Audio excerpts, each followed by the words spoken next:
私たちも知ってた本気を出すのは当然だ他の中と違うからこの気持ちを捨てれた約束させなきゃ決して譲らない失望させない決して置き去りにはしない決して流せないさよなら言わない決して嘘で傷つけない心が痛んでも君はそれを口にしない言わなくても分かっているそんな遊びをしましょうか君は大丈夫かと苦いふりもやめて決して譲らない失望させない決して置き去りにはしない決して流せないさよなら言わない決して嘘で傷つけない決して譲らない失望させない決して置き去りにはしない決して流せないさよなら言わない決して嘘で傷つけない Give you up Give you up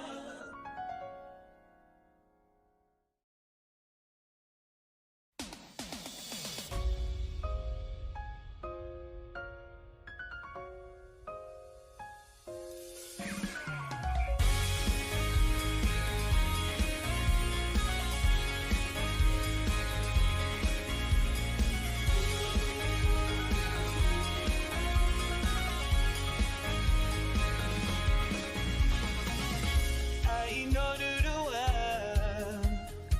私たちも知ってた本気を出すのは当然だ他の中と違うからこの気持ちを捨てれた約束させなきゃ決して譲らない失望させない決して置き去りにはしない決して流せないさよなら言わない決して嘘で傷つけない心が痛んでも君はそれを口にしない言わなくても分かっているそんな遊びをしましょうか君は大丈夫かと苦いふりもやめて決して譲らない失望させな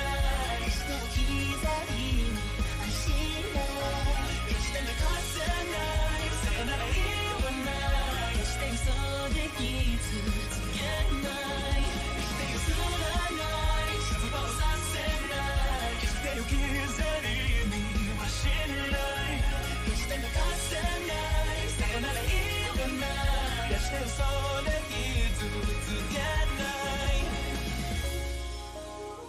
Give you up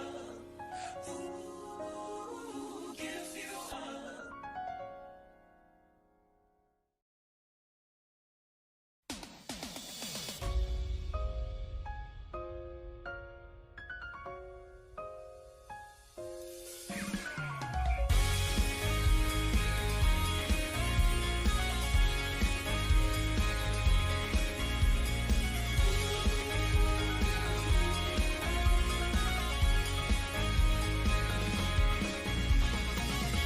愛のルールは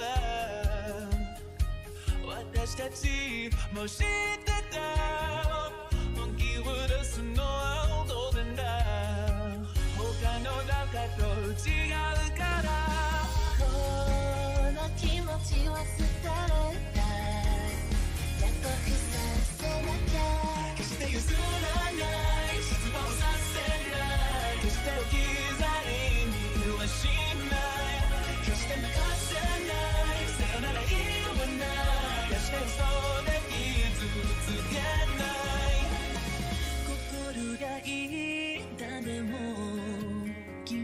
それを口にしない言わなくても分かっているそんな遊びをしましょうか君は大丈夫かと見ないふりもやめて決して譲らない失望させない決して置き去りにはしない決して泣かせないさよなら言わない決して嘘で傷つけない決して譲らない失望させない決して置き去りにはしない決して泣かせないさよなら言わない決して嘘で傷つけない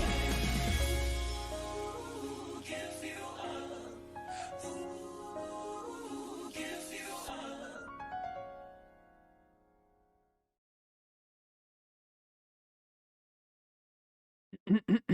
Hello.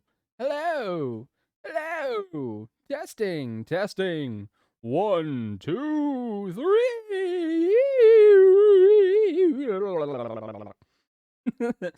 Hello. Hi, everybody. Happy Valentine's Day.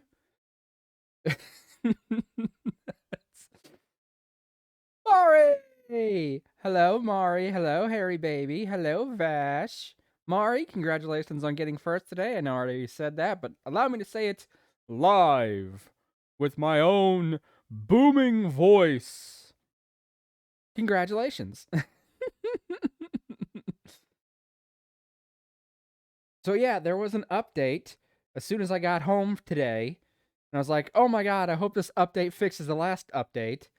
So I updated my PC, and it took a while. Like the whole thing went through, but then it was like stuck on one screen for like 15 minutes saying, "Cleaning up, do not turn off PC, 100% complete." And I was like, "Oh fuck, did it just ruin my computer somehow?"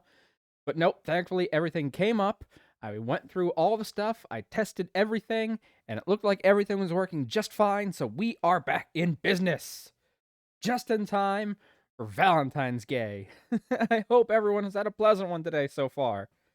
I know some of you may have had better ones than others. Harry Baby, you were probably working the whole time, making Valentine's cakes or whatever. Be honest, the Windows shit update gave me flashbacks to Vista. Oof, Vista. Vista. That reminds me of that, what's his name? Justin Long. That old computer commercial that he was in, where like, I don't remember what brand it was for, but they wouldn't allow the other person opposite Justin Long to say the word Vista. Every time he said Vista, the commercial would censor it. So it's like, that was like yeah, Vista's terrible, right? And I don't remember what brand it was for, but it'd be fucking hilarious if it was for Windows.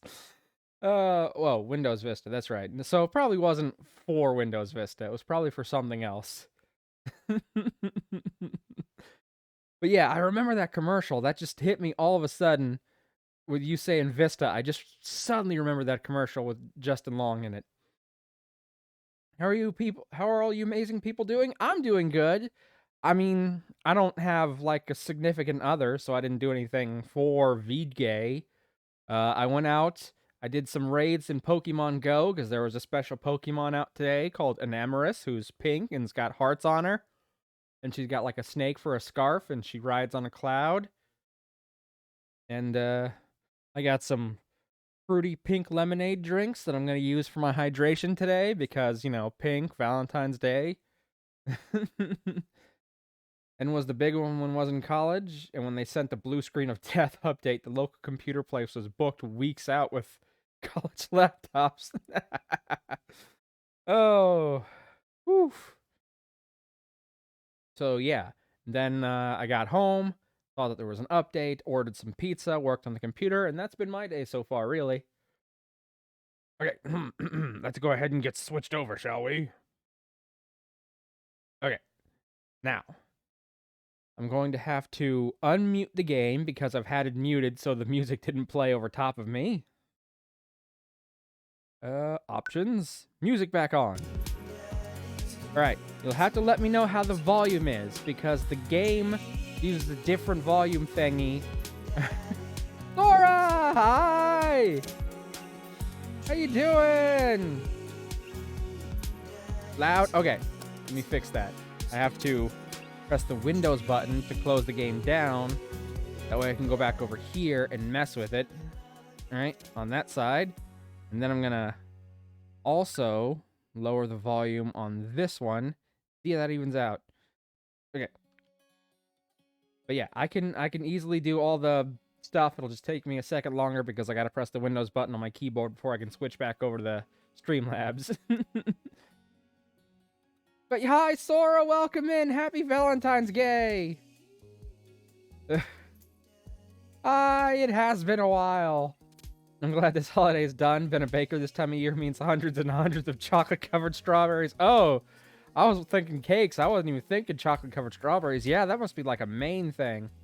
The only thing I did today is go to church, get ashes on my forehead for Lent, and stay home.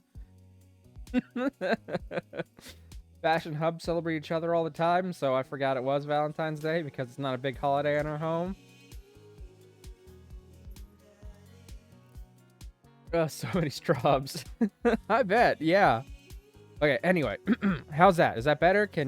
Is it still loud? I can lower it more. Is it too low now? Let me know. Oh, wait, hold up.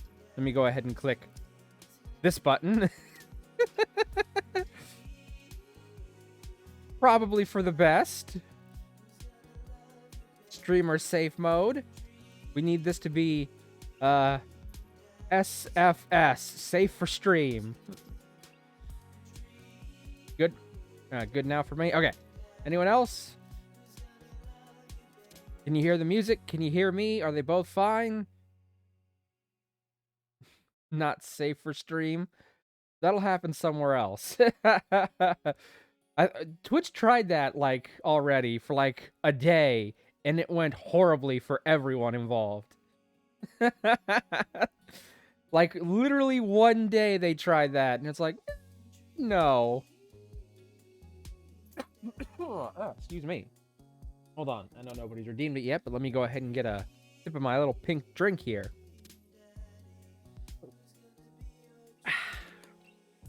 Mmm.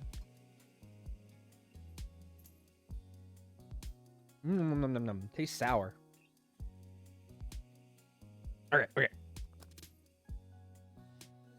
Alright, new game.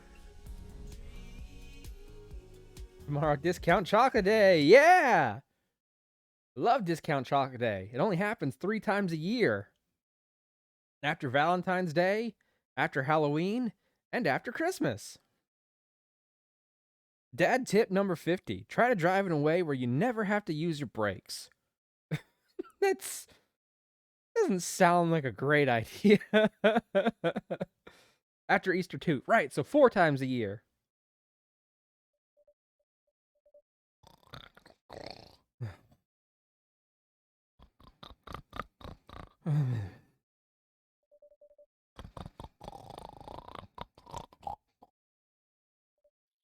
Dad? Dad, wake up! Wake up. Pretend to be dead. 5 more minutes. This one's me. 5 more minutes. You said that 5 minutes ago. Vash is correct, so is Mav. That's Pap. That's Papa. Mm-hmm. For that snoring, I was imitating my own father snoring. My dad snores so bad. Oh, my mother talks about it all the time. Personally, I don't actually know if I snore or not because I can't hear myself sleeping. I have one of those apps that tracks when I sleep, and it's supposed to record any loud noise. But I also usually have like a TV playing something soothing to help me sleep too. So it doesn't pick up any snoring, but it might not over the TV. Nah, to click pretend to be dead. No, it's for me, it's 5 more minutes. And then an hour passes. That's how I sleep. I have an alarm that goes off every morning when I'm supposed to get up. I wake up, I turn off that alarm, and I immediately go back to sleep. Every single day. I don't, I don't even know why I bothered setting the alarm. And also 10 minutes ago, I finally opened my eyes and stood up. I'm lying in the middle of the living room, spooning a moving box. I yawn and stretch. I love doggy snores. Vash no snore. Vash hubs and male cat loud snores. Baby doesn't snore. I'm not sure if Stormy does. She's not usually sleeping whenever she's in here. The very rare times that Stormy comes in here, she's more independent than Baby is. But Baby does not snore because he sleeps on my lap all the time. Pity snores are loud as fuck. Is Pity the dog?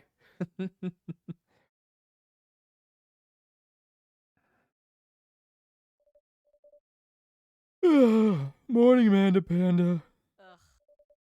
Yikes, dad breath. Go brush your teeth. The only acceptable time and place for decaf coffee is never and in the trash. Dad tip number 40. Managing debt is just a part of something I didn't get to finish reading. It's time for everyone's favorite board game. Build that dad! Okay. Chat, you are going to help me build the perfect daddy. Do we want fit, pudgy, slim binder, thick binder, or athletic binder? Bear. We want bear, so we want chubby and hairy. Thick. We want a thick daddy. All right.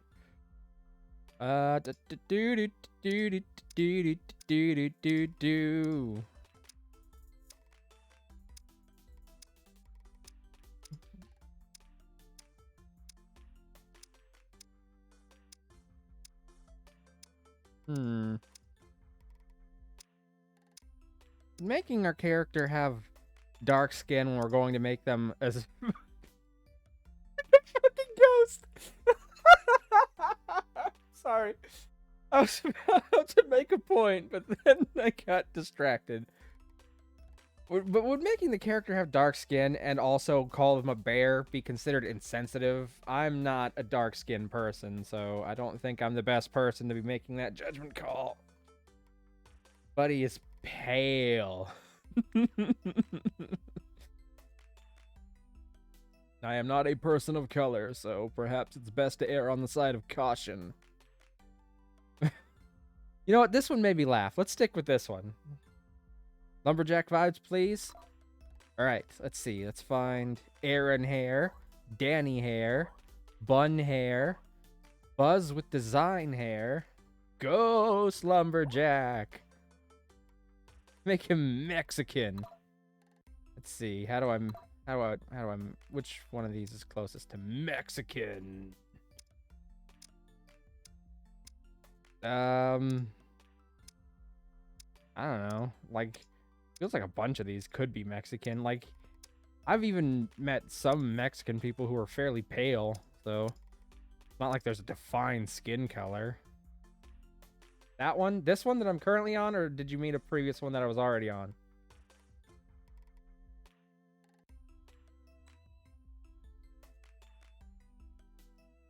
Did you mean this one right here? No, 5th on top. Okay, 1, 2, 3, 4, 5. This one. Okay. We'll do it then. Okay. Heads. Diamond head. Heart head. We might go with that one just for Valentine's Day. Oval head. Round head. Square head. That one's probably got the best lumberjack vibe so far, though. Triangle head. Isn't that a Silent Hill villain? Triangle head? No, that's Pyramid Head. My bad. Sorry. I don't play Silent Hill. Or Dead by Daylight, unfortunately. Or Chin Head. Alright. What do we all think? Which one are we feeling? Hard head for Valentine's Day? Or maybe one of, like, these ones for the more lumberjack vibe? Either heart or chiseled. Which one was chiseled? Oh, was this chiseled, the chin one? We feeling heart? I can go heart. Shadow. Ah, okay. Yes, yes. We definitely need a 5 o'clock shadow if we're being a lumberjack. Okay, so we're on Buzz Hair. Buzz Hair with design. Buzz Hair. Caesar Hair. Cornrows Hair. Crop Hair. Roll. Wow. Wow. It scrolls down so slow. This is a full turn of my mouse wheel, and it's not going very far. Daft Bun, right? Well, let's look at all our options, but we'll keep that in mind. Curls. Balding. Flat top. Look, we're, Guile from Street Fighter. Although it's not quite as poofed out. Guile's from Street Fighter's hair flares out quite a bit more. Flat top, also a good contender. Locks. Just like that Bob Marley. Has anyone seen trailers for that new Bob Marley movie that's going to be out? I've seen it so many times lately. Natural hair. Peaky hair. Pompadour hair. I have seen that trailer. Yeah. Oh, I fucking love Bob Marley's music. Ponytail hair. Puff hair. So... Oh my god, it's Goku hair. Quiff hair. It's always so funny. Quiff. Oh man, I don't know if that one was first or if the other word was first, but one of them should have definitely considered having a different name if people didn't want to make these jokes. Woo. Shoulder length hair. Quiff. Yeah, it's a hairstyle, but every time I see the name, it makes me think of the other word. You know exactly what word I'm thinking of. Side part hair. Slick hair. Space warrior hair. That's Goku. And swoopy hair. That's basically Superman's hair. I can't do this all on my own. No, I know I'm no Superman. Ooh-wee-oo. Space warrior lumberjack bear. Okay. So what's everyone's favorite hair? Just type it in the chat. Whatever your favorite is.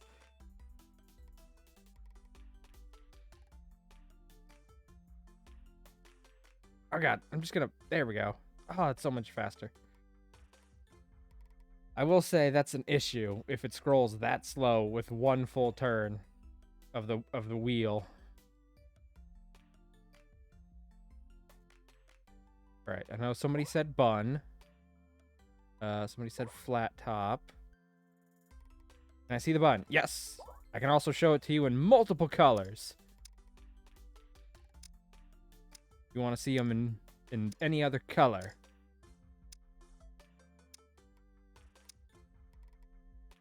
Zam!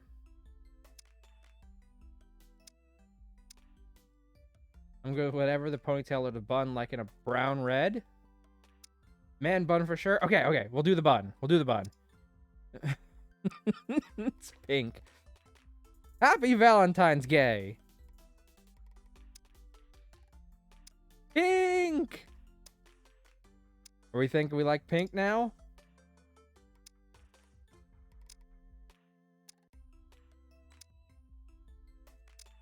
Do we want to go pink? A pink bun?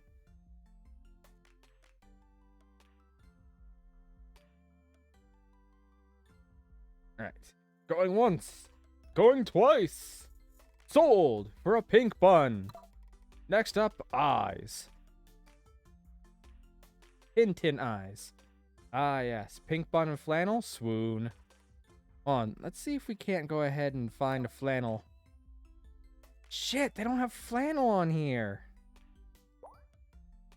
Tommy Bahama, party suit, navy suit, kitten suit, plain suit. Make him look sleep deprived. Fuck, this game is rigged.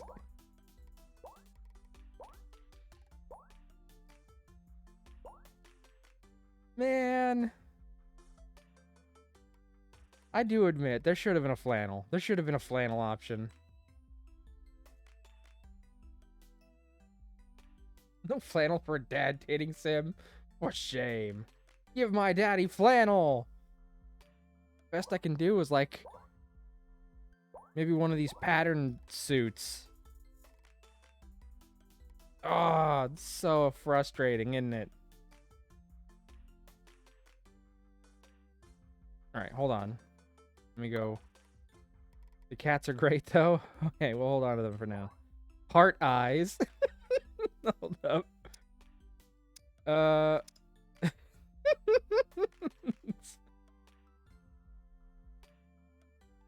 Oh, but we wanted sleepy looking eyes, didn't we? I know, we keep making decisions and then changing our mind. Oh, gosh. Okay. So do we want heart eyes?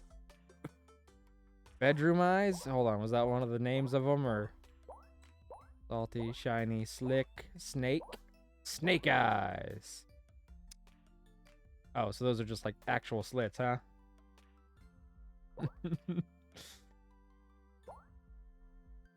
Ooh, monolith eyes. That's a look. Hooded eyes. So there's kind of the tired eyes. Hearts.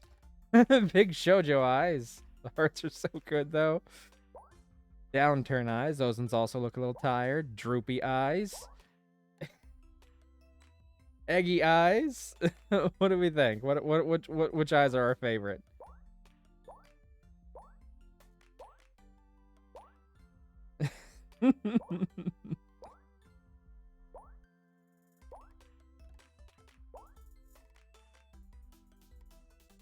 We like hearts.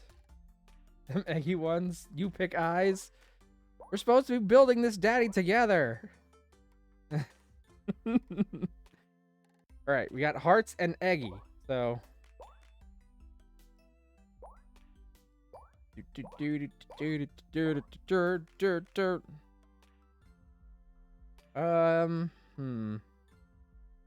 Eeny, meeny, miny, mo. No, because that changed depending on how you start. Too bad you can't mix and match. Yeah, that would be cool. Alright, we'll go with hearts for Valentine's Day.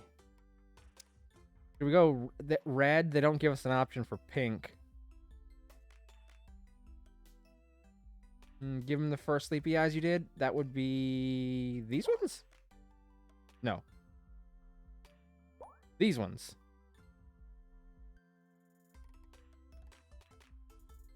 I'm okay with whatever you guys are good with. We're trying to build this dad together. Okay. These eyes are good then. What color do we want them to be? Since we're not keeping the red hearts, we can give them whatever colors we want. Hooded, like me. Yeah. The hairy baby eyes. Let's see, we've got kind of a, would you call that a chartreuse? No, it's not really bright enough for chartreuse. This is green. Would this be olive, maybe?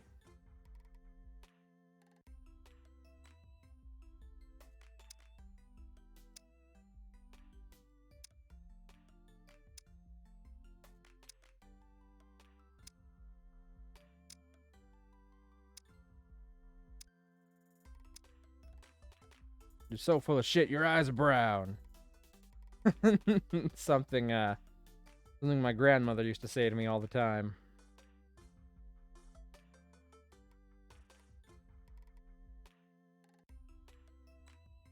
Alright. Do we have a color we like? Damn, I see how it is. Mari, are you also someone with brown eyes?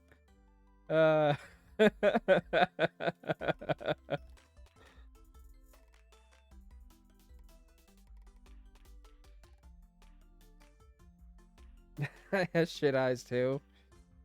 I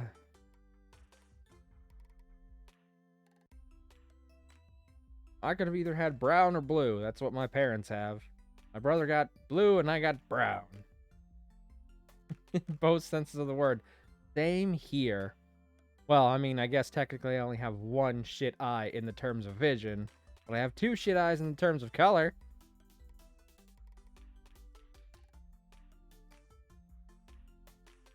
Do the second color. This one! The one whose name I wasn't quite sure of. We like this one. I second the second. Alrighty. Moving on to noses. Right now we got a button nose. But not like Frosty the Snowman's button nose where it's an actual button.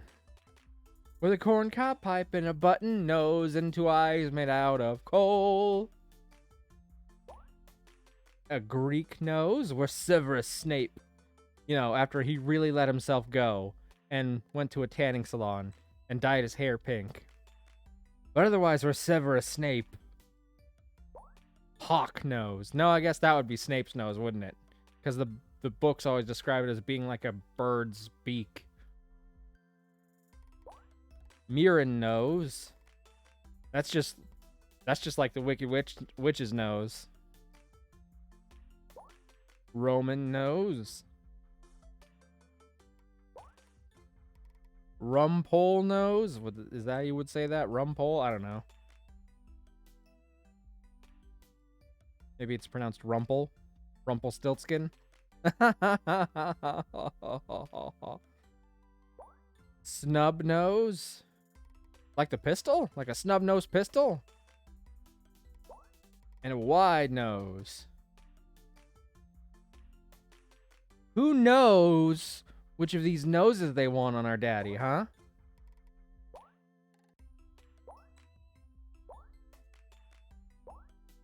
Rumple like Stiltskin. I'm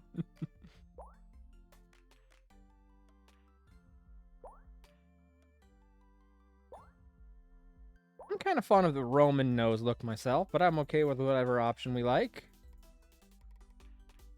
I think it added some much needed angular shape on our otherwise very round looking face. But again, totally fine with whatever we pick for our daddy. I think button fits him best. Alright, everyone cool with button? The button, I only want the button. Got it. Mouths. Right now we have a slim mouth. We have a Slim Shady. Cheese mouth. Hold up. There. Lipstick. Obviously. Cupid mouth. Why is Cupid frowning? Why is the Cupid mouth frowning? Shouldn't Cupid be happy? It's Valentine's Day. Full mouth. Gap tooth mouth, that's the one I have in real life. Hamburger. I can't! Hamburger mouth!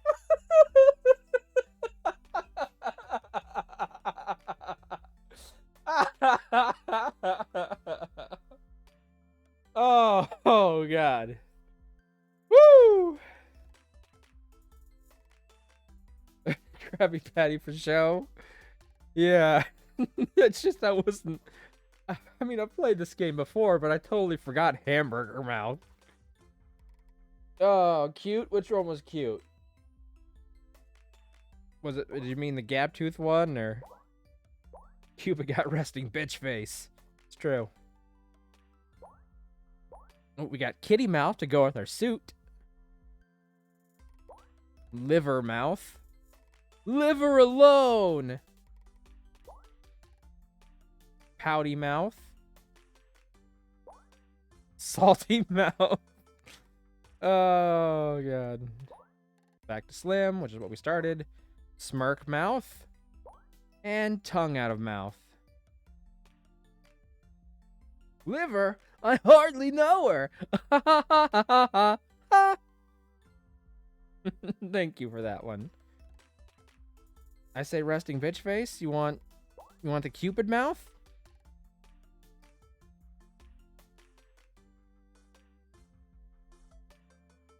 I mean, a lot of these could probably pass as resting bitch face. Cupid is sassy. True.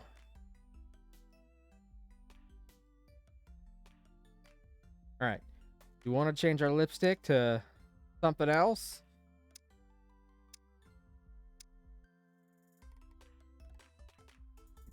Give me the click.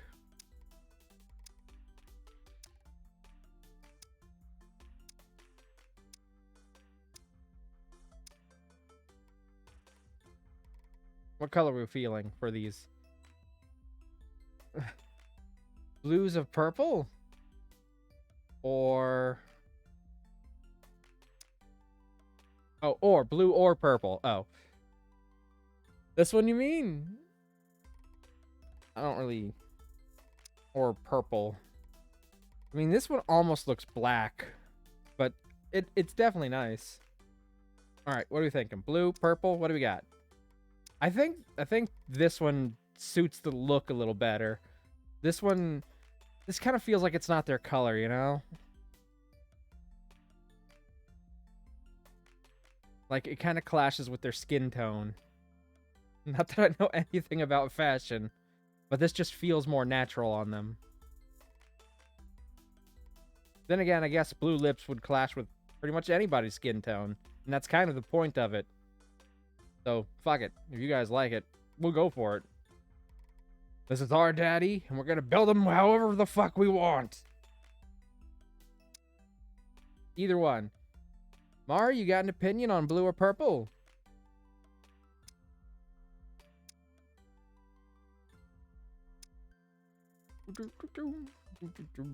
Purple. Okay, purple it is. All right, now the brows. We definitely need to fix the brows.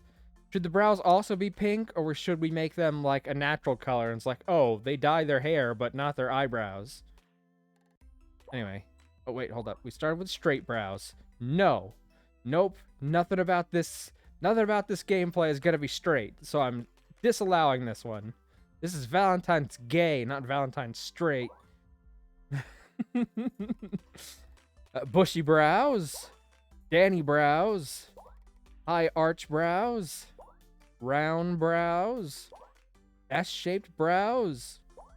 Short brows. Browsing the internet. Slim brows. Soft brows. Just look at the face shape. Look at how this affects the whole face. It looks like sad puppy face now. It's like a tired puppy. Soft is excellent. So pouty. Yeah, hold up. Let's check out the rest, though. Unibrows. Wild brows. Wizard brows. I want to pet him. All right, so we're going to go with soft brows, right? Does that even change color if we click anything? No, it's like, it's just all black lines, so it doesn't even matter what color it is. We'll just go ahead and click pink just to make it match, even though it's not going to look pink. Facial hair. Here we go. All right. Chevron facial hair. Circle beard facial hair. A creepy stash. No. No. The only real genders. It's true.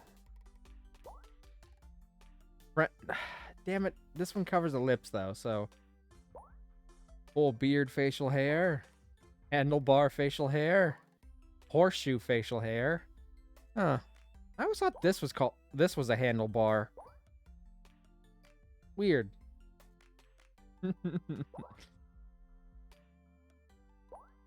Pencil facial hair. Walrus facial hair. What do you think? Do we want facial hair or not? I mean, I like the facial hair, but it does kind of cover up the pouty lips, some of them anyway. Particularly these two, which are completely cover the lips. Pencil or nothing is my option. Mari, you got some opinions? It's like... It looks like we're a waiter at a French restaurant, and we're just like so fucking done with our job. Like we could not care less at this point. Like, I've been working here for 7 years. I just don't give a shit anymore. Pencil, all right. All right, do we want glasses? Circular glasses, horned rim glasses, pilot glasses. Highway to the danger zone. Vernon glasses, vintage glasses, or visor glasses. Or no glasses, of course. That is an option.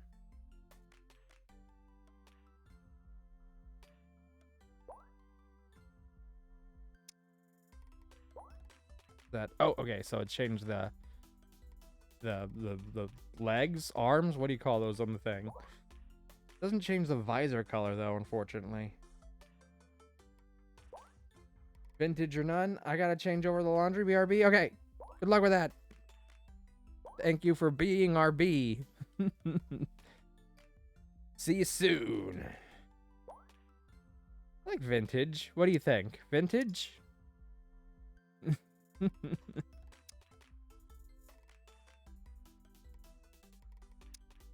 Like this, they're kind of like hipster glasses.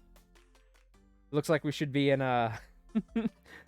Oh, it looks like we're about to step into a museum and look at an art piece and be like, did you know that when the artist painted this, they were blah, blah, blah, blah, blah, blah, blah. But only a true aficionado would appreciate that also blah, blah, blah, blah, blah, blah, blah. Before their time, blah, blah, blah, blah, blah. Alright, piercings. No piercings. Bridge piercings, which we can't see because of the glasses. Eyebrow piercing. Monroe piercing, which I think I can't really see because of the... Like, it's right there, but it's hard to see it over the mustache. Multiple piercings. Nose stud. Snake bites. Stud piercing. Well, we are a stud. Either way. Haha. Hold up. Let me give these a darker color. That might make them easier to spot. Actually, yellow, because that way they'll stick out against the mustache for that one. Snake bites! Yeah, it's still kind of hard to see, though. Alright, we want snake bites. What color? We got gray, yellow, black, or white. I guess the gray is supposed to be silver. Silver and gold and black and white. Silver and gold. Silver and gold. Means so much more when I see silver and gold decorations on every... Sorry, I fell asleep because that song doesn't have any part of that movie other than just to fill time. Gold? Alright, we're on gold. Alright, now I assume we're going to be keeping the cat suit.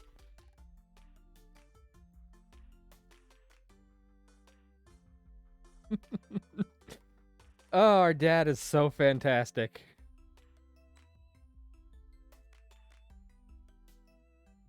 If we're good on the cat suit, then we are good to go. Honestly, I'd hug this dad. If I met this dad in real life, I'd give him a great big hug. So huggable and squeezable.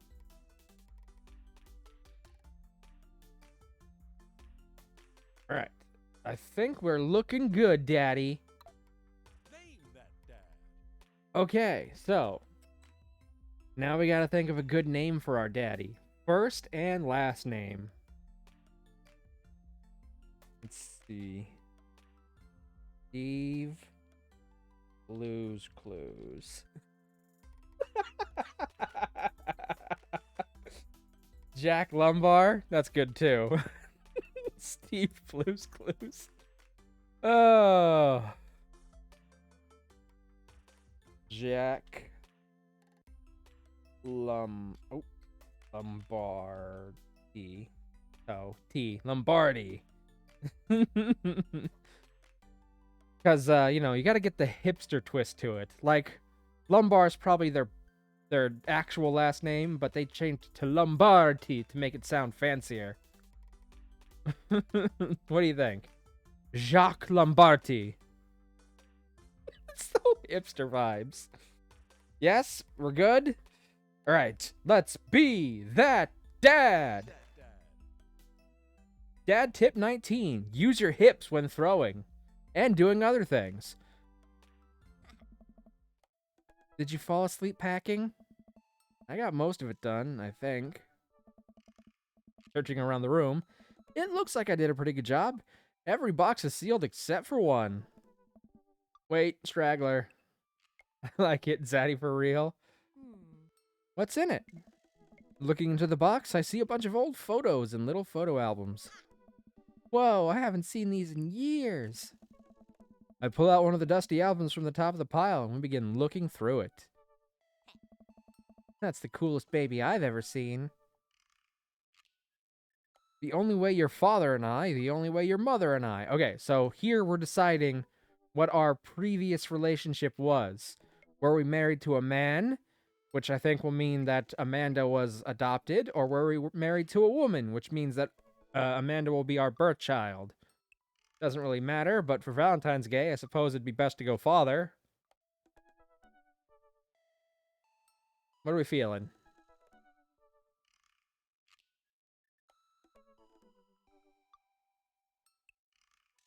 Mother? Father? Mother, may I? Father, alright. The only way your father and I could get you to stop crying was to put the sunglasses on you. But whenever we tried to take them off, you'd start crying again. You spent the first 2 years of your life with sunglasses on. Nice. Halloween when you were maybe 4? Oh my god, that dragon costume. You couldn't decide between being a princess or a dragon, so you went with both. Princess Dragon. A brilliant idea, for the record. Why do I remember crying in that dragon costume? You saw yourself in the mirror and realized that you were afraid of dragons. Seeing yourself inside the dragon's mouth was a realization of your greatest fear, I think. Have y'all seen those TikToks where people slap a piece of cheese on a crying baby's face? I haven't seen that on TikTok, but I've seen, like, videos like that. Excuse me. It is very funny. They stop immediately is excellent content. In fairness, though, babies tend to stop whenever you slap. I can't get through that sentence. It's gonna sound so horrible. I was gonna say babies will stop crying the second you slap them in the face with anything. Terrible. Terrible no matter how you think about it. But the cheese makes it okay. I'm sorry. Oh, that's terrible. Hold on. Let me get a drink. Oh. When my youngest niece was first born, and she wouldn't stop crying, I had this little, piggy bank. Like, it was an actual piggy. And instead of, like, having a little thing on the bottom, you pulled out the nose, and you put coins in through that way. So whenever she'd start crying, I'd pull the nose off, I'd put the nose on my fingers, and I'd, like, get it right up into her face and go, piggy, piggy, piggy, piggy, piggy, piggy, piggy, and she'd start laughing. Sometimes I'd put the nose on my nose and pretend I was sniffing her. She really liked that fucking piggy bank. Right? Yep, definitely repress that memory. And this was you in your horse phase, which lasted from when you were, let's say that looks 3 to right now, which let's say that's 15? Dad. I believe you named that plush horse Sir Horsington the Brave. Excellent name. Top tier. 10 out of 10. Oh no. I don't think that was his Amanda lunges for the photo, but I quickly snatched it away and hold it above her head with my superior dad arms. Nice try, but this is important blackmail for later down the road. Go ahead and try me. I've seen pictures of you and your ska band. Ouch, kid. This Communist Manifesto. God, I love the humor in this game. This Communist Manifesto. This I can't even read it without stopping to laugh. Okay, hold on. Give me a second. The Damn it. Okay. Okay, I gotta get through this line. The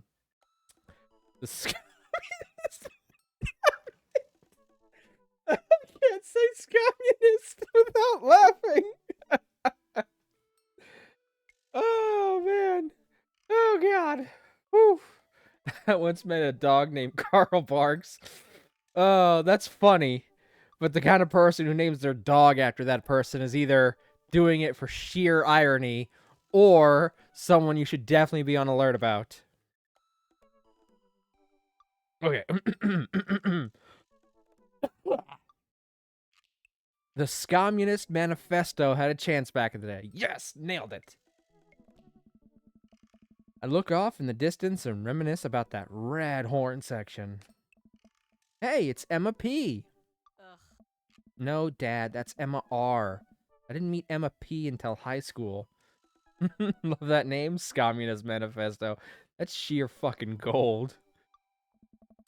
Honey, I promise you wholeheartedly that I will never stop mixing those two up. Oh, God.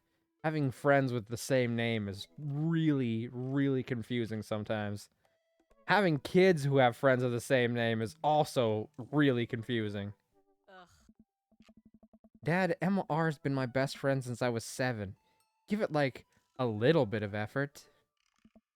Oh, right. Emma P was the one who tried to steal people's pets, called the fucking police, fired a flaming tennis ball at the police station. I think they already heard about that one. Pooped her pants during a sleepover. Having kids is also really confusing. I don't have kids myself, but I do watch kids a lot, so I spend a lot of time with them. That one? Pooped her pants? All right. Aw. Dad, that was... Oh, tennis fire. Damn it. Sorry, I clicked. I didn't know which one you were talking about. Now you did that. Tennis fire. I'm sorry. I'm sorry. I can't go back. Oh. Oh. Arson. I was having a sleepover with Emma R, who isn't Emma P. Never told anyone, though. True blue, that Emma R. Anyway, I gotta show this to Emma R later. She'll get a kick out of it. The first photography award you ever won. Yeah, and it got us $20 gift card to McFriday's. McFriday's, McFriday's, gotta get down on McFriday's. Everybody's looking forward to the weekend.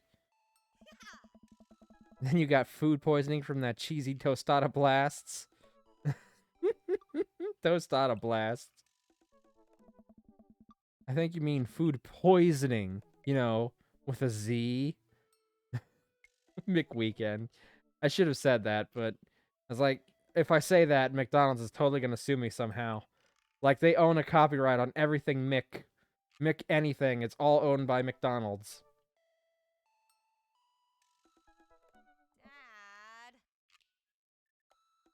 Dad. Dad. I mean, she already said that, but... Still can't drive past McFriday's without gagging. Proud of you. Still proud of you, though. Amanda reaches deep down in the box and pulls out one last photo. What about Ireland? No, I'm pretty sure McDonald's has a claim over anything with a Mick in it, even over Ireland. Even my Aunt Mick. Even Mick Foley, whose name is spelled M-I-C-K. I don't know if anyone knows who Mick Foley is in my particular streams, but he's a professional wrestler.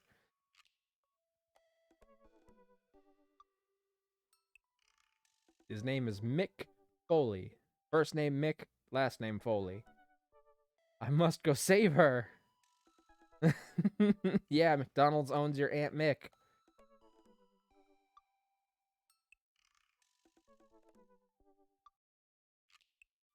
Let's see. Who are the Micks and who are the Macs? Is Mac Scottish? I think Mac might be Scottish. Like, if your name is Drew McIntyre, you might be Irish. And if your name is Drew McIntyre, you might be Scottish. Just as a, I think. That I don't know if that's 100% the case, but this is the McNightmare. Why is no one talking about this? Because we're not allowed to say McNightmare without owing McDonald's royalty money. Duh. MacDougal's.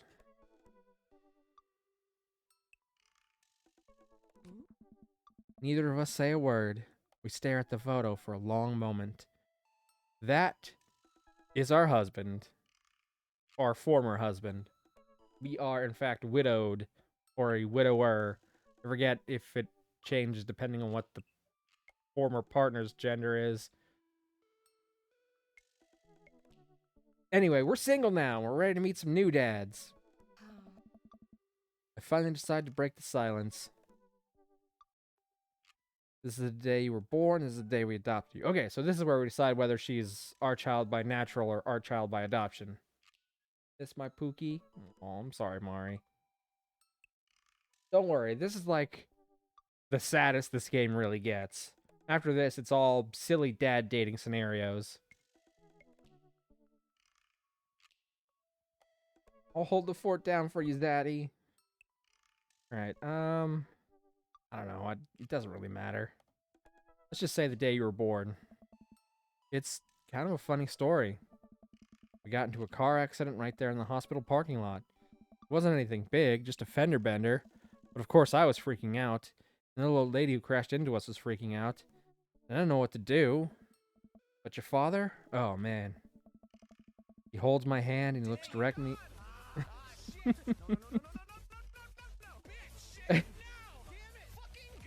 This would definitely be what I would do after a car accident.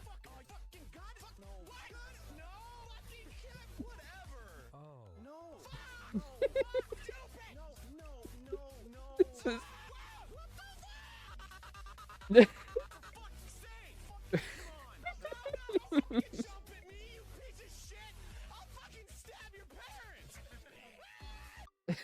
What a perfect accompaniment to this heartfelt scene. I was just curious. Oh, thank you. It added so much to the scene. We could really feel the emotions. Oh, he holds my hands and looks me directly in the eyes. Calmest I've ever seen him. He says, "It's okay. It's all gonna be okay." Chat Romans, all moments. Anytime, homie. He was right, you know. I stare at the picture for longer. Maybe too long. I miss him. Can't even imagine what it must be like for Amanda. Ooh, pet the dragon. Hold up. Give me a second. Oh. My little thing that says how long I've been live is stuck. Because it's still on 9 minutes and 53 seconds. And I'm fairly certain we've been live longer than that. There we go. Oop. He pats me on the back. Come on, Pops. We gotta finish packing. Oh, something about it won't wait forever. Maybe I forgot to read it before I clicked. But thank you for the head pats, Mari. You're right. Amanda and I pile into the car and take one last look at the old house. So many memories here. Hard to believe your father and I bought this place almost 20 years ago. If it says 9 minutes, you can never end? No! You're right! If it never gets to 3 hours, I have to stream forever! Oh, God! This is the stream that never ends. It just goes on, and then Some people starting out watching it not knowing what it was, and they'll keep watching it forever just because this is the stream that never ends. It just goes on, and then. I will give a cookie if anyone can tell me what that song is actually from. Like, legit, one full free cookie to whoever can tell me where that song is legitimately from. Hey, remember when I shattered the front window playing catch? We had to pay hundreds of dollars to replace that window. Happy childhood memories. You always had very strong arms. Hey, remember when I shattered the other front window pretending to be a robot who breaks windows?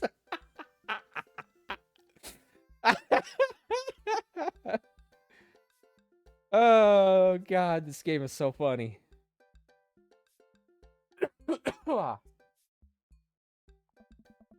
You were a very imaginative child. That's one way of putting it. Hey, remember when I broke the back window? We get it, Amanda. You break stuff. And there'll be plenty more stuff for me to break in the new place. God, I'd like, if one of my nieces broke one window, I'd start not letting them near the windows. If they managed to break 2 windows, I'd make them start wearing like a foam suit when they came over. And if somehow, after all that, they managed to break a 3rd window, I wouldn't even let them in the house anymore. I'm not gonna lie. It's from the Lamb Chop Show. That's right. Very good, Mari. Correct. Ding, ding, ding, ding, ding. You took a while to answer that, though. You weren't looking on Google, were you? I had to rack my memory for a bit. Okay. I'm going to believe you. I'm going to trust you. You win 1 free cookie. Memories to make and stuff to break. You ready? We sit in silence for a moment. I watch my daughter grow up in this house. It will forever hold a place in my heart. But it stings a little bit to leave it behind. Memory deleted! I'm ready. The moving van begins to pull away, and I get the car into position to follow it. I watch our old house, which I've already forgotten, disappear in the rearview window. Mindo? I was about to say Mindo. Those Mindo. I love me some Mindo. So what? Chicken butt? So sell me on our cool new pad. I clear my throat and do my very best cheesy announcer voice. Nestled in beautiful scenic downtown Maple Bay, our new house features washer and dryer hookups, a 2-car garage, multiple places to sleep. God, this is the one I would want the most. Like, I have a washer and dryer, and obviously I'd have to bring them with me if I moved. But this one, multiple places to sleep. Multiple places to sleep? Alright. Not only are there bedrooms for your sleeping pleasure, but couches and floor space where you can, yes, catch a wink. What a deal! I mean, if sleep weren't for the weak... You misspelled that. There should be another E here. Sleep for the week. And then you stay up all weekend, Amanda. Duh. Everyone knows that. Floors! Yes, the basic necessity of every house. You sleep more than anyone I know. Amanda. I admit my faults, Pops. I keep it real. Anyway, it's also smaller than our last house. Cozier, one might argue. Floors are comfy. They can be. Although, sometimes they are not. When I was in my last years of high school, my bed fucking shattered. The bed frame that I had shattered, and I had to basically sleep on a mattress on the floor. But the floor was so hard that the mattress was super hard too. I mean, it depends on what you've got on your floor, I suppose. Like, if it's just like a regular wooden floor and it's fucking cold, yeah, that one's not gonna be comfortable. But if you've got like a nice carpet, oh, that's great.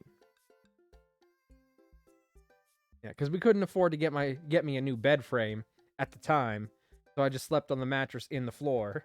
It wasn't a fun experience. Actually, now that I think about it, shit, I spent a lot of my years not sleeping in proper beds. Because in high school, I slept on a fold-out couch. In middle school, I had one of those weird T-shaped bunk beds, but like one of the corners snapped, so the whole bed was tilted. So I was sleeping on it basically sideways. Dang, you need to slow down if you're breaking the bed, fam. Or at least reinforce it. Bazinga! Nice. Sex is what I'm talking about. Thank you. Thank you for thank you for clarifying. There's no way I would have gotten that without that. Good spin. I think it's great. Won't we be closer to a lot of cool stuff that we can walk to, so I don't have to waste gas? I mean, trying to park downtown is, you know. Good, good. Glad we're on the same page. Amanda, you know you're gonna have to learn how to parallel park at some point, right? Wrong! Wrong, wrong, wrong, wrong, wrong, Jack. I am in my... Okay, I don't think I'm allowed to say my actual age on Twitch. Sometimes they get iffy about that. But it starts with a 3. And, like, next month, early next month, there's gonna be a 1 at the end of it. And I still don't know how to parallel park, so suck it! That's what it was. I'd have never known. Yeah, no one needs to parallel park. So what do you think of that?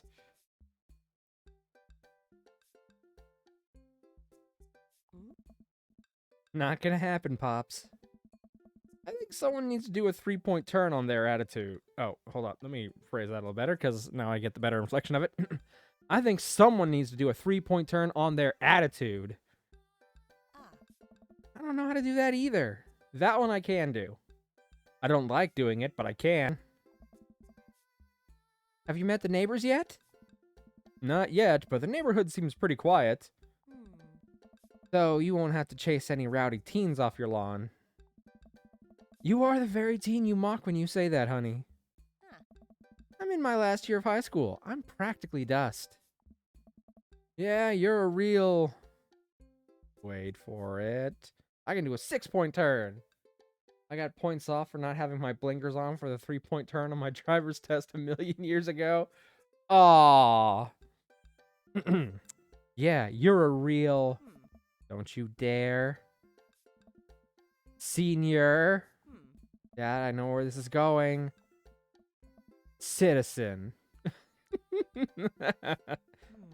I'm just gonna ignore that. Oh, driving tests are the worst.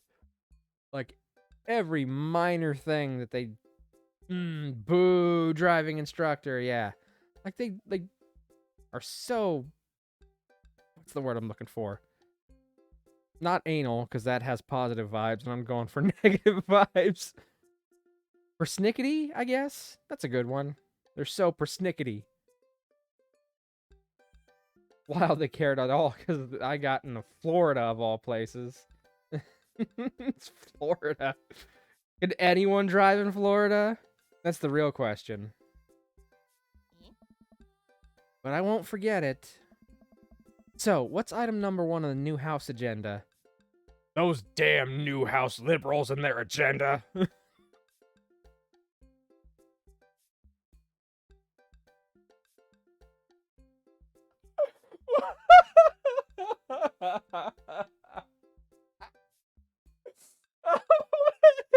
Why did that hit me so hard? That wasn't even remotely funny.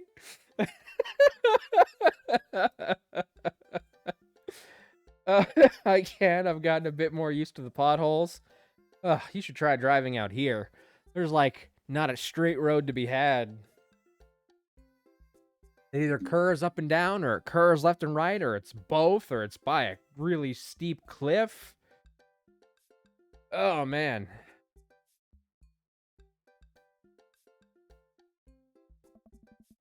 Well, first we'll need to forge a path through the solid walls of boxes that'll block the living room. Still have to install the washer and dryer. Need to go grocery shopping. Pops, cool your jets. You had to promise me that we're going to take a break and explore the neighborhood. Amanda, I don't have jets. You think if I had jets, we'd be driving to the new house? No. We'd be flying to the new house. In style. In our jets. So it'd be straight to me? Fair enough. Right? Okay, you're right. We'll get some work done and then check the area out. We pull up to the new house and step outside. The lawn is freshly mown and the for sale sign is still in the yard. How convenient of whoever lived here before us to mow the lawn one last time for us. Hiya! And with a swift kick from Amanda, the for sale sign is no more. She kicked it so hard, it exploded. No, it imploded. Moan, moan, ha ha ha ha. It's freshly mown. It's the mowing Lisa? Eh? Eh? Yeah, what was I?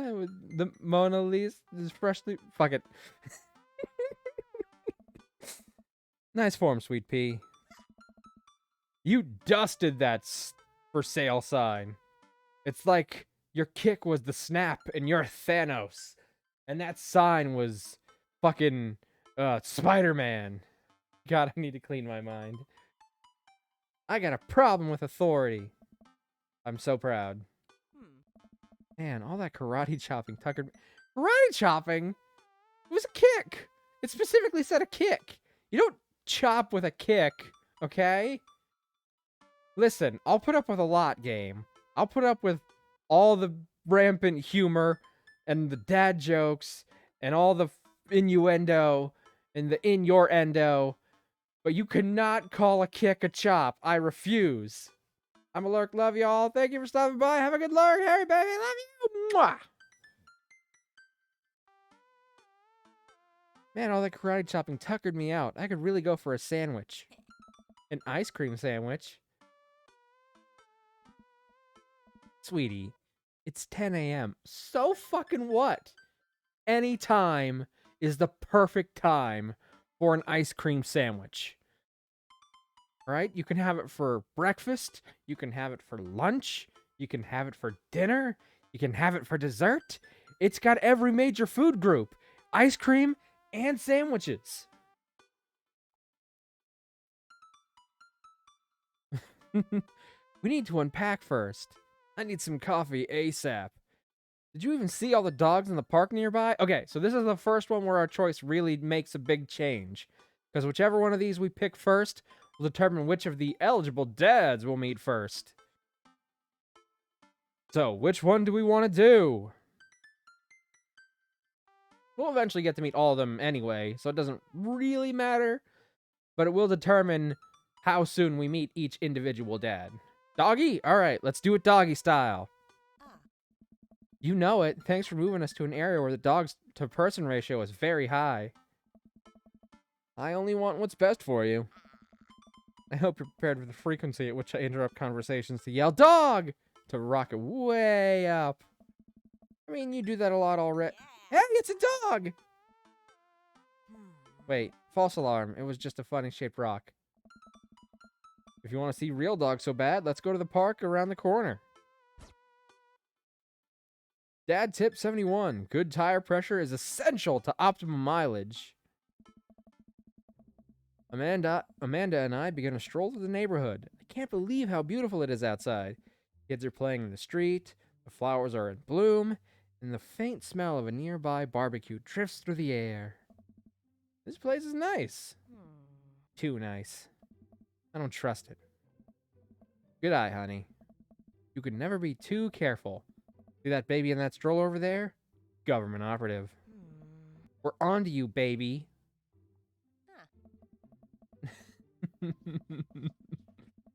Oh, man. Felt that?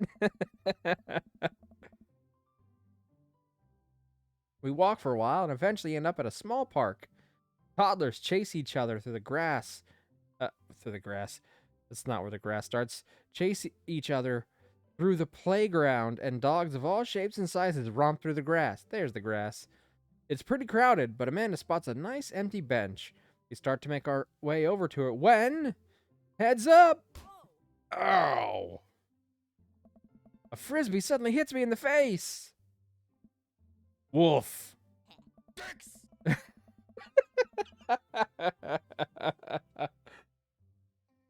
Oh, that was very well timed. Thank you, Mari, for those dicks. A corgi with a neat plaid handkerchief tied around its neck bounds up to me, wagging its tail. Hello, did you throw this thing? Oh, get... sorry, sudden cough attack. Let me get a drink real quick. Oh, that came out of nowhere. Must have been all those dicks. They really tore it through the throat.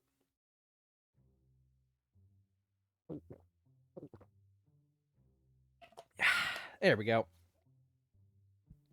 Hello. Did you throw this thing at my head?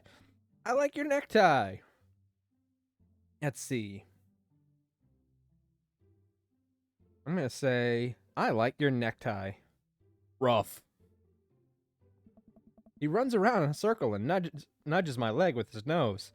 Oh God, this is the cutest dog. Pet the dog. Where do I pet the dog?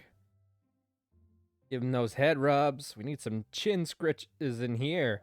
Do we dare try the butt pats? No, you gotta earn the butt pats. We'll start with the basic head rubs. That's the polite way to start with a dog you don't know yet. He seems to love a good head rub. All smiles here. You definitely could have caught that. A guy in a Hawaiian shirt jogs over to us and takes the frisbee from me. Hello, sir. You know, frisbees are traditionally caught with your hands, not your face. Well, you're traditionally not supposed to aim for people's heads. It's a new technique. I'll catch it with my teeth next time. I'm gonna try this one. It's like disc golf, but the goal is in my face. Looks like you're winning. Ha! I'm just messing with you. I'm Brian, by the way. I'm Jack, and this is my daughter, Amanda. I look over at Amanda only to find her sitting on the ground, rubbing the dog's tummy. Clipped? Thank you. I'm assuming you're meaning my reaction to our friend here and not me coughing. Hi, your dog's cool. Ah, old Maxwell sure loves the attention. It's great to see another father and daughter out here on such a sunny day. Where's yours?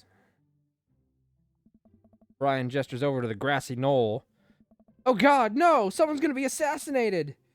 Where's the president? Someone warn him! Someone's on a grassy knoll? Oh God! No, none of this. Oh, what was clipped then? Now I'm nervous. If it wasn't anything that just happened. I clipped. Oh, you clipped dicks.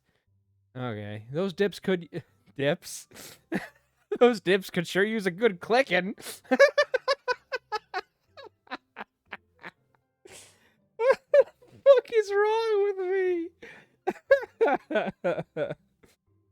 Oh, God. Okay. Woo.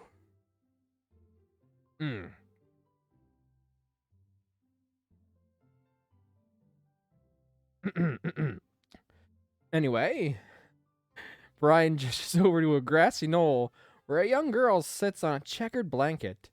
It's little Miss Muffet sitting on her tuffet, eating her curds and whey. And then something about there was a spider, and then she ran away.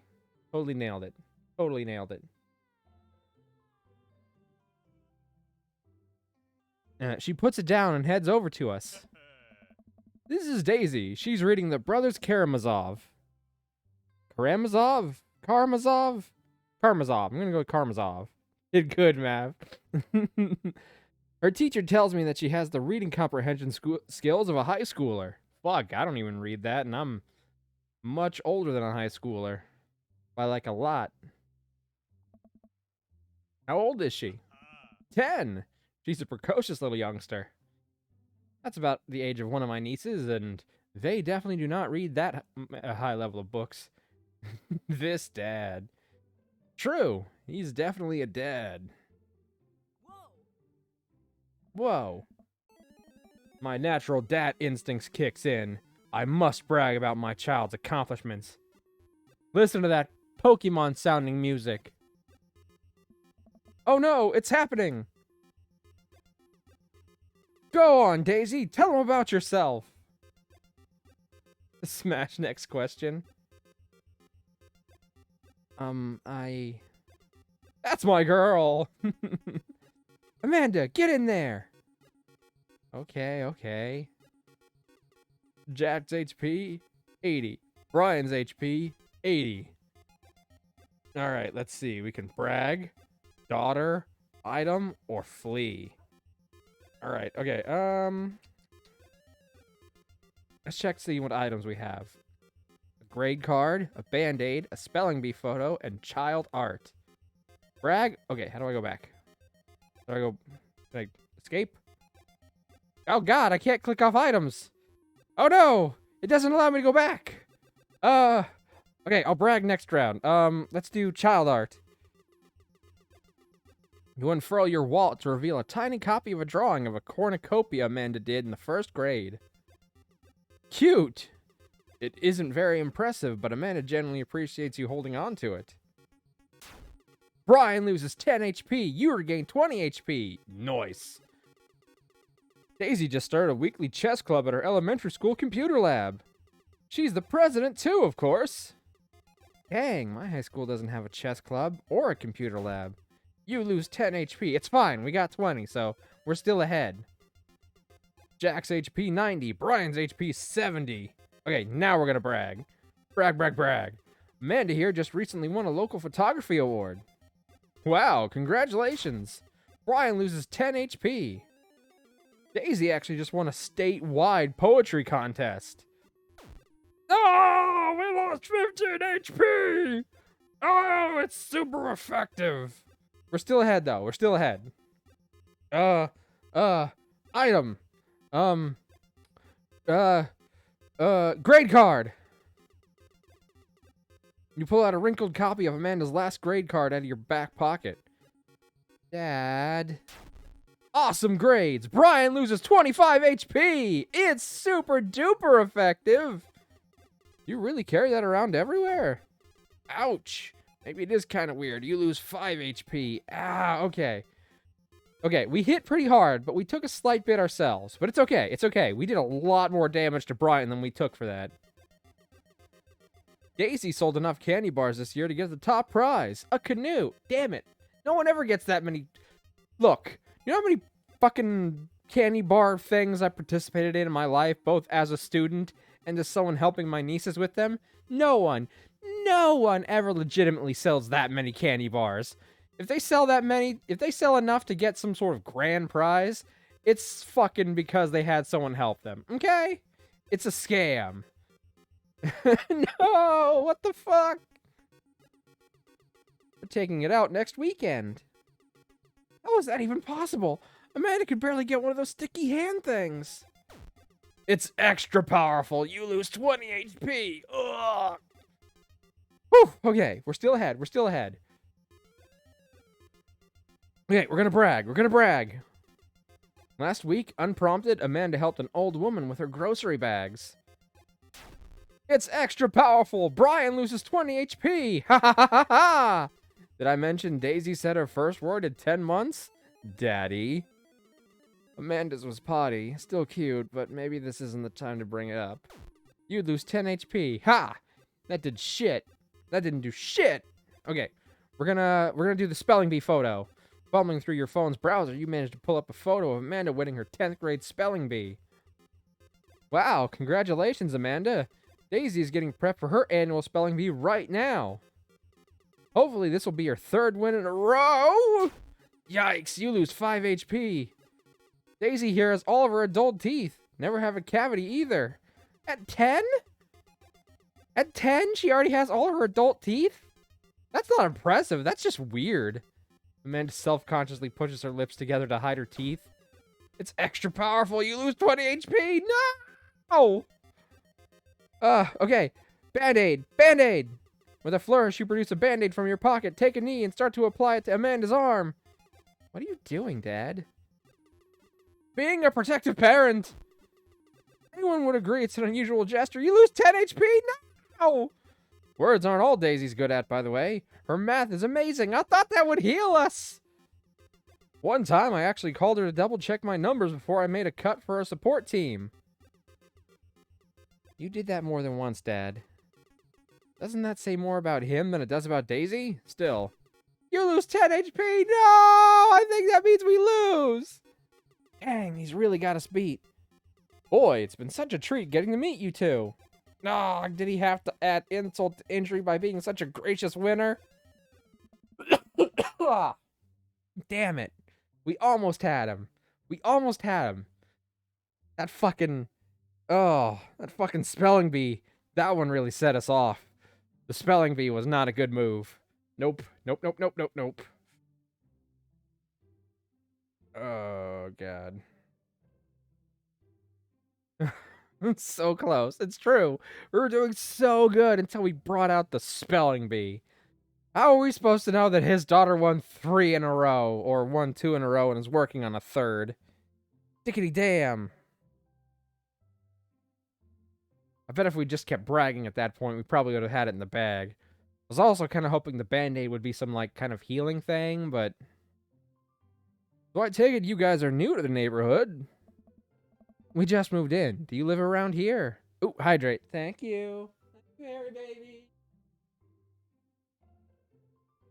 Cheers.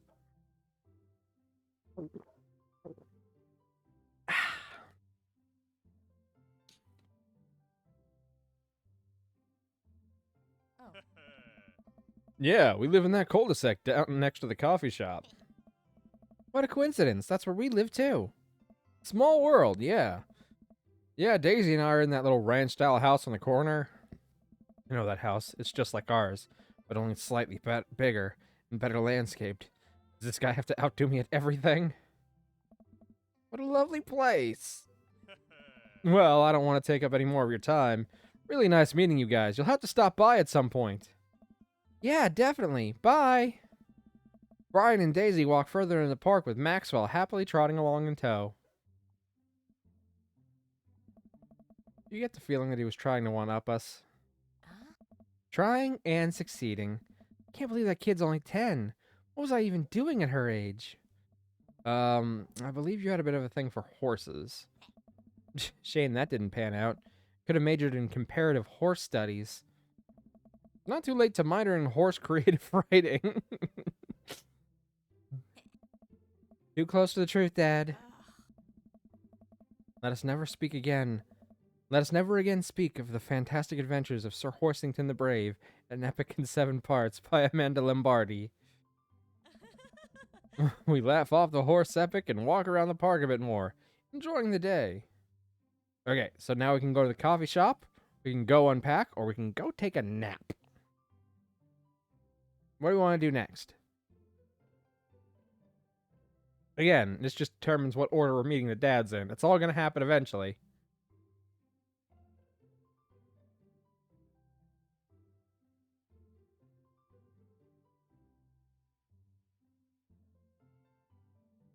Coffee shop, unpacking, or napping. Now, if it were my choice in real life, nap would always win. I'd always want to take a nappa.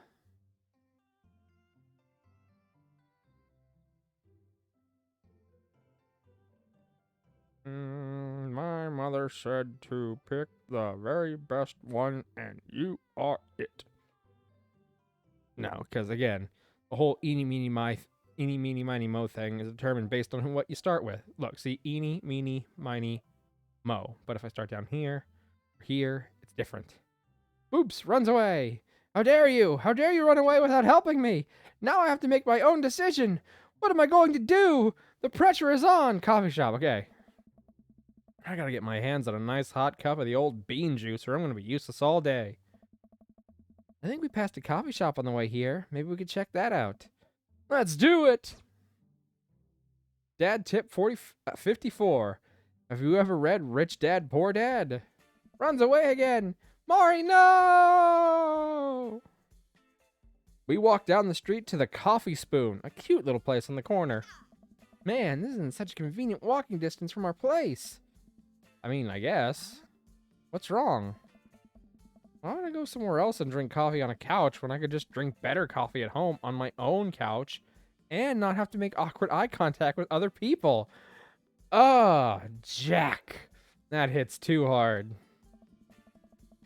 At least when I'm at home, some random guy isn't going to come up and sit on the recliner next to me, and I won't feel like a little weird about it because he's technically not sitting at my table, but he is very much within my personal zone.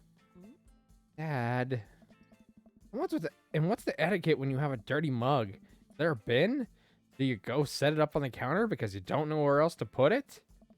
Or do you leave it there and you feel your face flush hot with shame as you consider the possibility that there is in fact a bin somewhere just out of sight and now you're the jerk who left her mug? Oh, Dad. Dad, are you just afraid to meet new people? Yes, Amanda! We walk inside. And the inside of the coffee shop is incredibly warm and inviting. Vinyl records line the walls and patrons lounge around on well-worn-in couches. Some cool tunes spin on a record player next to a little stage. You are!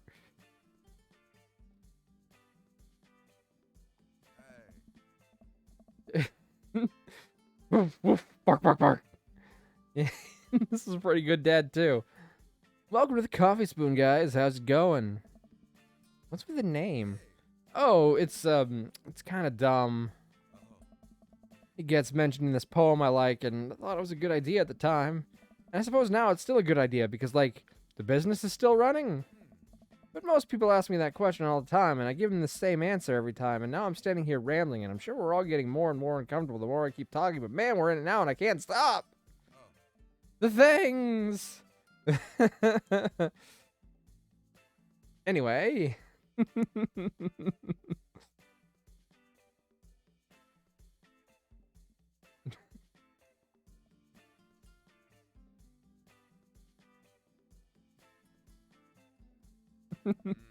What'll it be? I scan the chalkboard menu and immediately overwhelmed. He looks delicious. He does look very good. I like his little tattoo here. Well, it's not little, I guess. And he's got a watch and like 2 different wristbands. It's so cool. I'll have Godspeed you, black coffee. Ice Tegan and Sarah and Ty Antword.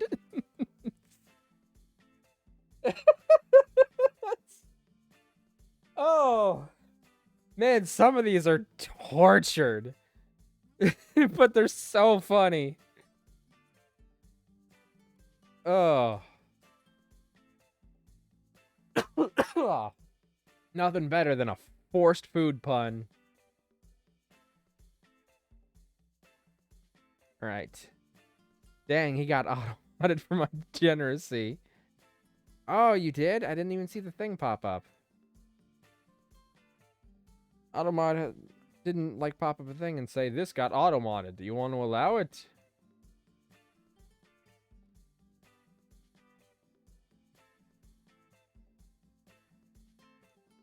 Hold on. Let me see if it's on the other one. Just a sec. Just a lot of M's? Oh. Maybe it was like, nah, that's spam. It's still weird that it didn't allow it to go through and it didn't pop up and say, do you want to allow this? Anyway. Okay, I don't care for black coffee. It's too bitter. But these ones are both tea, and I'm not much of a tea guy. Like, tea's fine and all, but it's not my first choice. This is a tough choice. You choose Mav? I know, but it's such a hard choice. Good luck. I'm gonna go with Ice, Tegan, and Sarah. Good choice. Yay, hearts! That means I did a good. I don't get it. Oh, it's a pun. Tegan and Sarah are this really awesome Canadian indie band formed in 1995. I knew about them. They were nominated for a Grammy in 2013 and are known for being masters of not only pop hits, but meaningful lyricism. I did actually know that. I mean, pretty much all those puns were based on bands. I'm doing the thing again. But coming right up. And for you, I'll have a macchiato di Marco, please. Coming right up. Do you want that in small, medium, or biggie smalls? What size is that supposed to be? Is it big or is it small? It's a confusing size name. But I totally get the reference. Yeah, coming right up for you, Zaddy. Medium? Wait, is Biggie Smalls big or small? I should change that, shouldn't I?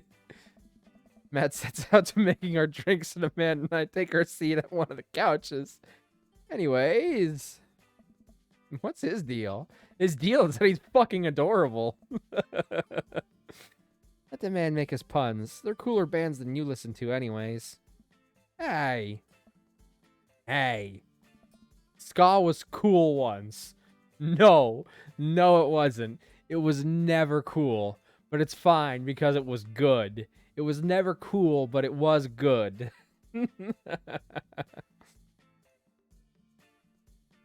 Oh, whew. I want the coffee shop, man. That's only the second option out of, like, I think 7 total. Calm yourself. Moderation here. This couch is actually pretty comfy. Maybe not comfier than our couch, but it's all right. Good lumbar support. Good Lombardi support. Yeah, perfect name. This couch can support the Lombardis. I love his puns and his adorableness.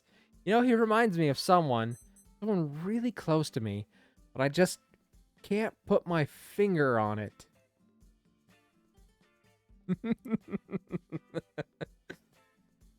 God, if only I knew someone else who loved to make puns and was also adorable. He reminds me of you, Map. Aw, thank you. Okay, it's comfier than our couch. Amanda nudges me. Place is right next to our house, and that guy seems not only cool, but also just as uncomfortable with talking to other people as you are. I cackled. Okay, lurk again. Thank you for letting me know, Mari. I appreciate it. You should totally become friends with him. I don't know. Come on, what do we say about meeting new people? I can't meet new people if I always stay inside and also don't go outside and also don't talk to people. Oh, wait, is that... I can't meet new people if I always stay inside and also don't go outside and also don't talk to people. See, we're making progress. Matt sets our drinks down at the table and I have a sip. The iced tea... Eagle and Vera? That's not what... Am I mispronouncing it in my own head? It was Tegan and Sarah.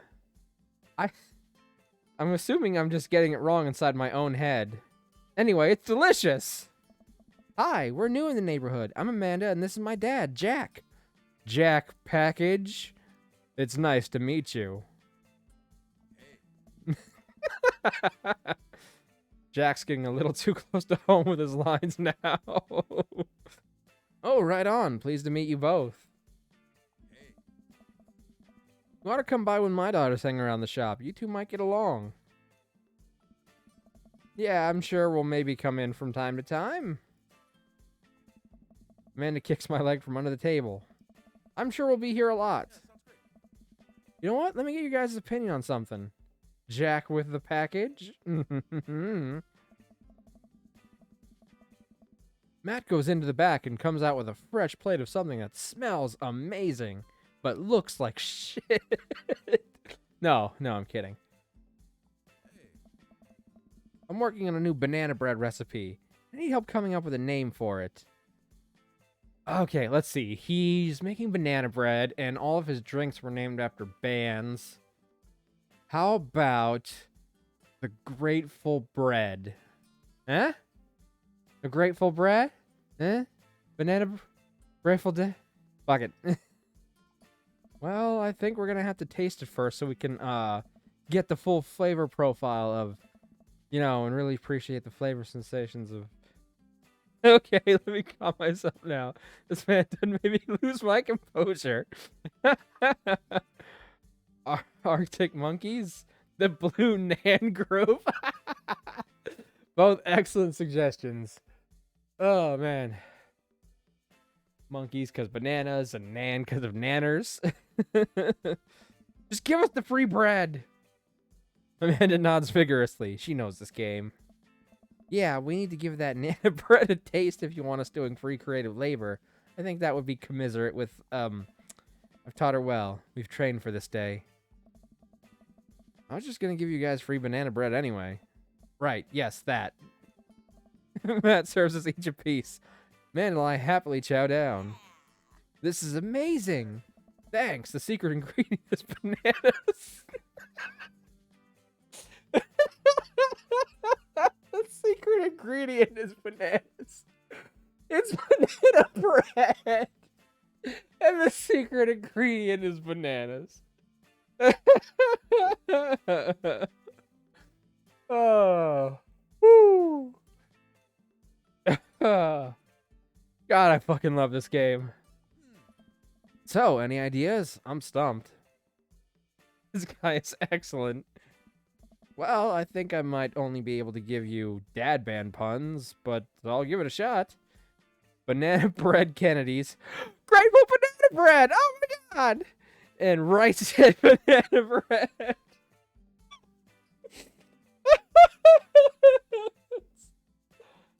Oh my god, they actually have grateful bread.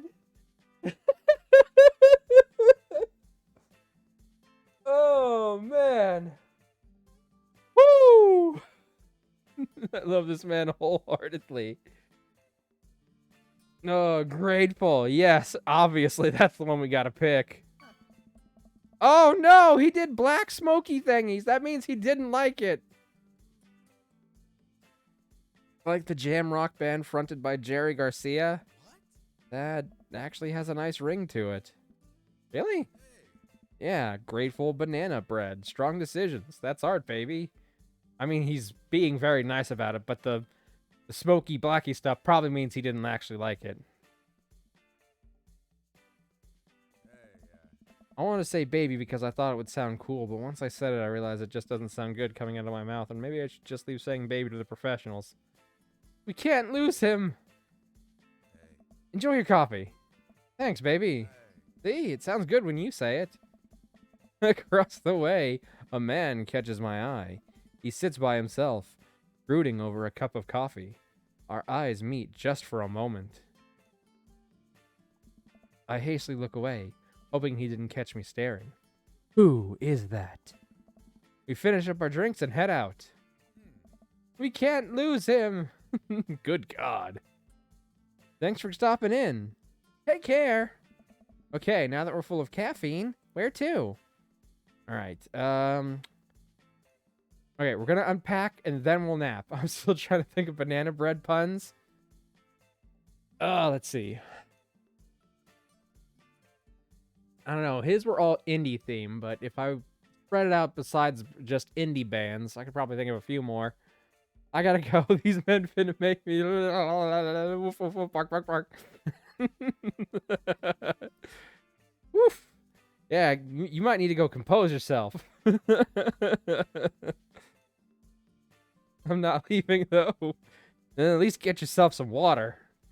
You should do your own hydrating. All right, unpack. Then we can nap. Got a lot on my plate right now. Do you know that I'm moving in? Did you know that moving is one of the biggest sources of stress for adults? Is it right behind the constant fear that you smell bad and everyone's too polite to tell you? Oh my god, that one's like very top tier for me. I am always worried that I smell bad, but no one has the heart to tell me. Probably. Do I smell bad? Amanda gives me a whiff. You're fine, Pops. Let's go home. I'm good on the thirsty part.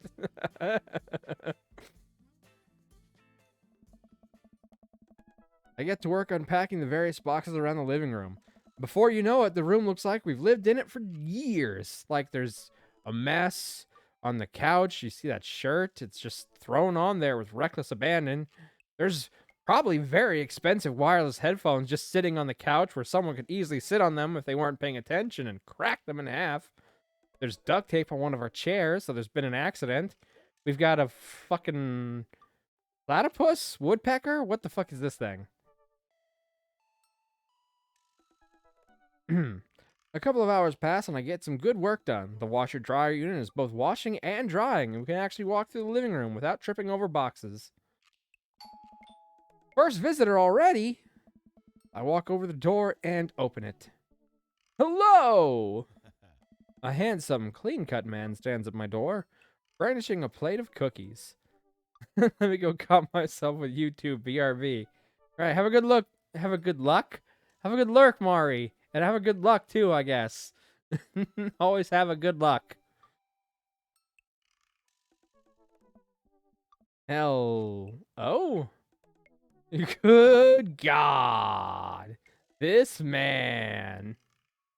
Whoa. Oh, where are my manners? My name is Joseph. I'm your next door neighbor. Oh, yes, hi. I'm Jack. That's what my name is. I saw the moving van and I thought I'd bring over some cookies.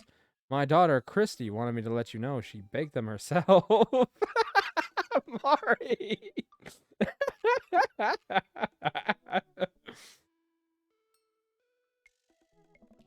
Joseph leans in and whispers.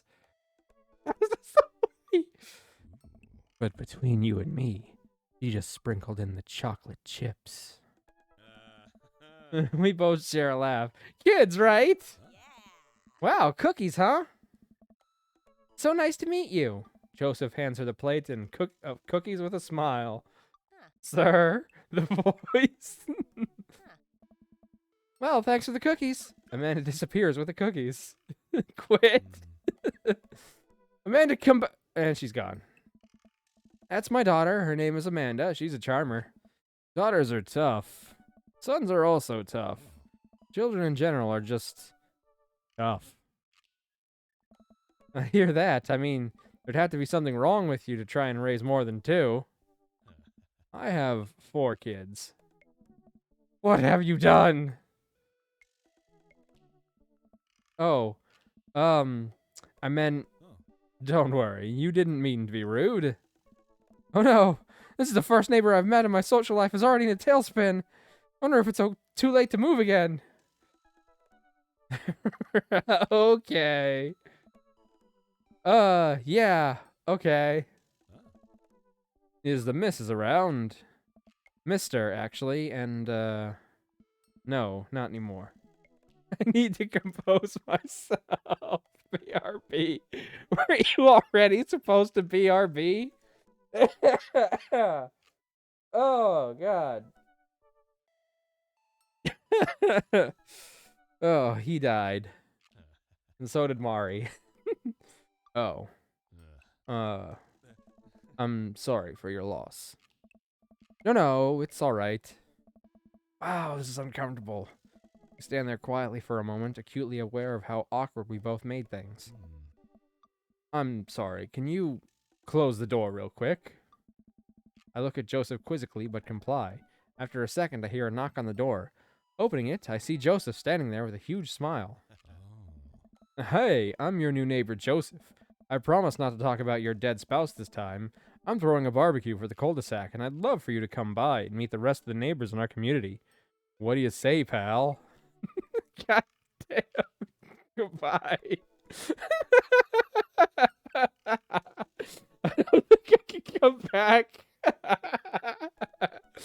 Come on, we've still got like 4 or 5 more dads to go after this one.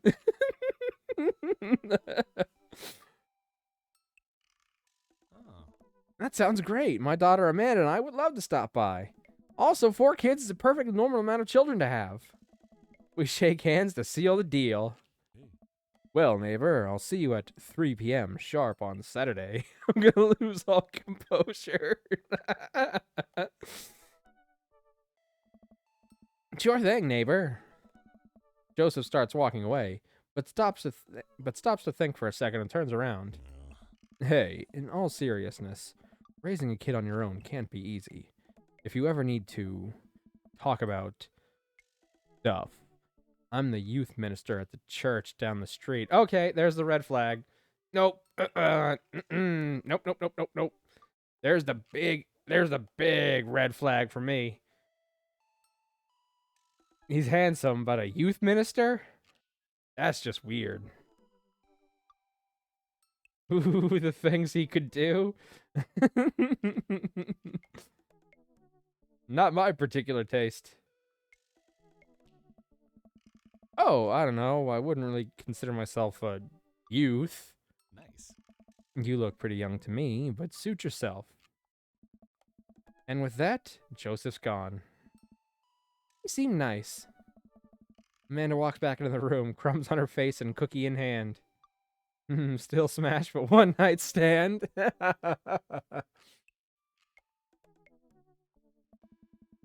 was the smoothest recover I've ever seen. I should be taking notes. See? You're already fitting in great. Where'd those cookies go? They're gone. I'm sorry. Yeah. If it makes you feel any better, they weren't very good. So you ate all of them anyway? I guess that makes it break time. Any ideas? Joseph probably wants his plate back. I think we get a ton of good neighbor points if we bring this back. We're gonna be best neighbors in this whole cul-de-sac. We're gonna kick all the other neighbors' butts. Anyways, I'll be on YouTube. Just for a bit. Okay. For realsies this time, though? With kindness.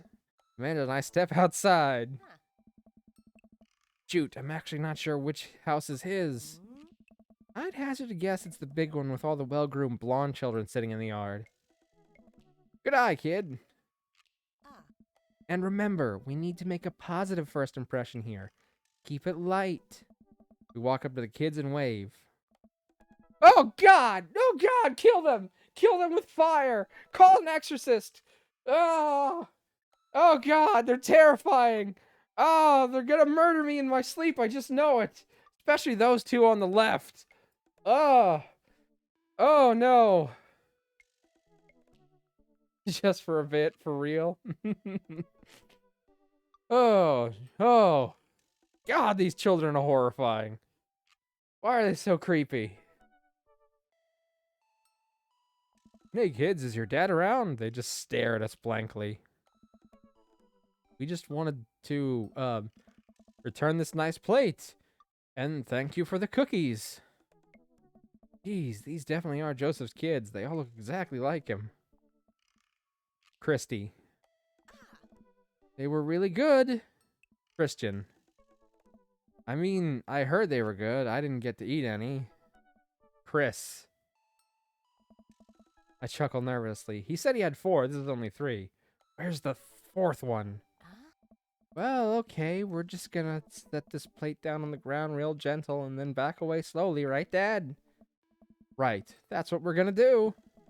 The kids' eyes bore into us as we scurry away.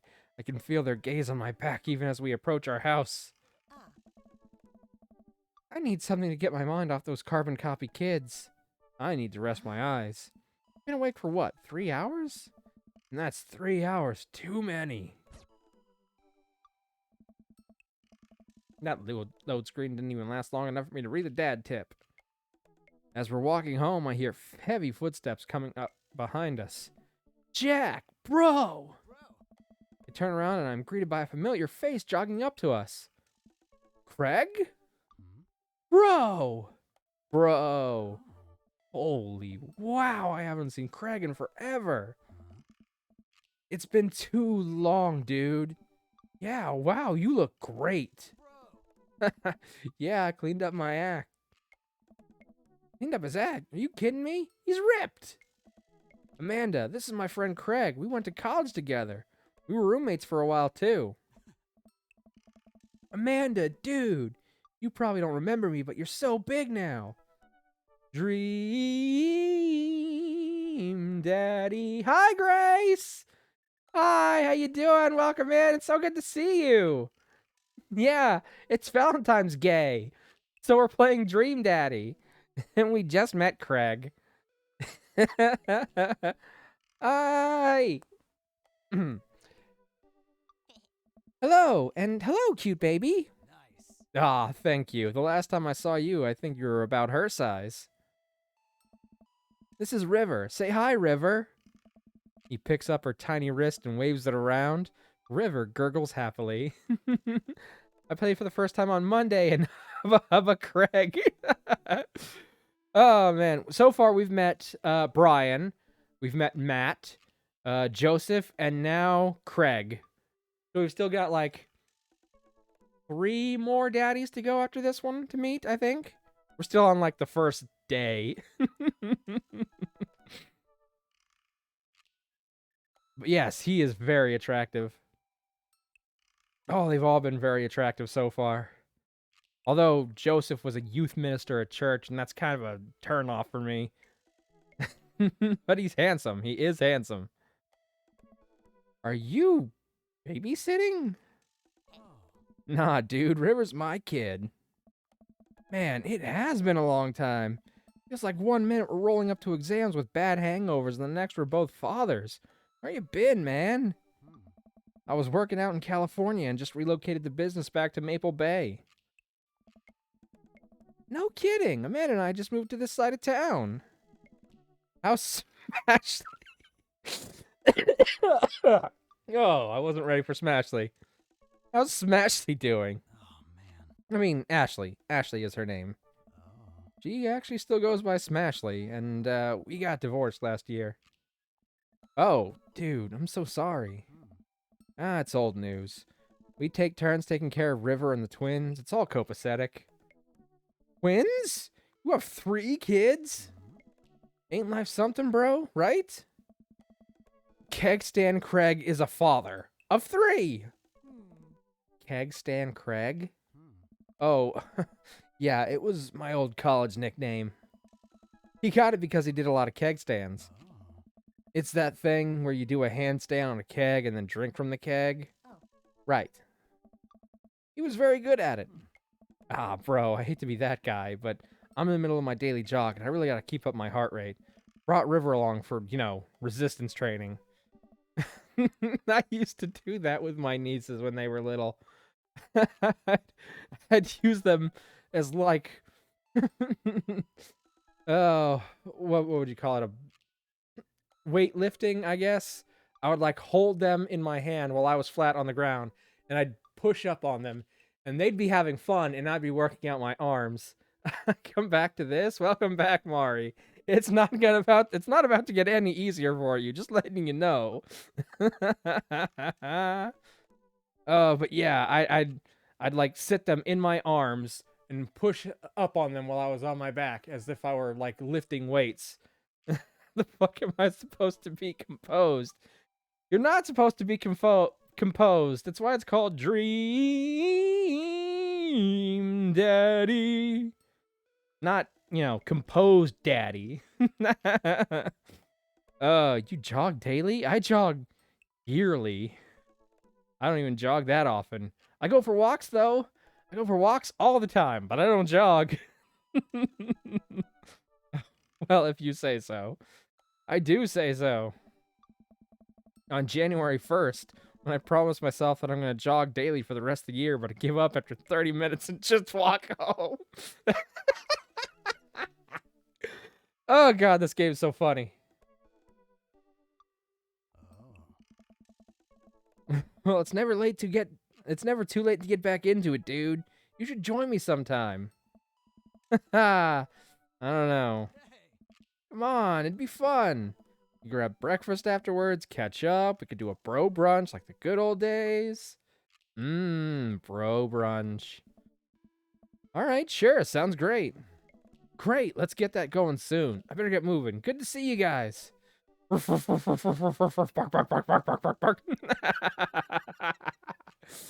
Oh, I'm glad that this is going over so well with you, Mari.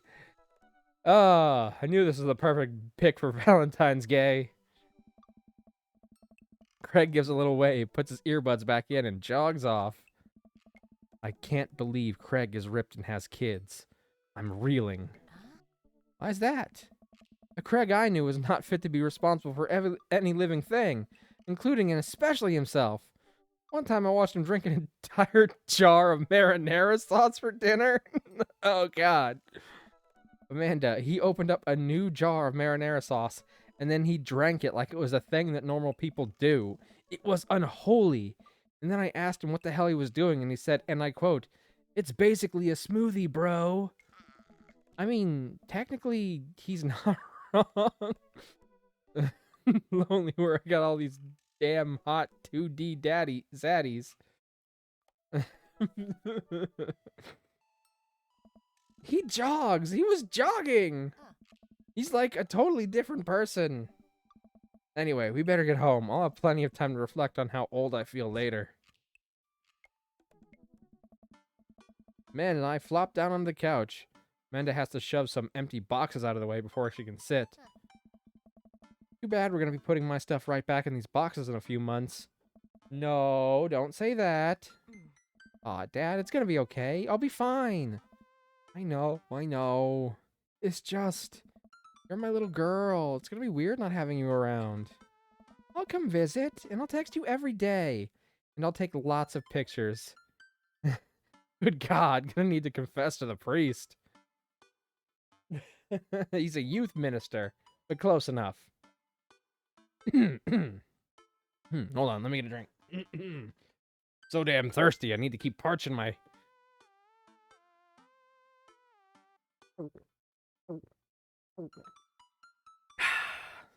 Here we go. That's better. I mean, obviously, I'm a photography major. These damn unholy thoughts. Oh, my thoughts are very holy. They're full of holies. Which holies? I can't say, because I don't think I'm allowed to say that on Twitch. But it's full of holies. Oh, God. I'm terrible. I'm awful. I'm disgusting. You're thirsty too, Mav. True. I am. You promise? Of course. Are you gonna be okay by your lonesome? Oh, come on. I'll be fine. I'll get a dog or something. A dog! Forget art school. I'll stay with you. I'll stay for the dog. Is that what it's gonna take? Medium-sized dog, handkerchief around the neck. I get to name it. That's what it'll cost me to give up my dreams. I'm a woman of simple wants and needs. Respect. Well, a dog is a lot cheaper than college. But if you factor in how long the dog can live, possible medical bills... I agree with Amanda. I mean, yes, that's obviously better than art school. No, the dog's still probably cheaper, though. Amanda laughs. Plus, you'll actually get something useful for it. As opposed to college. These nuts.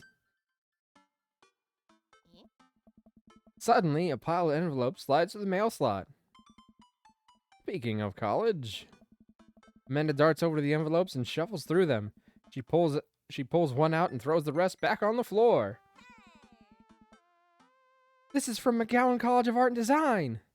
Or MCAD. McCAD. These nuts on your face. Hey, if I was gonna have these nuts anywhere, I'd want them on my face. So thank you.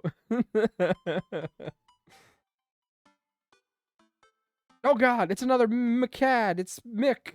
It's McGowan, and the acronym is McCAD. They're both owned by McDonald's. No! They're gonna steal my daughter. Open it! I'm scared. It's just an envelope. Yeah, it's just like my entire future. Not a big deal. She takes a deep breath and rips a letter open with her teeth. If I was gonna have these nuts on my face, it'd be from... Anyway. Moving on. We have a letter opener, but okay. I hold my breath while Amanda's eyes dart back and forth, scanning the letter. What does it say? The admissions committee has reviewed your application, blah, blah, blah. Her face drops. Regret to inform you that we are unable to offer you admission to McGowan College of Art and Design. Amanda throws the letter on the coffee table. Aw, sweetie. It's okay. I kind of saw it coming. I knew I shouldn't have put that experimental stuff in my portfolio. Our admissions officer told me they just wanted to see portraits or whatever. No! Amanda, my baby! Her dreams. That was my Chewbacca impression. What'd you think? But I pull Amanda in for a big hug. You're an amazing photographer. Photographess? Whatever. I know how much work you put into your portfolio. Some other school is going to want to snatch you up for sure. I'll come fight these college people. I'll fight them. I'll give them the 1-2. Hi-ya! Hi-ya! Yeah, I know. It's fine. Are you actually fine, or are you just saying that? I'm fine. Really. Okay, so her words are saying fine, but her face is saying not fine. Her face says the opposite. Yeah, I'll bite their legs. I'll shave their heads. I probably shouldn't push her on this. Oh, and before I forget, Emma R and Emma P are sleeping over tonight. So, you need me out of the way because I'm painfully uncool? Would choose more delicate phrasing, but yes? Well, I'll have you know that I conveniently already have plans for tonight, so you'll have the new place to yourself. Wait, yeah? What are your plans? Quick, think of plans. I am secretly the mayor of this town. Gotta attend that union meeting. I'm going clubbing. I may be 5'7", but I'll chomp their legs and steal their kneecaps. Yeah, well, I'm 6'1". I'll punch down and land square on the top of their heads. Clubbing! We're gonna grab some clubs and we're gonna beat up some baby seals. That's terrible. Oh, baby seals, no! I'm gonna put on a nice outfit and go tear it up on the dance floor. All the hottest dance moves. The lawnmower, the sprinkler, the running man. You know, the ones all the kids these days are doing. What the fuck? I'm sorry. I'm sorry, baby seals. I don't actually want to club any baby seals. Oh, God. I just thought of that joke, and I was like, okay, this is terrible. Therefore, I have to make the joke. All right, but I'm not going to come pick you up if you pull anything this time. Not again. I'm just kidding. I'm actually going to go out and watch the game? Nice. Which game? You know, the game. The one that's on tonight. The game on TV. That's somewhere other than here. Okay, cool. While you do that, I'm going to do some drugs and commit some light arson with the Emmas. Yes, arson! I'm concerned you're hanging with the wrong crowd. Amanda shrugs.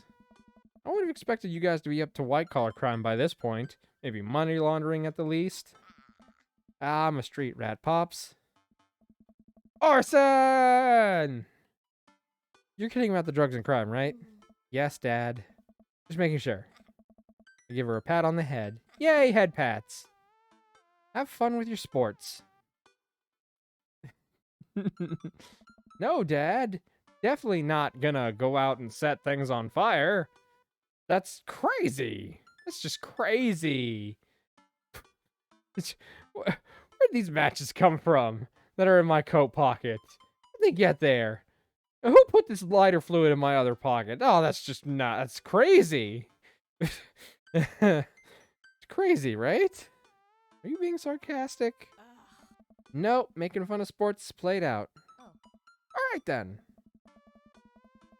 I do some light cleaning around the house and decide to clear out right before Amanda's friends arrive.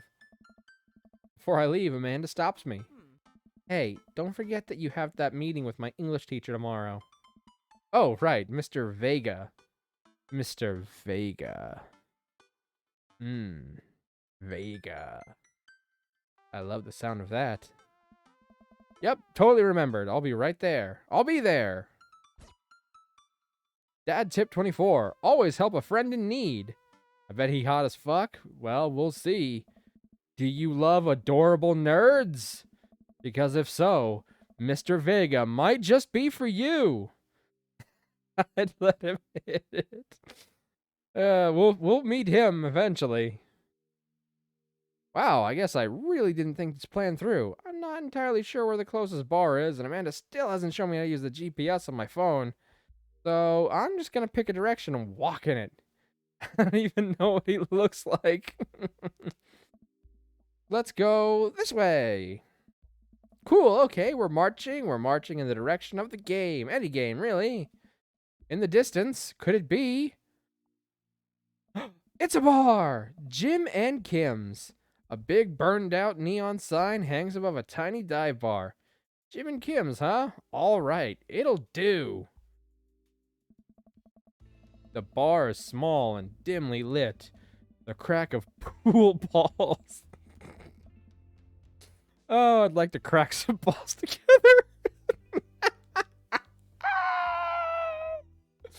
Oh, God. The crack of pool balls sounds in the back as patrons laugh and joke. A string of multicolored Christmas lights hover above the bartender. I can't tell if he's Jim or Kim. I pull up a seat at the bar. What'll it be? 1 beer, please. Sure thing, boss. The bartender slides me an ice cold beer. I take a sip and enjoy the refreshing taste. Say, are you Jim or Kim? I'm Neil. Oh.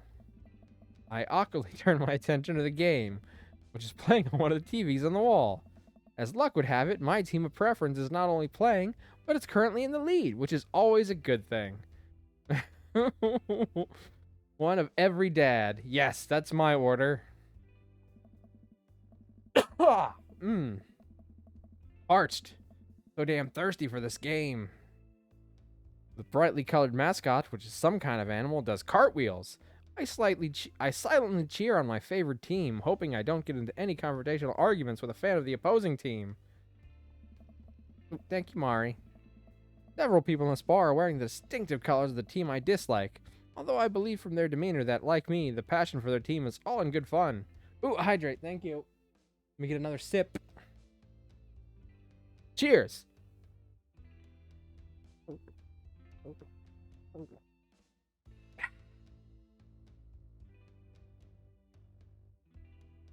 Thank you, Mari. A middle-aged woman holding a nearly empty wine glass sidles up on the bar and sits uncomfortably close to me. Hey, sailor. Oh, hello. Good to see fresh meat in here. I'm Mary. Come here often? Oh, no, I actually just moved to this part of town today. I'm Jack, by the way. Damn, can she talk to me? Sadly, she is not a dateable option in this game. It's called Dream Daddy, not Dream Mommy. We'll have to wait a few more years for that game. Dream Mommy. It doesn't have good alliteration though. What would be good with mommy? Mommy? Sorry. Mommy? Sorry. Mommy? Sorry. Mommy.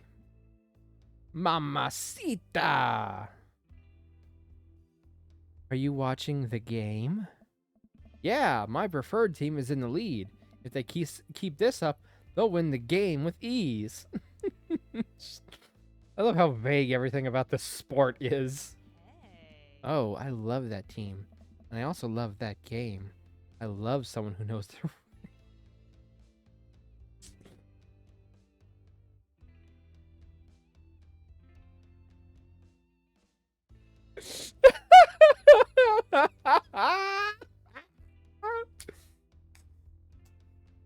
Oh!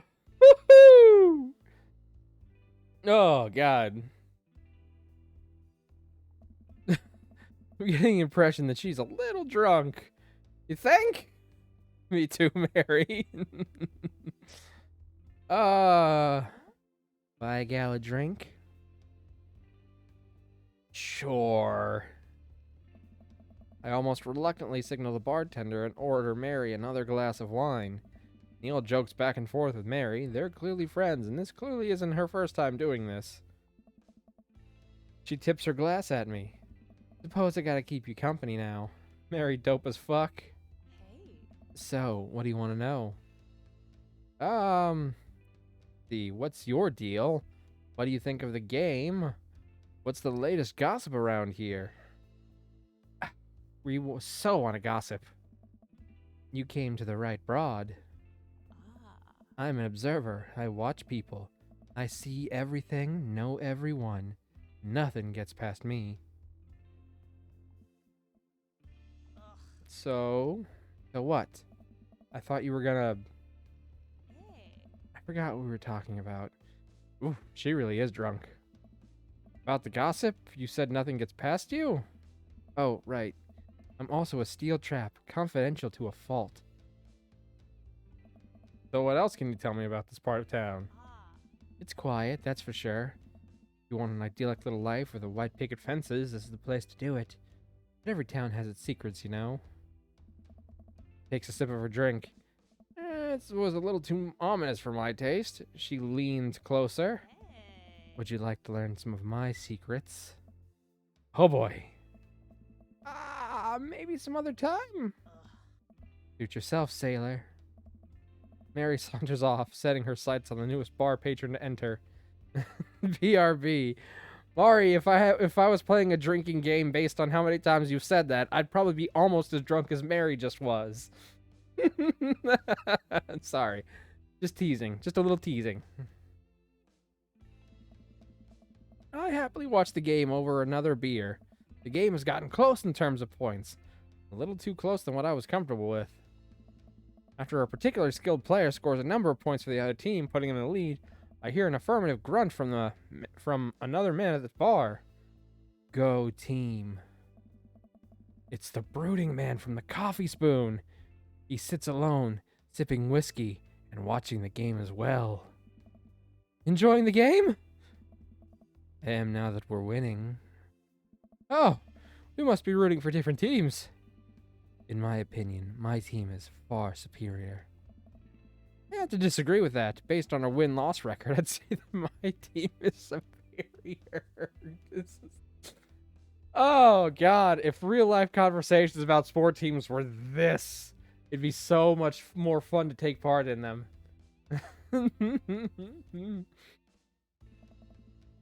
That's where you're wrong, since as it stands right now, my team is beating yours.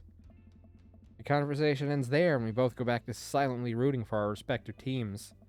The game is close, with both sides playing their hardest to win, but in the end, my team prevails. Quiet cheers ripple throughout the bar. I raise a respectful glass at the man drinking whiskey. He raises his in response. An unspoken truce has formed between us, based on mutual love for the game. He motions to the bartender, pours 2 glasses of whiskey. The man slides one over to me. The name's Robert. Thanks, I'm Jack. You must be new here. Mary already hit on you? Yeah. Robert chuckles. She's a peach. Well, you picked the best bar in town. As slimy as it is, you'll never find a better spot than Jim and Kim's. Is there actually a Jim or Kim that runs this place? No, that'd be Neil. Neil waves from across the bar. Hi, Neil! Good guy, Neil. Not enough Neils in this world. Okay. You a whiskey fella or a beer fella? Beer, but I'll drink most things. You like shots?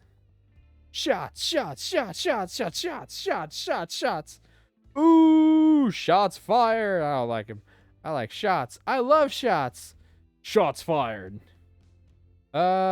I mean, shots are fine, but I'm gonna pick I love shots because I think that's the response he'll like. Thank God. Yay, hearts! Robert nods to Neil, who serves up 2 shots of whiskey. He hands one to me. Here's to your health. We take the shots. The whiskey burns going down, but I try my hardest to look tough. Wait, I think this is what making friends is. Okay, Jack, this guy's out of my friend league, but I think if I play my cards right, we'll be pals in no time. Alright, let's see. Compliment his cool leather jacket. Compliment his rugged good looks. Compliment his hand tattoo. I can barely see his tattoo for the box on the screen. Damn it. Uh, if I compliment his looks, he might think we're coming on too strong. Yeah. How about his cool leather jacket? I like your jacket. Thanks. Been in my family a long time. Passed down from firstborn to firstborn. Cursed, some would say. Man, this guy is mysterious. And cool. Way cooler than I am, at least. Robert signals to the bartender for another round. What you doing here tonight? My daughter kicked me out of the house, running away from my problems, trying to make friends. Let's go with make friends. I'm new in town, figured it might be good to put myself out there. You seem pretty cool. The key to being cool is acting like you don't care about anything, but actually care very deeply about everything to the point where it's debilitating. Really? Robert downs the entire rest of his drink. Of course not. He gets up. Be right back. Gotta powder my nose.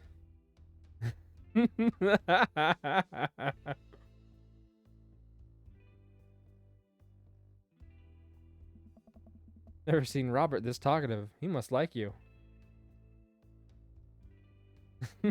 No lube, raw dog. Anyway. I guess so. I gotta admit that Robert has a gruff charm to him. If a guy like that thinks I'm cool, then I really must be. Robert comes back from the bathroom and grabs his leather jacket. You mean the one he's currently wearing? At what point did he take it off? I'm gonna go home. You heading my way? Robert and I leave the bar and find ourselves walking in the same direction. I live in this cul-de-sac down the way. Does everybody live there? Also, hi, I'm back. Welcome back, Mario. I would never have known if you hadn't told me that. Me too. We just finished unpacking today. Mari, settle down. Don't make me get the spray bottle. Great place to be. Great neighbors. Well, some of them. Who's that? We get to Robert's house, which is just a few houses away from mine. We stop and he turns to me. I don't kiss and tell, Jack. So are we doing this or what? What? You know, do you want to come inside or not?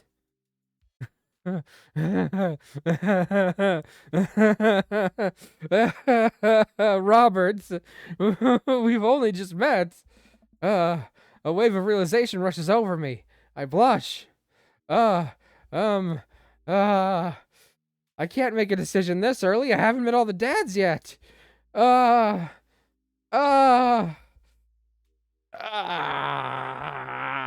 might kick myself for this later, but I'm gonna say no, thank you. I feel like this is a trap. If I accept it this early on, it might ruin things with him later. Like he might see it as a one-night stand, and then we might not be able to date him for real if we choose to. But if we do it, it might ruin his friendship later. Like, I mean, it might ruin the possibility for a real relationship. This feels like a trap, an early game trap. To trick those who are just horny and thirsty. Thorny. There you go. I'm just gonna say no thank you for right now. We haven't met all the dads yet. I'd better call it a night. Get you around? Sure. What did he sk? What's sk? Was that he ska? Was he from my high school band or was college band or whatever? The Communist Manifesto, which is still hilarious. I don't know. It felt like a trap. It felt like it was too soon. I head home, head buzzing with whiskey. What did he mean by, are we gonna do? The fuck did you think he meant? I plop down on the couch and I'm asleep before I even get the chance to take my shoes off. I wake up to a text from an unknown number. Rise and shine, early bird. Still want to work out? This is Craig, by the way. Holy crap, it's 6 a.m.? Who does 6 a.m. anymore? Without realizing it, I drift back to sleep. Whoops, must have winked back out. I checked my phone again. Hey, bud, still want to get your swole on? I'm ready to tear up the track. Hit me up! God, the last thing I want to do right now is work out. But it is Craig. I do want to catch up. Let's go meet up with Craig. Hey, my man, I need a few minutes to wake up, but let's meet in 20. After a few seconds, another text comes in. Sure thing, meet me at the gym. I stretch and my bones creak. I gotta stop falling asleep on the couch. I throw off my blanket and, hey, wait, I don't remember falling asleep with a blanket. Amanda must have tucked me in after I fell asleep. Bless that child. I reluctantly brush my teeth, throw on the only clothes I own that are even kind of gym appropriate, and head out. The neighborhood is quiet and serene this early in the morning. Birds chirp and the grass is still wet with dew. Surprisingly, the gym is pretty crowded. I spot Craig standing out front stretching. Of course. He spots me and waves enthusiastically. Hey, bro, good morning. Hey, good to see you, man. I'm definitely not as pumped as he is. Maybe I should have had some coffee before I left. You ready to kick some butt? Gotta stay posy, dude. With your help, I am. I'm gonna say with your help. I get the feeling this is gonna be less of me kicking butt and more the gym kicking my butt. But I can handle it with you here. Yes! Hearts! Good answer! Dude, bro. That means a lot. We head to the gym and I'm immediately intimidated. All these people look like it could break me in half. And it seems like Craig is friends with all of them? He high-fives and finger guns all the cool jocks in the room. They looked like they could, and would, steal my lunch money to spend on protein shakes. Come on, bud, let's warm up. You head over to the treadmills and start walking. Okay, I can walk. Walking is good. This is a decent place to be. Walking. So, I know we're on treadmills. Yes. And those over there are ellipticals. Very good. What is all this other stuff? Craig laughs. They might look a little scary, but I guarantee that all of them serve a specific purpose for building muscle mass. I watch as a dude in a muscle tee flexes a muscle I didn't know existed on a machine I think was once used to process grain into flour. Oh, we can warm up all right, Craig. What is that? Why is that guy doing that to himself? That's a good question, bro. What do you think he's doing? Training to crush people's skulls with his thighs, like Zangief from Wreck-It Ralph. That's what he did. He was in the bad guy meeting. But I want to take a second and discuss that, actually, though. Because Zangief from Street Fighter was not a bad guy. He was one of the good guys. It was the 4 Deva people, whatever they were called, that were the bad guys. Vega, Sagat, M. Bison, and Balrog. Vega, Balrog, and M. Bison all having their names switched from English to Japanese. But, I mean, M. Bison was also in that meeting. So why the fuck did they get Zangief to be in there? He wasn't a bad guy. Sure, he was from Russia. So I'm sure a lot of Americans at the time probably immediately assumed bad guy. But Zangief is unquestionably a good guy. He does not crush men's skulls like Sparrow's egg between thighs. He's a fucking professional wrestler. He entertains people. Using a medieval torture device. Sorry, I just had to go on that rant for a second. I love Wreck-It Ralph, the movie. But the fact that they consider Zangief a bad guy frustrates me to no end. He's not. Okay? He's not a bad guy. Praying to some sort of pain god? Like, oh, what's the pain god from Dungeons & Dragons called? Leviatar? Is that it? I think that's it. The goddess of pain or whatever. And there's that guy from Baldur's Gate 3 who's like, you mind if we do some BDSM for my god's sake? And I'm gonna whip you a little bit. And it's a very sexually charged scene in that game. BDSM. Yeah, Baldur's Gate 3. It has a scene where there's a guy who's like a torture technician, and he's like, I want to whip you a little bit, please. Let's go! And if you do it, you get a buff for the rest of the game. It's like a permanent buff. It's like a religious self-flagellation meant to atone for one's sins. Flagellation? Flagellation? Fuck, I don't know how to say that word. It's when you hit yourself with a fucking whip. You're actually not far off from the truth. Okay. Oh no. Craig is turning up the speed. I better do the same. How long have you been doing the buff thing? Couple years? And what do you do when you're not dadding or working or buffing? Trying to make it seem like I'm out of breath because I'm going faster. Oh, I coach my twin softball team. Oh, hun. That still counts as both dadding and buffing. Ah, I keep busy. What do you do for fun? I love learning. I try to live my life as close to a Jimmy Buffett song as possible.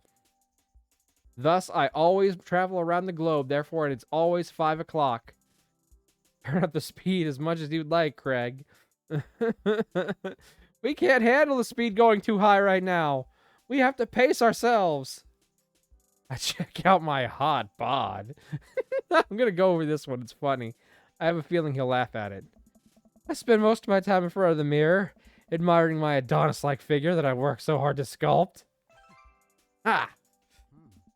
By that, I mean lay horizontally and watch bad television. No! Listen, we can't keep pace with Craig yet.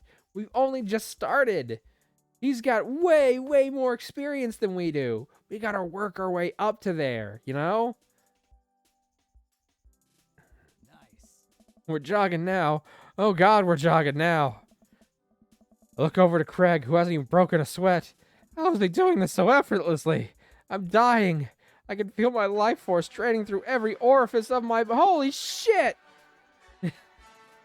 Cameron X with an X just raided. Thank you for the raid. Hello, how you doing? The party continues. Hello, hello, Daddier. Hello, how you doing? Hold on.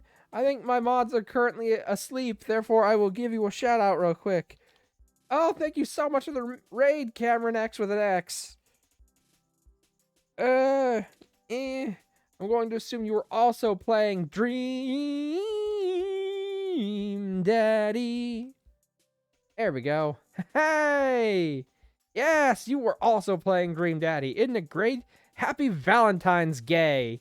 The perfect game for this particular day, am I right? Welcome in. Thank you so much for the raid. I am Maverick Hunter, grade AA. It is very nice to see you. Welcome in. And by all means, cheers to you, my friend. First playthrough or repeat dad fender? It's not my first playthrough, but it has been so long that I've forgotten so many of the humor in it. So it's all catching me like it was new again.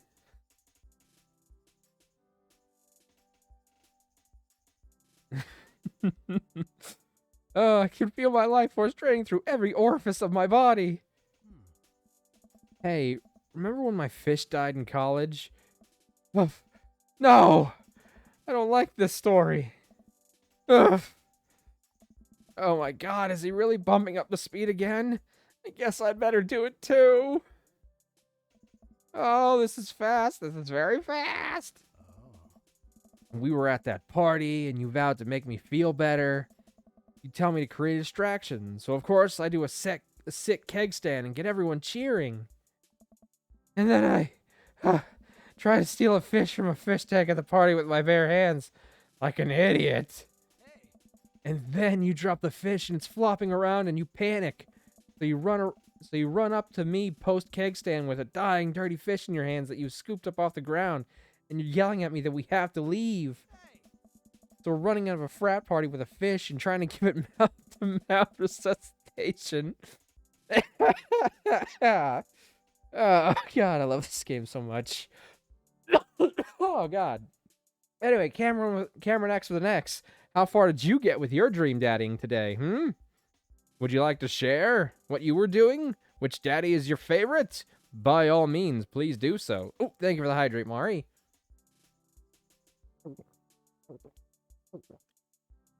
Oh man, this game's making me so thirsty.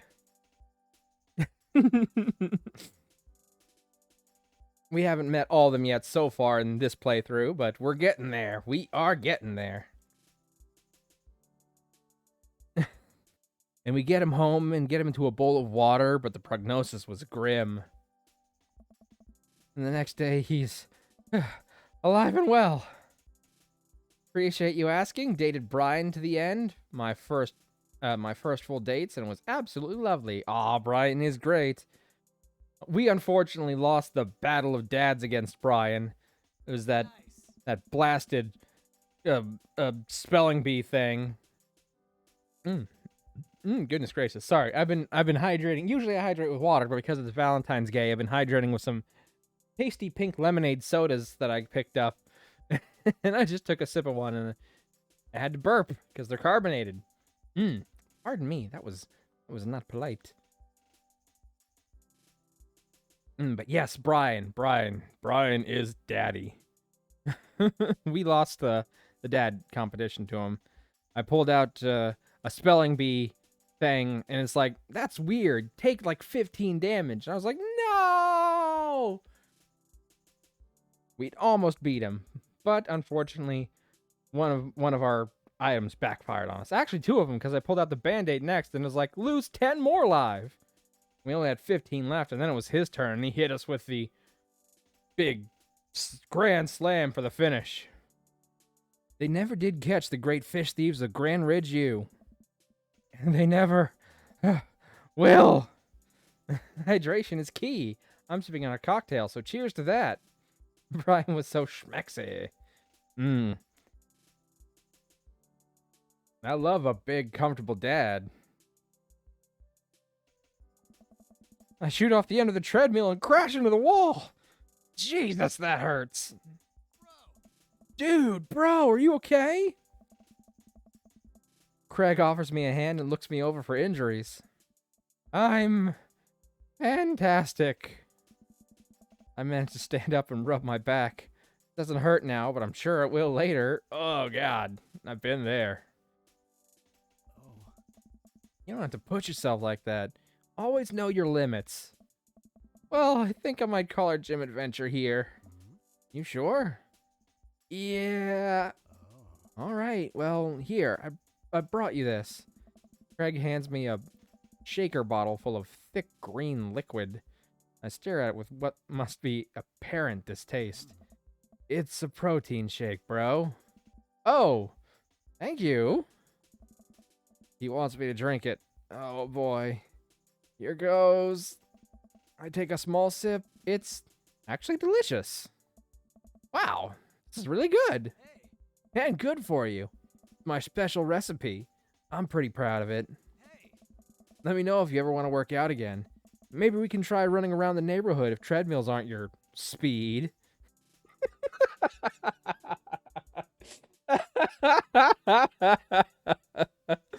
Oh, I love this game.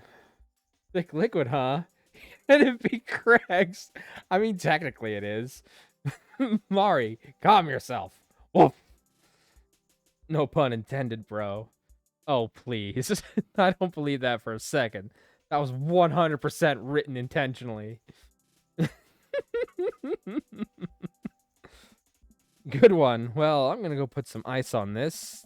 Everything. I'll see you around.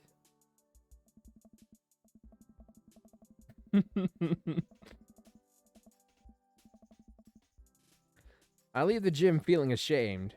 Craig used to order delivery from that pizza place across the street from our dorm. Now he can run circles around me. Literally. Man, I really gotta work on this dad bod. I'll be calm. For now. Until you meet the next daddy, that is, right? I get home and lie down on the couch. It hurts to move. Oh God, I'm so old. Oh no, I must have fallen asleep. What time is it? Shoot, it's 3:55. I'm supposed to be at Amanda's school in 5 minutes. Who's your daddy of choice? Oh, we haven't decided yet. We still haven't met them all. Oh, Cameron X with an X, thank you for following. You are now one of the hunters. Welcome to the base. Feel free to make yourself at home. We got coffee and donuts in the back.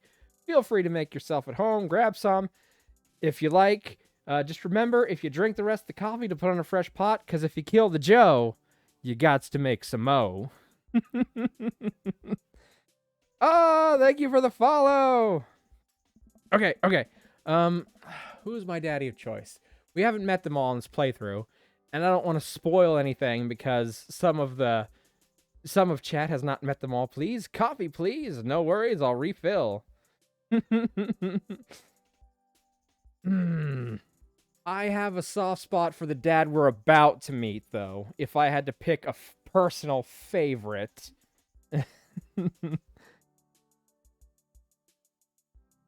I frantically put on some clean clothes, apply a generous amount of deodorant, and run out the door.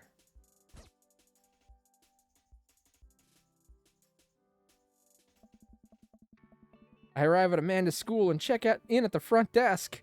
They give me a bright orange visitor sticker and send me on my way. I'm barely awake and feeling pretty haggard, but hopefully nobody will notice. That's how I felt every day at school. I check my watch and I'm relieved to see that I'm only 2 minutes late. Wait, was it room 103 or 108? I spot a youth standing in his locker and approach him for help. Excuse me, do you know where Mr. Vega's classroom is? The youth turns around and looks me up and down with heavily lined eyes. Sigh. Come on, kid, I'm late for a meeting. Mr. Who? Mr. Vega. I don't know. Have you tried the exit? Okay, wise guy, you're gonna help me or not? Sigh. Fine. Up those stairs and to the left. Wait, up the stairs? We've established that our choices are between room 103 and 108. That means first floor. It starts with the letter what? The letter. What's not a letter? What's wrong with my brain today? It starts with number 1. That indicates it's on the first floor. If it were upstairs, it'd start with a number 2. This kid's totally tricking us. Head up the stairs and walk around, unable to find Mr. Vega's class anywhere. After a couple of minutes of searching, I head back downstairs. That punk youth sent me on a wild goose chase. I get back to where that low-rent Gerard Way is standing, fully ready to give him a piece of my mind, when suddenly a head pops out of the classroom next to his locker. Lucien, don't you have a third period to get to? Sigh. Fine, Mr. Vega. Wow. Now I'm officially 10 minutes late. I glare at him as he walks away. We're not cool. You must be Jack. This period's almost over. Would you mind waiting in the back? Holy shit. Mari, what did you do? What happened? Did you accidentally type a period somewhere? Was that just more scrambled nonsense and you accidentally typed a period that made it seem like a link?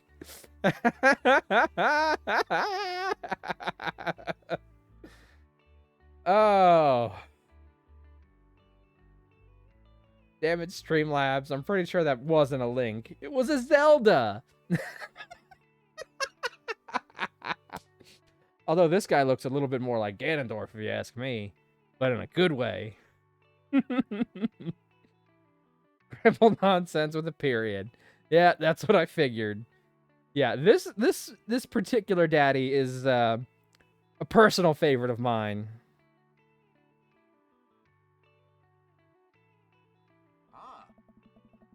Mr. Vega leads me in, and I take a seat on one of the comically small students' desks in the back. I might get stuck in this. All right, where were we? Now, who can tell me about the unreliability of the narrator in J.D. Salinger's Catcher in the Rye? Yes, Colin. Colin stands up and does the thing where he blows into the crook of his elbow to make a fart noise. The whole class erupts into laughter. All right, everybody. Very funny, Colin. Please sit down.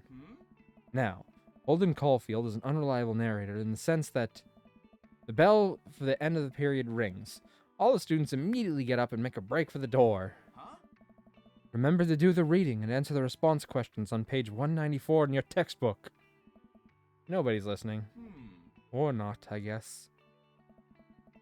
Mr. Vega turns to me and sighs. Woof, woof, woof, woof, woof, woof, woof. See? I told you.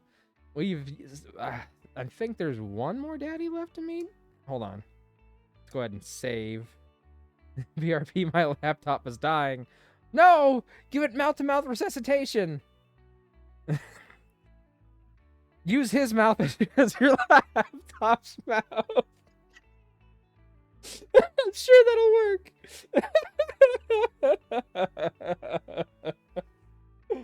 Oh, God. Middle schoolers, right? Don't you teach high schoolers? Both. You know, budget cuts. Right. Thanks so much for coming in. No problem, Mr. Vega. Please, call me Hugo. I don't normally do these impromptu parent-teacher meetings, but as I'm sure you know, Amanda's a very bright student, and I'm concerned about her recent behavior. What's going on? Hugo Vega, my man. Amanda has never been the most engaged student, but I know she cares. Recently, though, she's been falling behind. She's not completing assignments and has been doing rather poorly on tests. I'd normally chalk this up to senioritis, but this is strange. I thought Amanda always shared everything with me. It hadn't even crossed my mind that something might be wrong. I just wanted to ask, is everything okay at home? Well, we just moved. We just moved recently, but it was only to the other side of town, and Amanda was more excited about it than I was. See if you can talk to her about it. I know she values you a great deal, and would appreciate your guidance. She keeps heading down this road. I've got the belly burps. Oh, hold on. I gotta move the mic away. I don't want to burp into the mic. That's gross.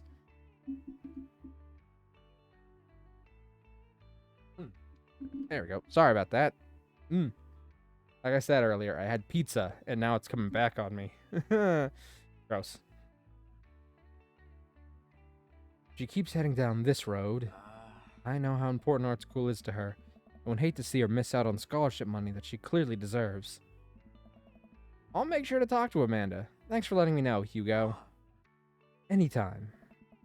On my way out, I stop, thinking for a moment. I turn to Hugo. I'm back! Hey, Hugo? Yes? Did you ever catch that rye? Yes. Nice. I leave the classroom and make my way out of the school. I'm still a little bit in shock that Amanda was able to hide this so well from me.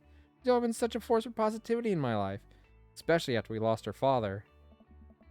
Amanda must be done with classes for the day by now. I'm sure she would appreciate a ride home, and maybe I can talk to her about what's going on. I pull up to the carpool, and Amanda hops in the passenger seat. So, did you have fun gossiping about me? Mr. Vega and I actually just gossiped about our celebrity crushes. So, you talked about Mario Batali the whole time? It was a very productive meeting. I'm pretty hungry. Can we grab some dinner? Sure thing! Do we want to go to the food court at the mall, or do we want to go have something at home? If we go to the mall, we can also do some shopping! We can probably have better food at home, though. Ooh, it's a tough choice. Eeny, meeny, miny. What do we want to do? What do we want to do, chat? Do we want to go have something at home, or do we want to go to the mall? The mall. Let's go to the mall today. Let's go to the mall. Let's go to the mall.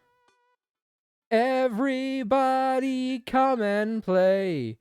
Throw every last care away. Let's go to the mall today, today, today. Does that sound good to you?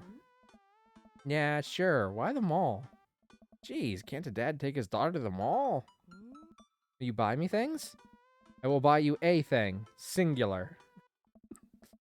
Sounds like a deal to me. We drive in silence for a short while. Amanda plays a game on her phone. I should say something. You know, sometimes when a kid gets older, they find that they have to keep things hidden from their parents. And that's okay, because sometimes that's what kids do. And that's okay. But also, sometimes it's not good to have the...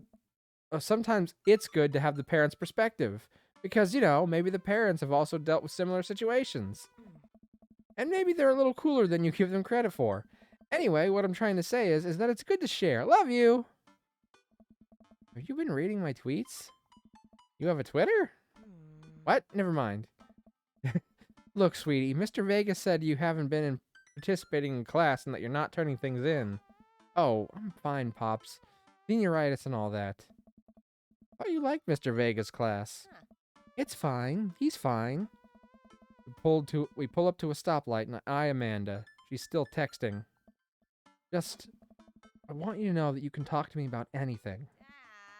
Dad. Uh-huh. I can tell that whatever it is, she doesn't want me knowing about it. That's frustrating. I heard Emma R. is going to that fancy art school in California. That's exciting. Yep. Show enough is fine. Are you bummed out that you guys aren't going to be in the same school? Yep. Amanda keeps texting. She stifles a laugh. What's so funny? I don't think you'd get it. Okay. Who are you texting? Noah. Who's Noah? My friend. Does he go to your school? Yep. Do you like Noah? What? No. Dad? Ugh. Can't believe you would... Oh. Dad. I mean, jeez. Why would you? Ugh. Gross. Sorry. Just asking. Fucking love how sassy she is. Oh, Dad, he's just my friend. Guys and girls can be friends. He's my friend. Okay.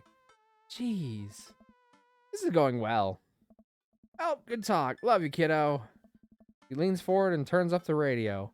I guess that conversation is over. To the mall, then. Dad tip 34. Peter Weller actually has a PhD in something that I wasn't able to read. But I'm sure it sounds pretty cool. We arrive at the mall, a big indoor shopping center with a couple different floors. Is that what a mall is? I mean, I suppose it's good it tells us. Do malls even still exist in this day and age, or are they all finally gone? When was the last time you guys went to a mall? It's kind of dead, but that doesn't stop a mall security guard from yelling at a group of loitering teens. Let's eat something disgusting for dinner. Hell yeah. Language, Missy. Heck yeah. Better. We approach the food court and evaluate our options. Let's see, if this was the mall where I live, the food court's at the very top floor. So I'd have to go up this one to what is probably the third floor, because this looks like it would be the first, so we're on the second. So up to the third floor, that would be the food court for my mall, which I haven't been in at least 4 years, I think, if it even still is open. Last time I went, it was during the Corona tour of Backstreet Boys and such. You know, the thing. The Schmovid. There you go. I think that's a good phrase. A euphemism, as they like to call it. And there were like a bunch of stores in it that were completely shut down. There was hardly anyone in there. We approach the food court and evaluate our options. There's greasy restaurant after greasy restaurant. My heart burns just looking at the menus. Nobody looks happy to be here. What are you in the mood for? Bread dipped in sugar, bread with cheese on it, or you just want me to inject some fat directly into your bloodstream? I extend my hand to her. Would you do me the honor of sharing some nachos? She takes my hand with a grin. It would make me the happiest, cheesiest girl alive. Nachos. It's my cheese, nachos. Sorry.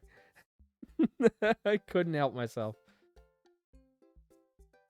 We ordered a giant pile of chips and unnaturally orange cheese from a very unenthusiastic and possibly stoned teenager. We take a seat at a rickety table and dig in. The cheese is orange because of all the spices in it. Thought everyone knew that. It's nacho cheese. It's my nachos. Okay, you have my full undivided attention now, Mav. There was guests and I had to tend to them. No problem, Mari. Whoa. These are bad. These are very bad. Also strangely delicious?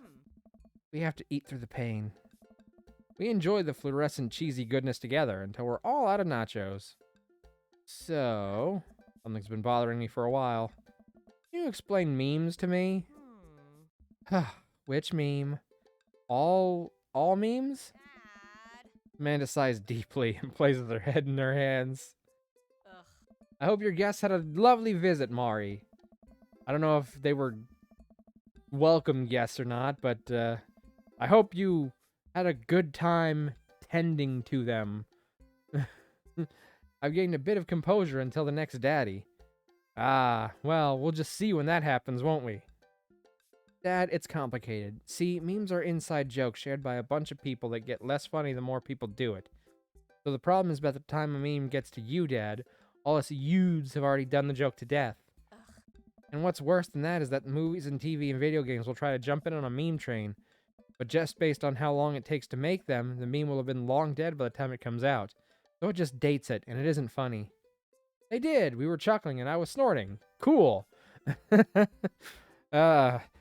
Were they chuckling at me, or were they chuckling at something else? Just so I'm aware of how many possible strangers might have been watching what I was saying. Watching what I was saying?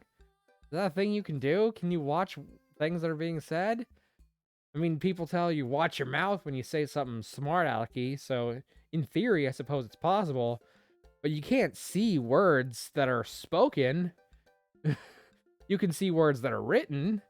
Oh God, I've dived into an existential nightmare. They were chuckling at my actions. Yes. Okay. Cool. I think that helps me get out of this tailspin I was about to drag myself into. You can watch what people say. Cool. Excellent. Great. Oh shit, what up? Oh. Dad, please. Anyway, changing the subject. Where to now? Want to go to that goth store? What? You know, the one that's all black and tries to establish itself as anti-establishment despite being an exact representation of the establishment. So Hot Topic. Do you want to go into Hot Topic? I don't know what store you're talking about. You know, the one where you can buy chain wallets and it's basically assault on what people fought so hard against in the punk and hardcore movements in the 70s and 80s. Some people actually see words when they hear people talk. Yeah, I guess if you've got, what's it called? Synesthesia? Is that it? Where like you can smell numbers and such. Gonna be keeping a lurk and heading for some Z's. Have a great stream and a pleasant rest of your Valentines, y'all. Thank you, Cameron. Excellent raid. Have a great lurk and get those Z's. Get all the Z's. Get at least 12 Z's. You're supposed to get an average of 8 hours of Z's a night, but you should get 12. I thought they were talking about Spencer's. No. Spencer's isn't a goth store. Spencer's is a joke store. They're definitely talking about Hot Topic.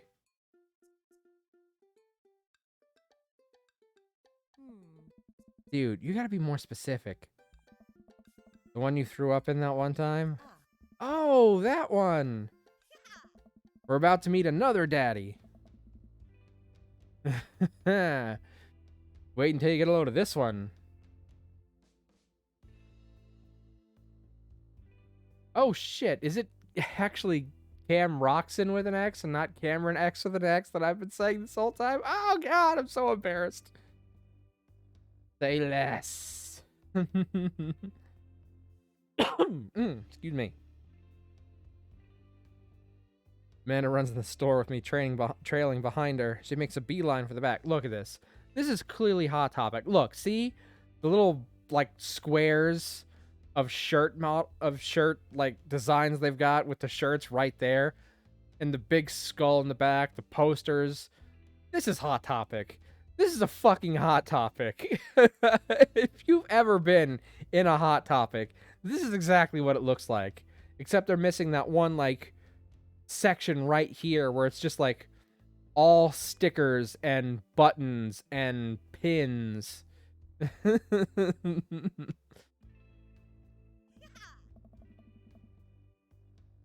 There it is. You can still see the outline, kinda. I'm so proud. Speech! Amanda. Speech! All right, I'll do it if you stop chanting. Amanda stops immediately. I clear my throat. Thank you all for joining us here today to commemorate an historic moment that would forever shape history. On a day very much like today, some 5 years ago, our very own Amanda Ann Lombardi had too much blue raspberry slushy on an outing to the mall. After begging her father to take her to Dead Goth and beyond.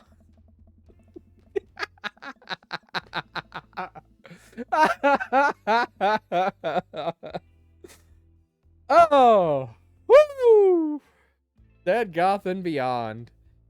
God, I love this game's humor. After begging her father to take her to Dead Goth and beyond to buy rainbow suspenders, she proceeded to throw up all over a display of My Chemical Romance merchandise, which is a good metaphor for their career.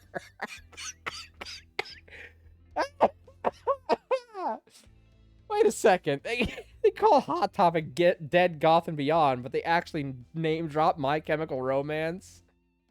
Oh. I guess if they just used Hot Topic, we would have gotten that excellent Dead Goth and Beyond pun, though. Her loving father then had to pay for said merchandise, which to this day remains among our possessions. Thank you. Yeah, I need another drink. I don't know if it's from all the laughing or if it's just from being so damn thirsty, but whew, my throat is parched.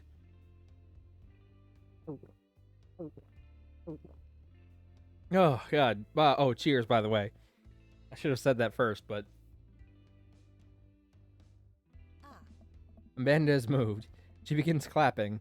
Slow at first, then faster and more vigorously. Several other patrons turn their heads. One of them also starts clapping. I bow my head. Oh, hey, chain wallets. And while Amanda busies herself looking at band t-shirts... But she just mentioned the wallets. I try and find something of interest to myself. Oh, hold up. It's been like a couple hours. I gotta turn the head pats off. I eventually need to figure out how to set them on like an auto timer. Of course, it used to be that whenever I turned them off, somebody would instantly re-redeem them. It's from trying to control me being timed out, lol.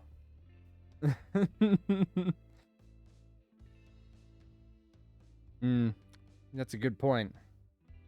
You were timed out for 1 second, though. The band t-shirts, the ironic mugs, and the clearance bin for hot deals. Let's see. I do love me a good mug. I'm gonna look at the mugs. I'm suddenly stricken by existential fear. If there's only one number one dad, then why are there so many mugs here that say that? This whole time I thought I was the only one. If I'm not number one, where do I place on the global dad ranking charts? Clearance! That would also have been a good choice. I have work to do. Look, this is very important to me. I overheard a stifled argument at the cash register. An older gentleman is carrying a garment and showing it to a bored-looking cashier with pink hair. Hey, we also have pink hair. I can see that. Don't know what to tell you, dude. I just work here. Listen, when I bought this online, the website said this blouse was Victorian-inspired. However, when I received it, it clearly held the trademark of Edwardian dressage. Do you want a coupon? I can give you a coupon. Will you leave if I give you a coupon? Is there a manager present? People have to know what they're buying. I am the manager. I see. Well, it would seem I have outstayed my welcome. Good day, shopkeep. Your superiors will receive a strongly worded letter by post. Whatever, dude. Man whirls around and storms out, his literal coattails trailing behind him. I can't tell if they are Victorian-inspired or Edwardian in nature. Amanda trots up to me with a t-shirt in her hand. Oh boy, here it comes. Hey, Dadtron 5000. Mari, are you looking respectfully? I hope so. Yes, I'll buy it for you. Wow, that was easy. Thanks. At least it's only one this time. Amanda plops the shirt on the counter and grins at the cashier. I love your hair. The cashier says nothing and rings Emma up, radiating hatred. I hand her a 20. Oh, I was giving the cashier a male voice. My B. Listen, I know they said pink hair, but how was I supposed to know that meant female, right? Pink can be a man's color too. I'm a man with pink hair in this game. Obviously. So, what was that guy's deal? The cashier rolls her eyes so hard I'm worried she'll pull something. Obviously, Mav, I never look disrespectfully. Auga! Auga! Bark, bark, bark! Woof, woof, woof, woof! Bark, bark, bark, bark, bark, bark, bark! Clearly. And that's Damien. He's in here all the time. He's obsessed with Victorian fashion or whatever. She hands Amanda her bag, and it's clear the conversation is over. We make our way out of the store and head home to get some rest. Amanda and I sit on the couch trying to find something to watch over bowls of ice cream. Oh, cool! Long haul paranormal ice road ghost truckers. Long haul paranormal ice road ghost truckers? What the fuck? Shut up. You know what? I'm leaving. No, you're not. No, you're not. We haven't even had a good chance to meet Damien yet. We haven't even fully gotten to know Damien.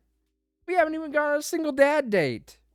I mean, I guess you could kind of count going to the gym as a dad date, but it was never established if it was a date or not. So I'm not counting it as a date. God, if there was a show called Long Haul Paranormal Ice Road Ghost Truckers, I wouldn't watch it.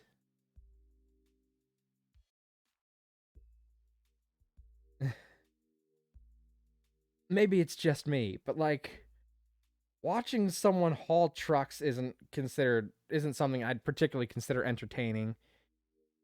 And all of those ghost shows are bullshit, to be perfectly blunt. They're all bullshit. So watching a show where it's like hauling trucks that are haunted, I guess, it combines incredibly boring with absolutely bogus. That actually sounds like the worst possible combination of shows I could throw together. Your favorite, right? Oh, hell yes. They have to make it over the Canadian tundra before the ice roads melt, but they're also hunting ghosts. And also, the trucks are haunted. Oh, that sounds so stupid. It's so stupid. Oh, but I just know that would get millions of views, but it's so stupid. This is an episode I've already seen, but it's one of the best. I'm reading this in protest. Callum and Flint dog... No, I refuse to read the rest of this. Callum and Flint Dogbone, the twin brother truck driving and ghost hunting duo, find themselves in the greatest peril yet, being on this show. Oh no, the ghosts... Control truck. I can't read this. I can't steer 'em all. I can't steer on them there damn ice roads. Let me use this EVP meter to try and communicate with the... God, I can't. I can't even make it entertaining with stupid voices. Flint, we're about to die. Ugh. Almost got it. If you listen carefully, it sounds like it's saying you're going to die. Come on, Mav, just read it. I'm reading it. That's because we're about to die, This is art. It is art if it starts with an F. The episode ends, thank God. And Amanda excuses herself to go and start arguments on the internet. I stay up a little longer, curious about the exploits of Callum and Flint Dogbone after the disastrous ice road accident. God, I hope they're okay. Wouldn't it be terrible if something happened to them and they'd have to cancel the show forever? Afterwards, I crawl into bed and get a good night's sleep. The voices, Mav. No! No! No! They don't deserve it. Nothing that stupid of a premise deserves my joy and mirth. If life gives you lemons, parsley, onion, and eggs, make a really nice omelet.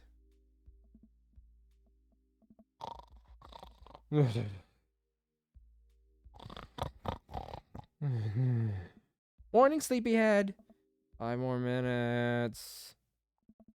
You have never, ever let me have 5 more minutes, so get up. Fine. We have cereal for breakfast and spend the morning putting together furniture. Amanda is much better at interpreting the tiny manuals. We're able to put together a few shelves and one desk, but I'm pretty sure it was supposed to be a bookcase. So, you excited for the cookout today? Excited to beef up my grilling skills. If there's food, I'm excited. Alright, I'm gonna go for food excited. Because, it's somebody else's barbecue. It's impolite to grill at somebody else's barbecue. I'm all over those terrible store-bought sugar cookies that everyone brings to parties. Yeah, those are bad. Which means there are more for me! Don't you want to meet some of the people in the neighborhood? God damn! Why am I so parched today? I'm gonna attempt to do some diamond art while watching this. Probably won't get much done. Hold on, I'm taking another sip. Cheers. You know what I think it probably is? I haven't done a visual novel game in quite some time. Or I haven't had to read this much on a stream in a while. Well, thank you for the hydrate. I already did it, but I'll go ahead and do another one real quick. So I think it's causing my throat to get overexposed, as it were. Overworked, perhaps, is the better word. Cheers again.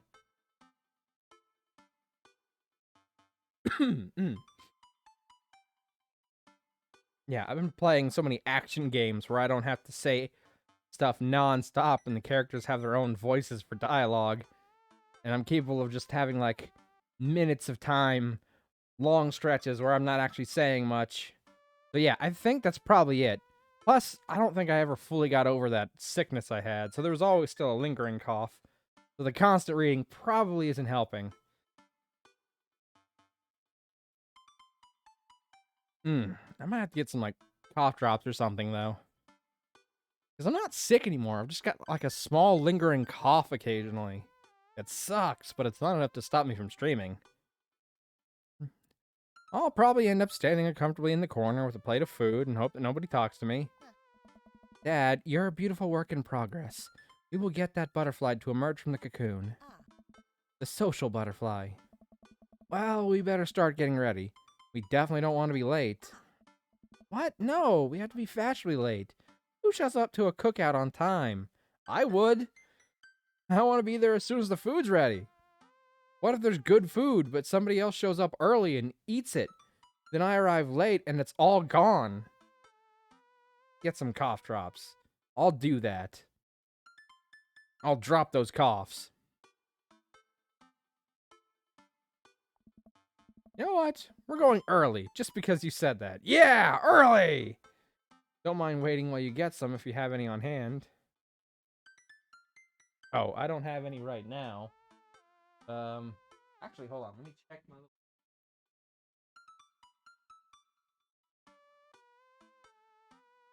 They're all gone.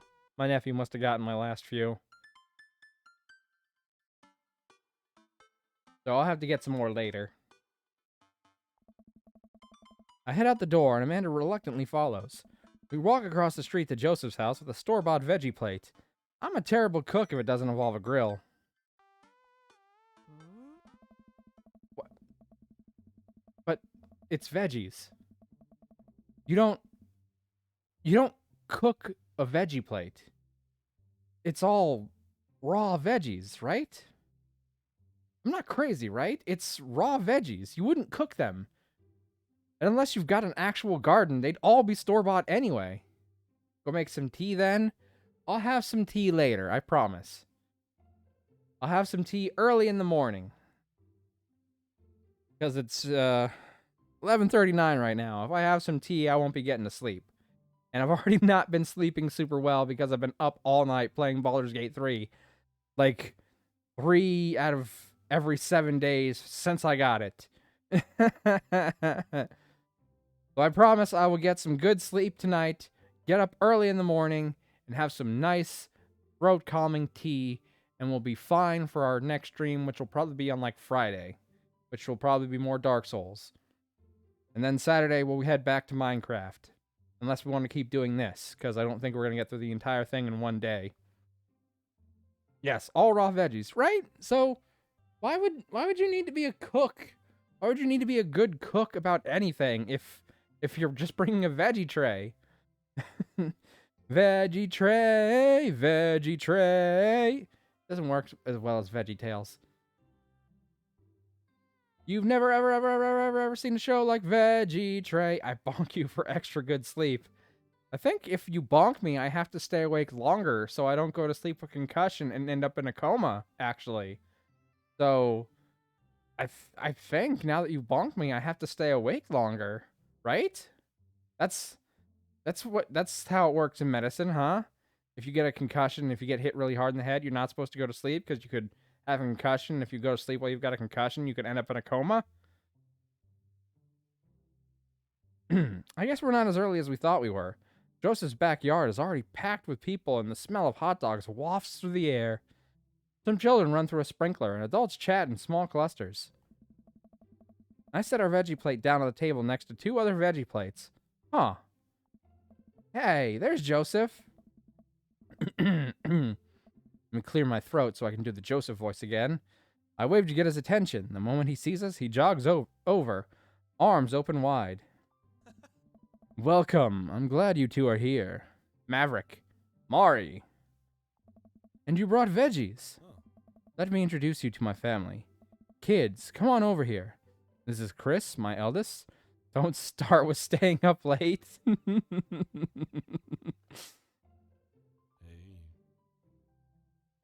Was that kid's voice? You need some sleep? I know, but we've still got like 30 more minutes of stream left before I go to bed. Possibly an hour if I want to keep playing. If I get if I get lost in the game, might stay up till 1 playing. Hello, one night stand. Hi. This is Christian and Christy. They're twins. They stare creepily and say nothing. Then, of course, there's our youngest, Krish. Wait, where is Krish? Maybe Mary put him in his crib. Oh, no. It's the woman from the bar the other night. What is she doing here? Oh, and how could I forget my lovely wife, Mary? Oh. No. Joseph pecks her on the cheek. He smiles. Ah, Mary, sweetheart. Did you put Chris to bed? I'll have to go look for him. What? You'll have to. Joseph takes a moment and regains his composure. Mary, this is our new neighbor, Jack, and his daughter Amanda. I'd shake your hand, but I have a glass of wine that I need to tend to. I love her. No, I can't date her. Nice to meet you, Mary, for the first time. Charmed. Well, I have to go over there now.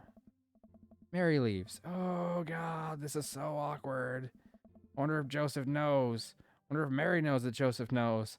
Wonder if Joseph knows that Mary knows that I know. It's okay. She could be a one-night stand too. What, are we gonna have a threesome with a married couple? Because I've done that once and it's very awkward. It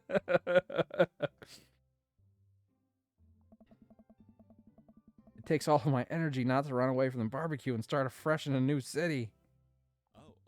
Oh. My wife has a wonderful sense of humor, but please, you two enjoy the barbecue. All the guys are really excited to meet you.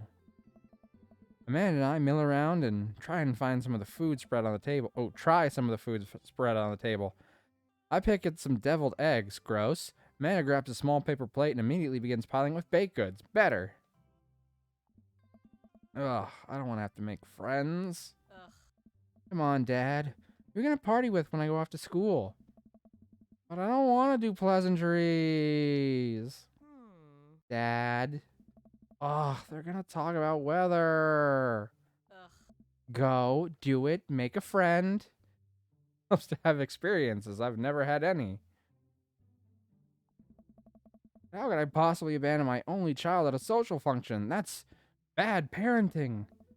This plate of cookies is my new dad. Bye. Amanda shoves me into the center of the yard. Well, here goes nothing. I look around the party and I am surprised to see some familiar faces.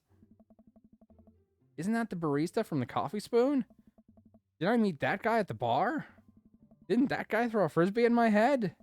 Isn't that the guy who was throwing a fit in Dead Gotham Beyond? Isn't that Amanda's teacher? Hey, I know Craig. But wait a second. All these people live in our cul-de-sac?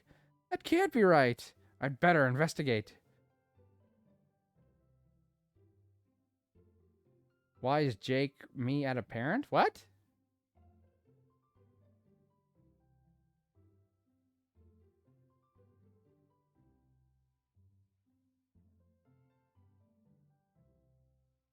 I don't know. I don't know what you're trying to say, Mari. Why is Jake me at a parent? Who's Jake? Are we talking about Jake from State Farm? The one who wears khakis.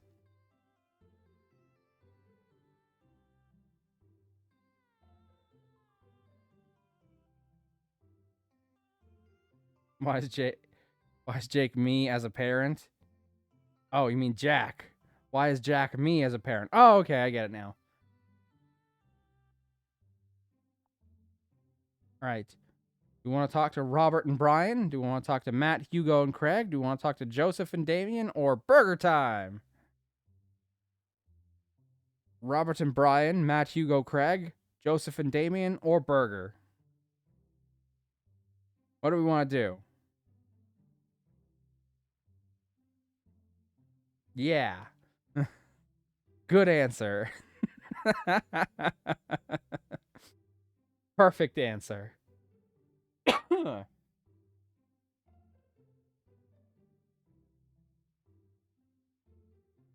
Let me pull up the other thing and see how long we've been going for so far. I know we've got at least 20-ish minutes left if I don't go an extra hour. Okay, so we've actually been already doing 3.5 hours almost. Matt, Hugo, Craig, all the hotties. Sorry, I couldn't remember his name for a second. Okay, we'll do Matt, Hugo, and Craig. I do like Hugo. Hello! I know usually a sandwich only has 2 pieces of bread, but could I be the middle of this 3-bread dad sandwich? Thank you, please. No, stream's lagging. Sorry, that's probably because I had to bring something up and it probably just like flickered for a second. Okay, we good now. Yeah. It's probably just because I brought something up and it's like I had to drop the game so I could check it. So I was like, oh, you put the game down. Now we're going to chug. And not in like the keg stand way like Craig used to do. Well, I don't think it's fair to try and compare the two art movements like that. Periods in art only exist because they're a unique byproduct of the social and political climate of a time and place. And to try and take something like, say, the Rococo period and compare it to the postmodernism in America, you're completely disregarding the context in which a work of art is created. Matt and Hugo seem to be so busy talking that they don't notice me. Craig leans in. I had to pause and unpause. Sorry. Like I said, if I have to go off the game, I have to, press the Windows button on my keyboard so I can go off the game. So that tends to freeze up the stuff. God, Hugo fine as fuck. Hugo is a personal favorite. Yes, Professor, I will see you after class. Dude, I have no idea what's happening. Alright, do we talk to Craig or do we listen in on Matt and Hugo? I think if we talk to Craig, we'll probably gain a heart point with him. But if we listen in with Matt and Hugo, we might be able to gain a heart point with one of them? But Matt! Look, he's very nice looking too, okay? They're all very attractive dads. I would let every single one of them be my daddy. Talk to my baby daddy? Craig? Alright. I turned my attention to Craig, who seems a little more attentive to my existence. How'd resistance training go the other day? Great. Little River here is a great cheerleader. Aren't you, tiny bro? Craig grabs River's arms and waves them around. You can do it, Dad. I'm so proud of you. I'm sorry for pooping on you. You must be a handful at that age. Oh, they always are. But it's so worth it. Craig grabs River's arms again and waves them around. Aw, I know. She's adorable, isn't she? Also, I'm sorry for throwing up on you, Dad. How are you settling in? Almost done. This new place is perfect. I never get too comfortable. I'm just going to say almost done. I love him. Oh, they're all so good. But we're going to have to make one decision eventually. There's still a few odds and ends to take care of before I can really call myself settled. But I think we could upgrade the situation to livable. Nice. We did livable throughout the entirety of college. Yeah, my goal was for Amanda to live the sort of life that didn't involve eating spoonfuls of ranch dressing as a palate cleanser between different types of pizza. Craig must be protected at all costs. He still does, though. Hey, she takes after her dad. Jack, how are you liking the neighborhood? It's pretty nice. Everybody's been super friendly. Seems like your daughter is fitting in just fine. Matt points across the yard to where Amanda, Daisy, and another young girl are playing. They're all sitting cross-legged in the grass, picking weeds and weaving them into little flower crowns. It's pretty adorable.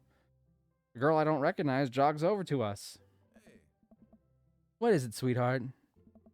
It's a flower crown. I thought you'd look cute in it. Hey. Well, there's only one way to find out. Matt takes the flower crown and places it on top of his head. Am I cool now? Girl stares at him, thinking it over. Nope. But you're still slightly less uncool than you were. Oh, but you're slightly less uncool than you were before you put it on. Hey. Ha! Hey, Jack, this is my daughter. Hello! I'm Carmencita. Carmencita. Amanda comes over with Daisy in tow. Dad, look, I'm making friends. Soaked? Are you making friends? You'd better be making friends.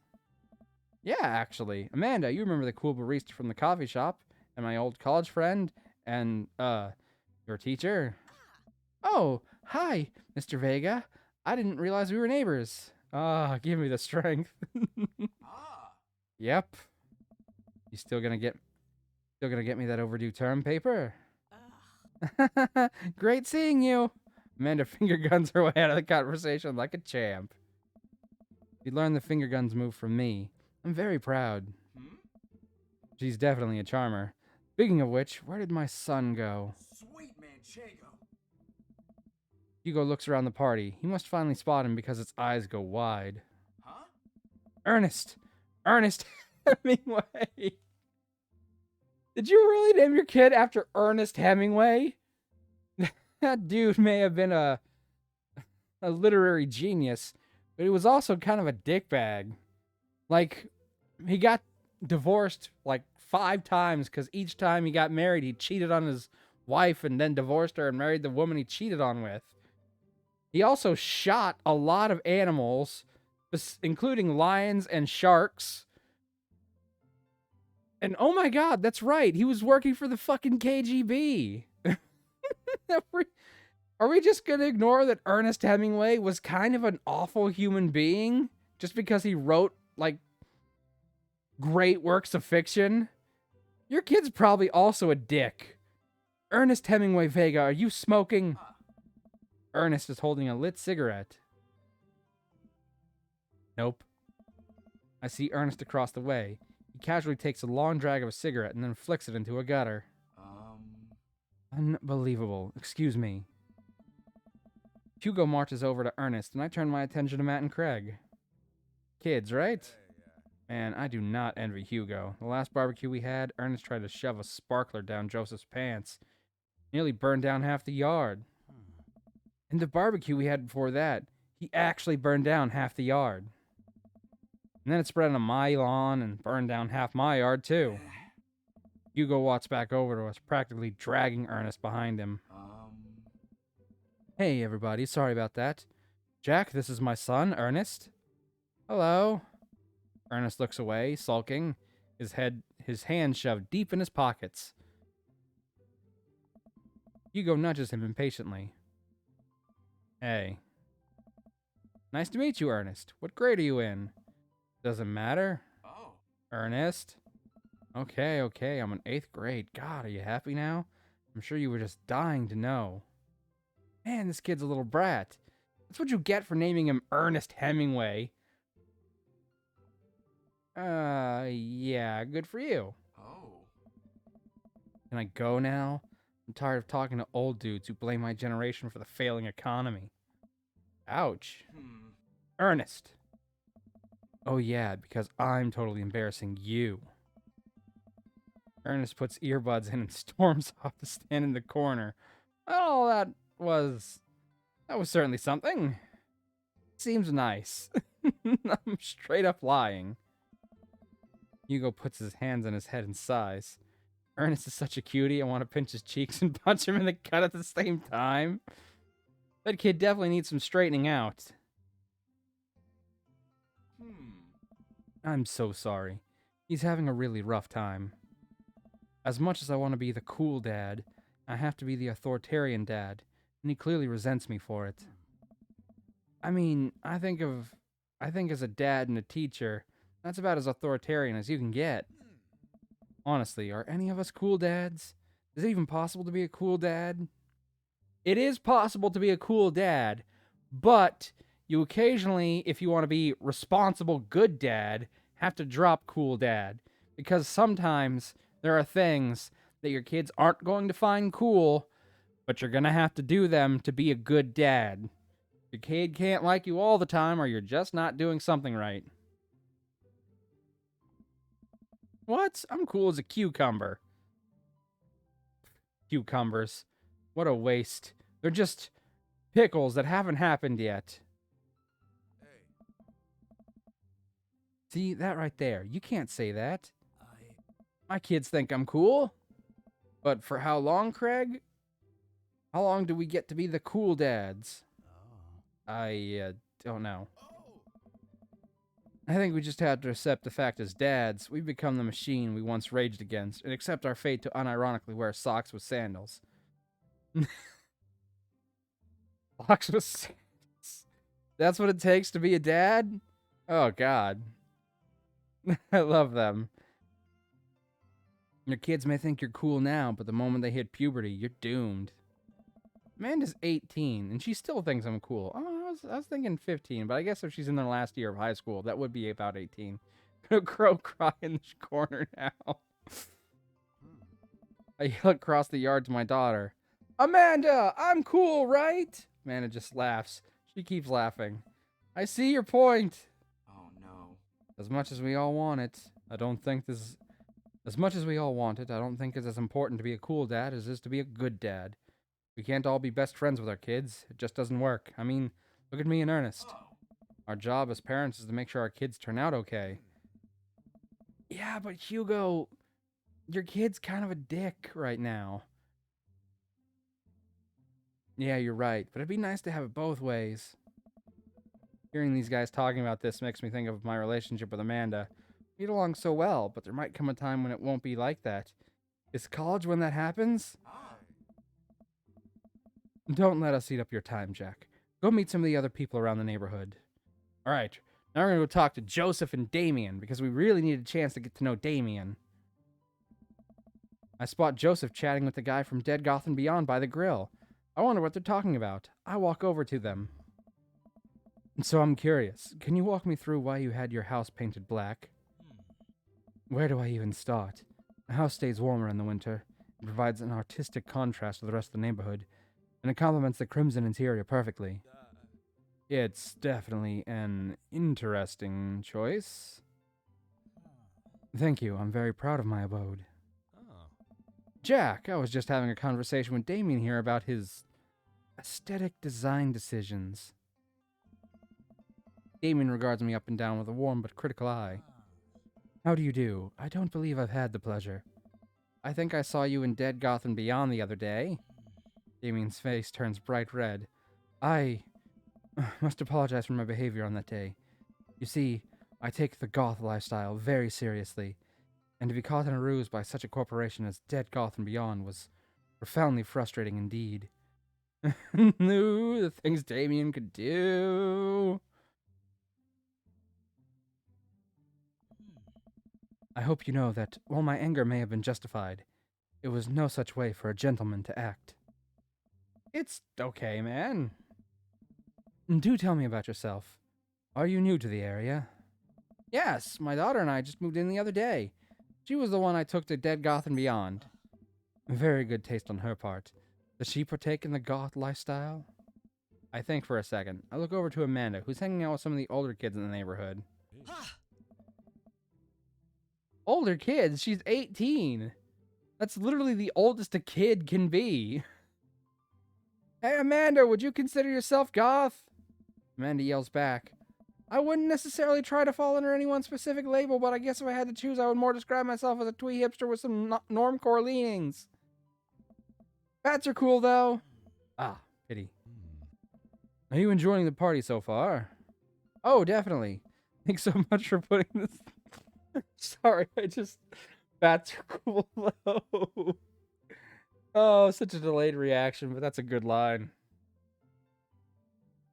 It's nice to be in a cul-de-sac where everyone is so friendly and welcoming. A cold-a-nut sack. It's awful. I'm awful. I'm so terrible. Amanda walks up to the conversation. Sack. Exactly. You get it. Ooh, better get some more thirst.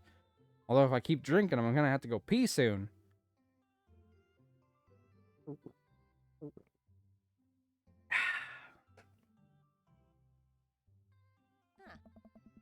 I also like The Lost Boys a lot. Really good movie. Does that count as goth? That it would, my dear. I don't believe we've had the pleasure of meeting. Damien Bloodmarch, at your service. Damien finished the sentence with a flourish and a bow. You know, I already pictured him doing that before it told me that's what he did. Producing a single rose and offering it to Amanda. Amanda blushes and returns the gesture with a curtsy. My, do you know how to treat a lady? Hello, Amanda. Seemingly out of nowhere, Joseph's twin kids appear. Are they speaking in unison? Hey? Won't you come play with us?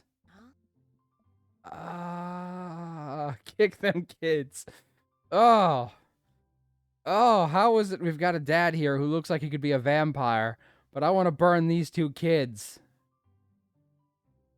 God, it's like The Shining, only even more disturbing.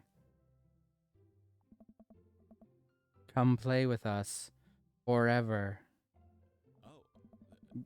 Guys, enough with the creepy twin shtick. We've talked about this. Christian and Christy slowly back away. Where do you think they get that from? Mary pops into the conversation, wine in hand. I, don't know. Mary takes a long sip of the wine.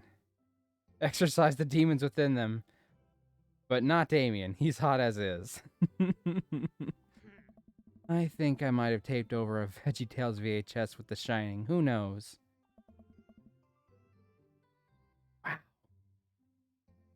I want to say, I don't think Mary is a good mother.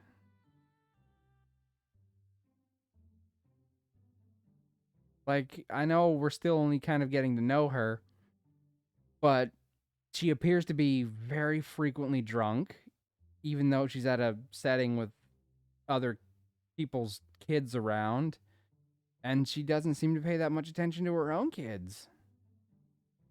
Like, don't get me wrong, she's very attractive, but personality so far is kind of... It's kind of a turnoff. Oh, she takes another sip of her wine. Where's Krish? Wasn't he with you? You had him a moment ago. He's probably stuffing dirt in his mouth. He'll be all right. Toddlers are pretty resilient. Mary tips her glass to me. Ain't my first time to the rodeo. It's my fourth. I've squeezed out 4 little... Sweetheart, would you do me a favor and please find Krish? That would be great. He reminds me of one of my tias. I don't have an aunt exactly like this, but... Oh my god.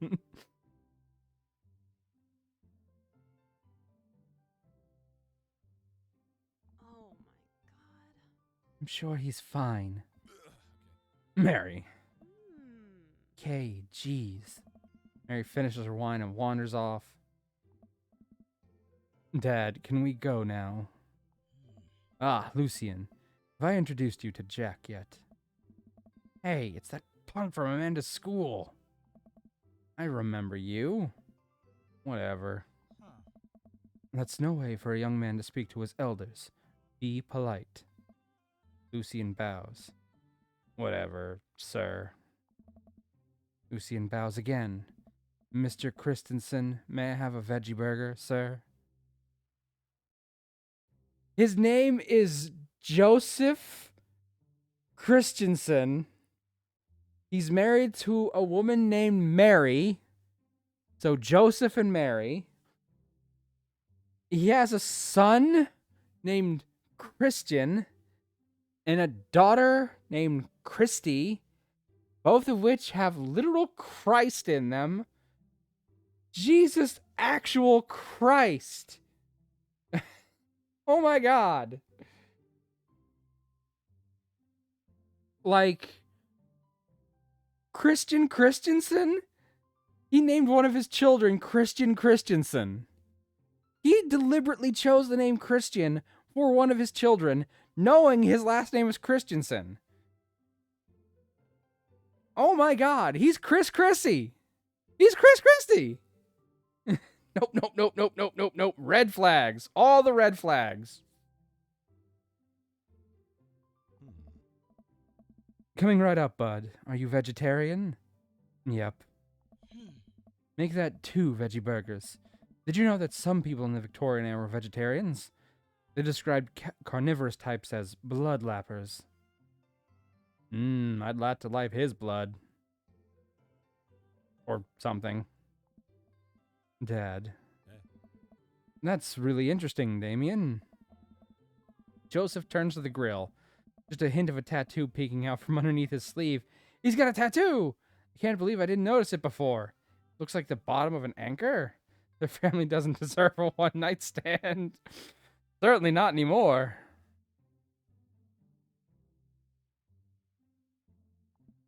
Whoa, is that a tattoo? Yep, I wasn't always a youth pastor, you know. That's so cool. Want to see mine?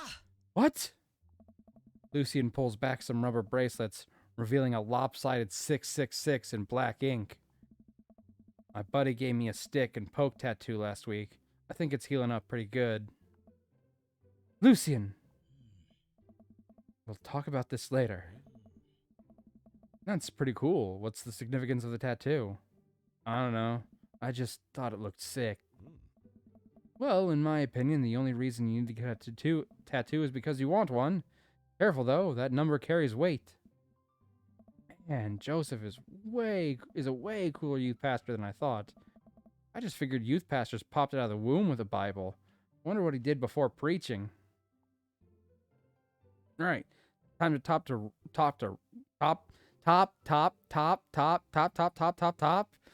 It's getting Freudian in here. Time to top. It's time to talk. Talk with Robert and Brian. I glance across the yard. And notice Robert and Brian chatting over drinks. Man, I don't think I want to deal with being one up by Brian or whatever happened with Robert last night. Oh no, they caught me staring. Oh no, Brian's waving me over. Shoot. I flash a smile and walk over to them. Hey, guys. Jack, how the heck are you? Living in the neighborhood all right? Oh, you betcha. Got the living room in order last week. That's great to hear. I've been doing some living room work as well. Finally got the 50 in there. The 50-inch. Oh, like a TV. Ah, yes, top. Something I'm not. The game looks great in high def. Oh boy. Jack, have you met Robert yet? Yeah, we've met. Robert regards me over his whiskey. Good seeing you again. We were just talking about my most recent camping trip. Spent the night out in the woods with Daisy and Maxwell. She's definitely an outdoorsy one. Even caught her first fish. It's good to see you taking your daughter out like that. I bet she loved it. And it's great that she loves the outdoors. Mine loves being inside. Brian raises his eyebrows at me. Being inside making art? Do you want a local competition for that art? Yep. Did I put it on too strongly? Robert stares at me blankly for a second. Anyway, I haven't gone camping in years. Not since the last time. Same here. Well, things change once you have Wait. What happened the last time? Robert takes a long sip of whiskey. Well, old Johnny Boy and me were out in the back country. Johnny Boy's a strong kid. Met him in my army days. Comes from Kansas. They build him tougher out there. Anyway, things go south pretty quickly. Johnny Boy breaks his ankle when the rope bridge snaps. You could see the bone popping out through the skin. Johnny Boy's screaming now, crying for his mama, losing blood. We're 2 days out from the next living soul, and here I am with my dear friend bleeding out in front of me.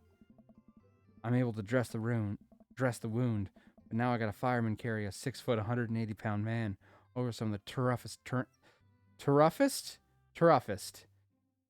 Fuck is wrong with my brain? Why am I smashing all the words together? Because I want to smash something else. That's probably what it is. Over some of the toughest terrain I've ever been in. I won't lie to you. There were moments during those 2 days when I thought about leaving old Johnny Boy. But you build a bond with your brothers in arms, and that bond never breaks. I got that boy back to civilization, but I lost some of me out there. More hydration. Gotta pull up to that hydration station. Cheers.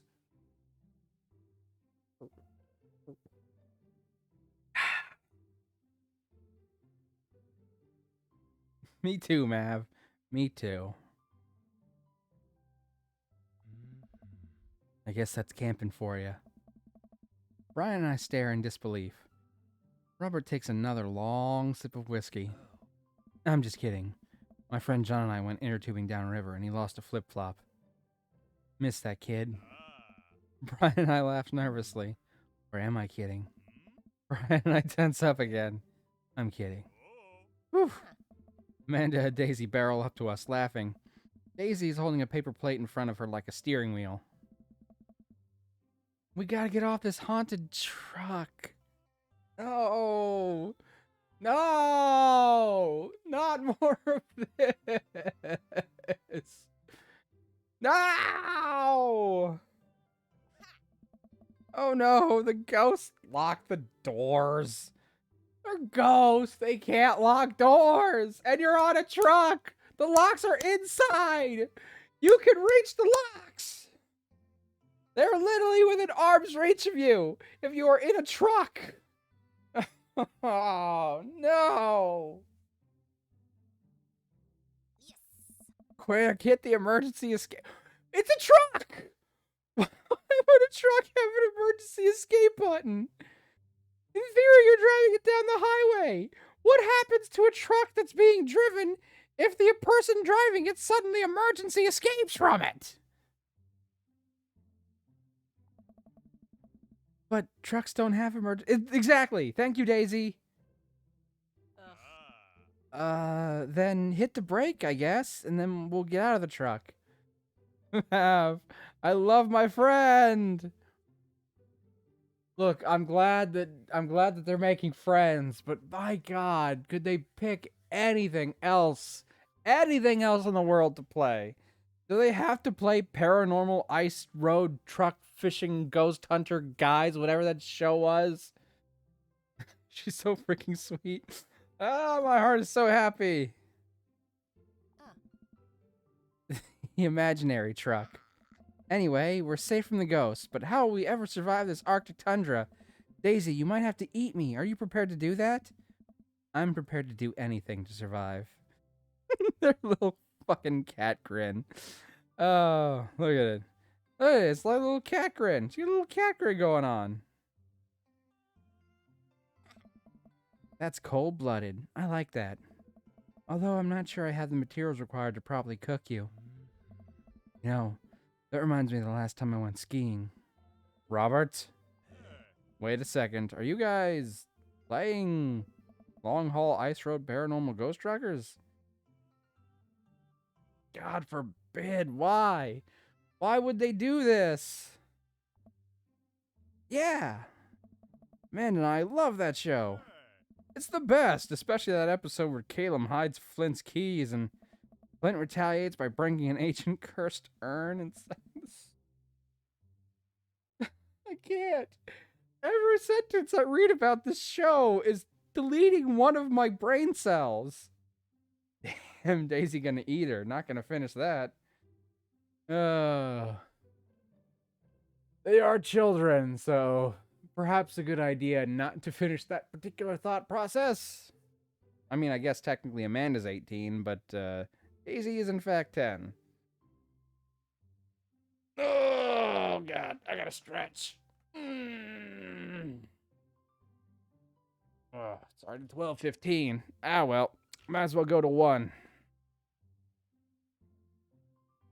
It's such quality reality with big, giant quotation marks television. And quality should be spelled like, hold on. Be spelled like this. There. That's the kind of quality we can expect from that show.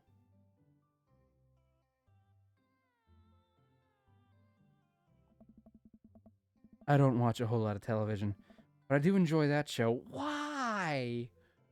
Why? That and war documentaries. All right, Daisy, I found us a couple of bugs. They're gonna make a great meal. Lots of protein, gonna keep us from starving out here in this harsh, icy wasteland. But there's a whole table of food right over the... Daisy, it's a game. We're playing pretend. It's what kids do. Live a little. Amanda gives Daisy a handful of gummy worms from the snack table. They eat them with mock disgust. Let's go find kindling for a fire. Okay. Mav, can you please delete that sentence? Hold on. I'm not sure if I can figure out how to do that.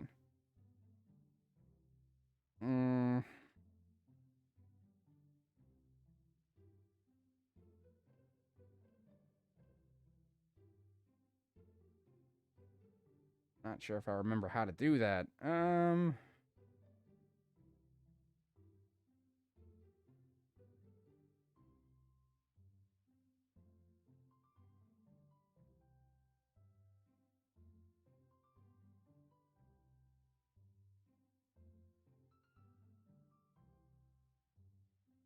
right, let's see if this works. Nope, that didn't quite work, did it? Hold up, I'm gonna have to look it up how to fucking delete messages. Hoping just to do a quick timeout and get rid of all of them.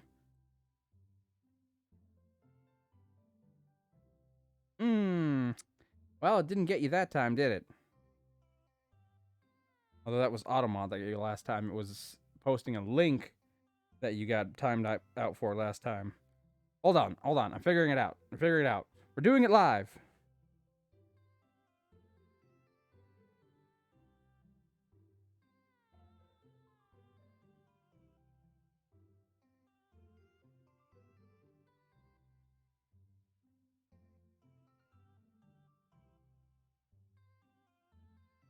All right, I'm looking it up.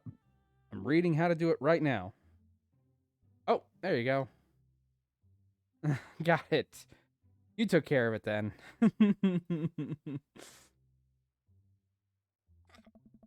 Okay, but not an actual fire. Because we're playing pretend? Now you're getting it. Daisy and Amanda run off. What a cute couple of kids. Man, I've never seen her get along with anyone so quickly. I guess Amanda just sort of has a way with kids. That's kind of amazing. Daisy doesn't really get along with kids her age. Messages erased. They are.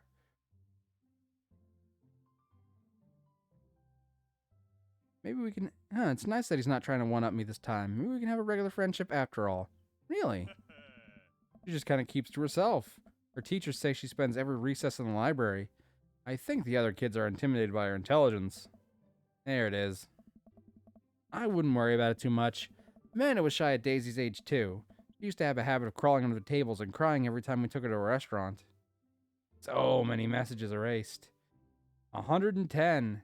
And last time it was also 100 and something. So that's like 200 messages that have been deleted.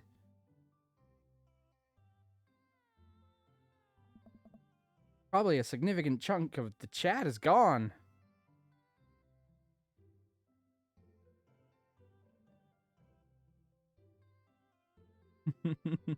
She bit people too.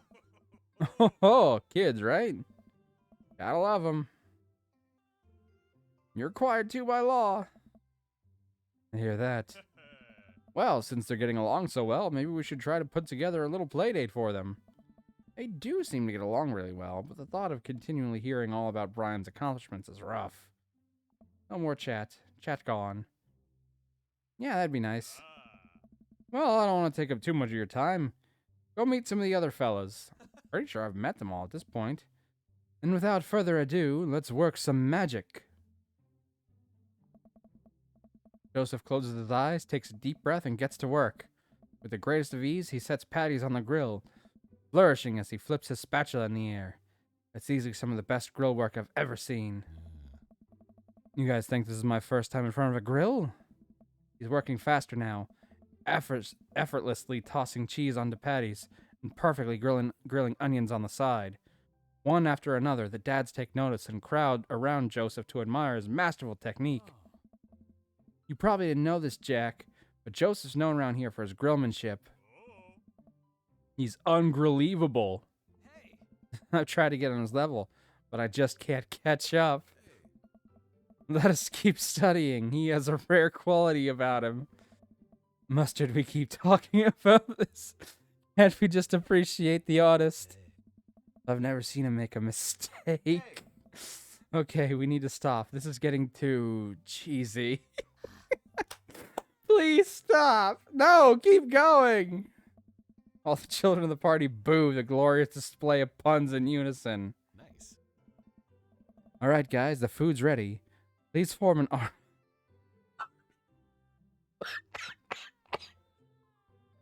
Oh, perfect. A perfect cap. Amanda groans. We all grab our food and hang out, enjoying perfectly cooked cheeseburgers. Man, it's so wild how all of us dads live in the same cul-de-sac. Kinda nice, isn't it? It feels like there's a real community here. Totally helps when you're just a single dad trying to raise a kid. We're happy to have you here, man. I think you're gonna like this neighborhood a lot. Plus, Amanda seems to be getting along with all the kids. If she decides to go into the babysitting game, she'll really make a killing. Hey, why don't you all add us on Dadbook? Dadbook? Yeah, it's a great social network for dads to keep in touch with each other. We're all on it, so if you ever need to reach out to anyone, that's the simplest way to do it. Sorry, I'm just an old-fashioned dad. Social media goes over my head sometimes. Don't worry, Pops, I'll help you figure it out. The rest of the barbecue goes smoothly. We all trade stories and drink beer as our kids play on the lawn. Amanda breaks up a fight between Carmencita and those weird twins. I think they wanted her soul. Amanda and I walk back to our place as the sun and the Hey! Welcome to the neighborhood! I got an achievement.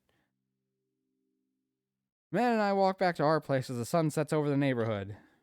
Pretty fun party, don't you think?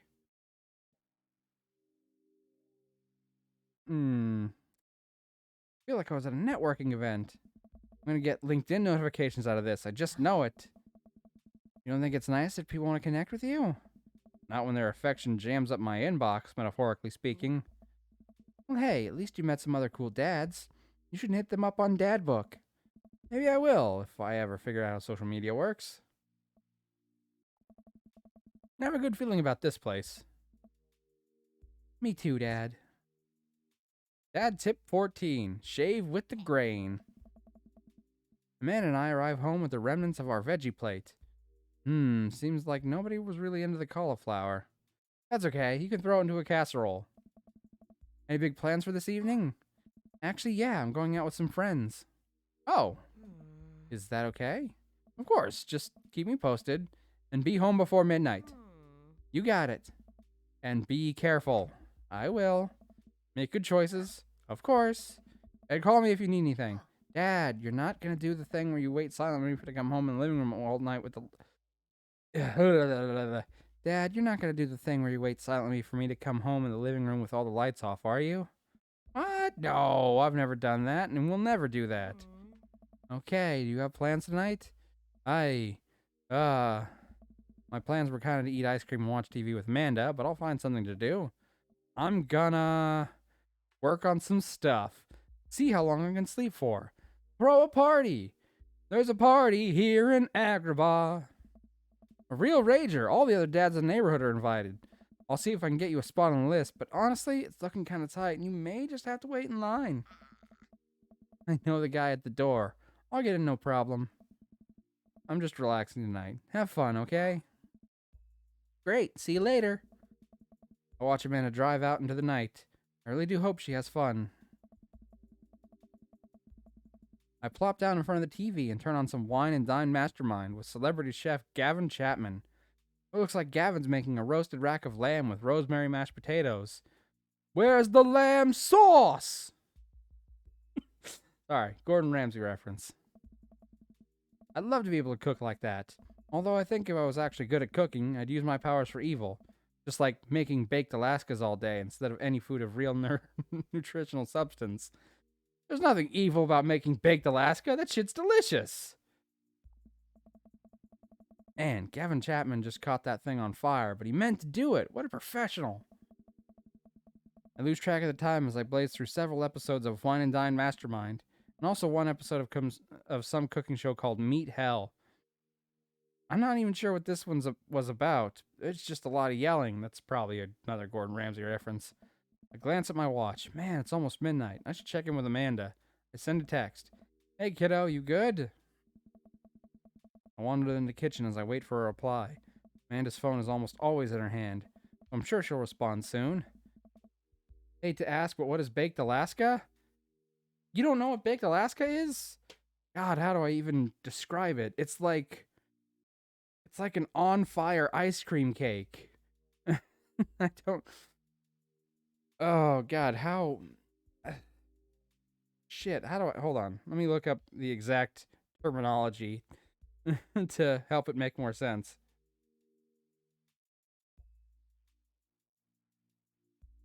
Okay, it's a dessert consisting of ice cream and cake topped with brown meringue, which is basically like cooked sugar. It's made of ice cream placed into a pie dish, lined with slices of sponge cake or Christmas pudding, and topped with meringue. After having been placed in the freezer, the entire dessert is then placed in an extremely hot oven for a brief time, long enough to firm and caramelize the meringue, but not long enough to begin melting the ice cream.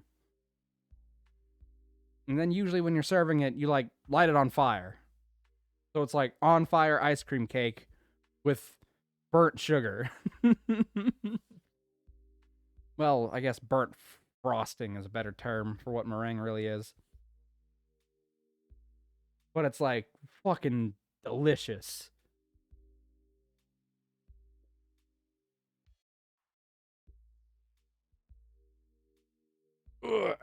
Stretching. Okay. Unless she's driving home now, in which case I hope she doesn't respond soon because I definitely taught her better than to text and drive. Sounds tasty. It is. On fire ice cream cake was a fitting description, but I wasn't sure if that painted a full enough picture. I reach into the freezer and grab an ice cream sandwich. It's a little late for this, but I think I've earned it after a long day of socializing.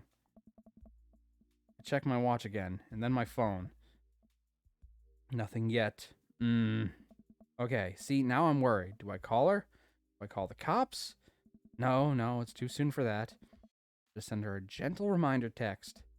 What's up? Half an hour passes. Now I'm really worried. The episodes of Gavin Chapman's Meat Hell are not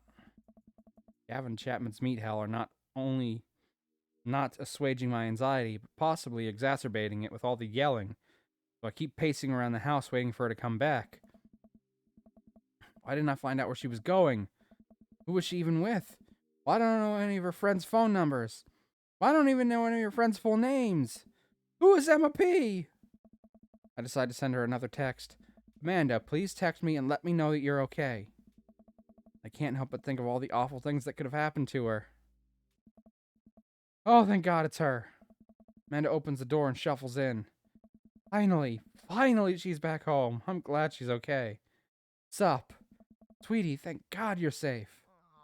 Yep. But now that I know she's okay, I'm really mad. Why didn't you answer my texts?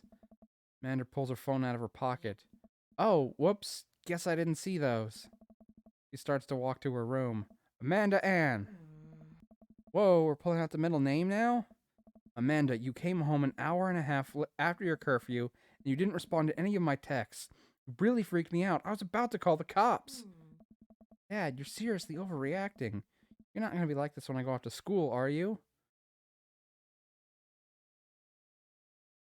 I was going to go with, I was scared. You weren't responding, and it was just like when your dad... I had to stop myself from tearing up.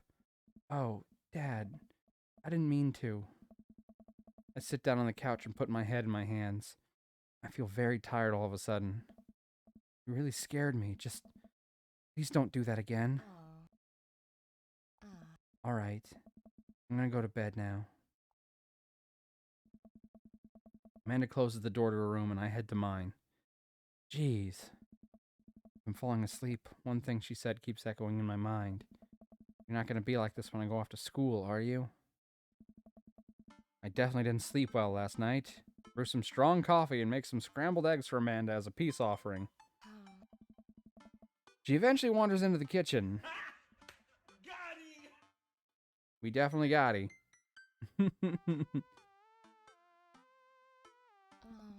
Hey, I thought about what you said last night. I should have texted you. I said I was gonna do it and I didn't. I honestly just didn't even think about it. I'm really sorry, Pops.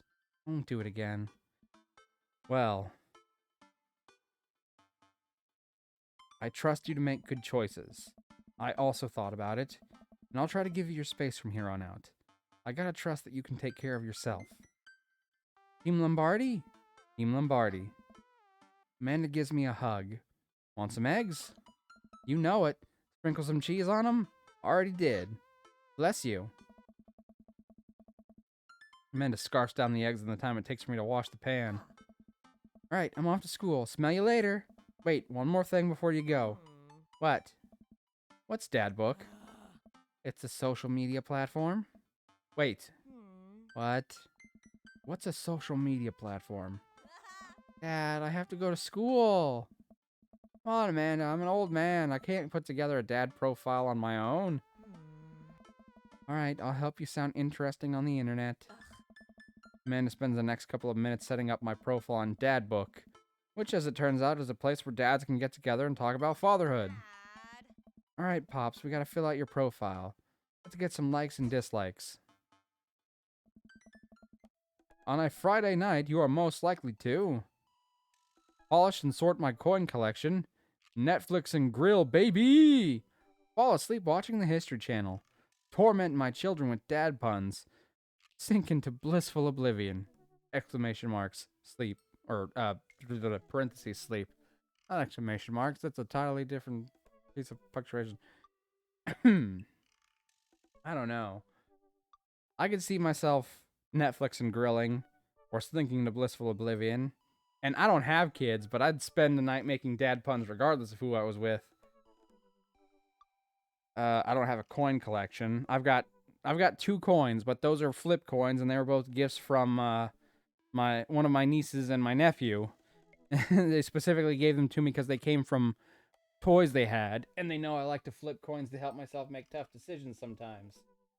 One of them is a pink plated coin. It's got a Care Bear on it. I care, cheer bear.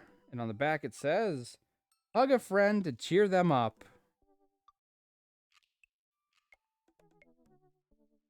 So, that's one of my coins. And the other one, which is somewhere around here, is a Jurassic World coin that my nephew gave me that he got from, like, Burger King, I think. Came with a kid's meal, so those are the only coins I have. I wouldn't exactly call it a collection. I never polish them. Sleep. Yep, sleep sounds good. If you had one thing to take with you on a desert island, what would it be? My trusty grill. The lost shaker of salt. Why would I bring salt to a desert island? That's insane. Castaway on DVD for instructional purposes. But I didn't bring a DVD player to play it on, so a boat, obviously. I don't need anything. My survival skills have trained me for this day. A boat, obviously. Duh. What are your turn-ons? Strong dad arms, tennis shoes with long white socks, a well-manicured lawn, street smarts, top-tier grillmanship. Oh my god, that's like 3 different grill-related answers. I get it. You want me to pick Joseph. Comfortable with crying. Honestly, any of these would be fine. I don't really care so much about the lawn, but I'm going to go with strong dad arms. What did you want to be when you grew up? I wanted to be a chef when I was a kid. Technical writer for manuals and instructionals. A salty boat captain. Pro skater who is also an astronaut. A good father. The president of space. None of those are chef, sadly. Well, what are these what I most want to be? I'm not a father, but I do spend a lot of time with my nieces and nephew, so does being a good uncle count? For the purposes of this question, we're going to pick a good father. My turn-ons. Light switches sure do that. What's your favorite movie genre? Oh, that's a tough answer. I like lots of different movies. Of a wide range of different genres. War documentaries, except for those kinds. Sean Connery's entire filmography. I mean, Sean Connery's great, but I haven't watched all his films. Anything on Laserdisc. Romantic comedies, that depends. Some romantic comedies are really great. A lot of romantic comedies are just kind of meh. Whatever will make me cry. And it depends on how and why it makes me cry. Old comedies that haven't aged well.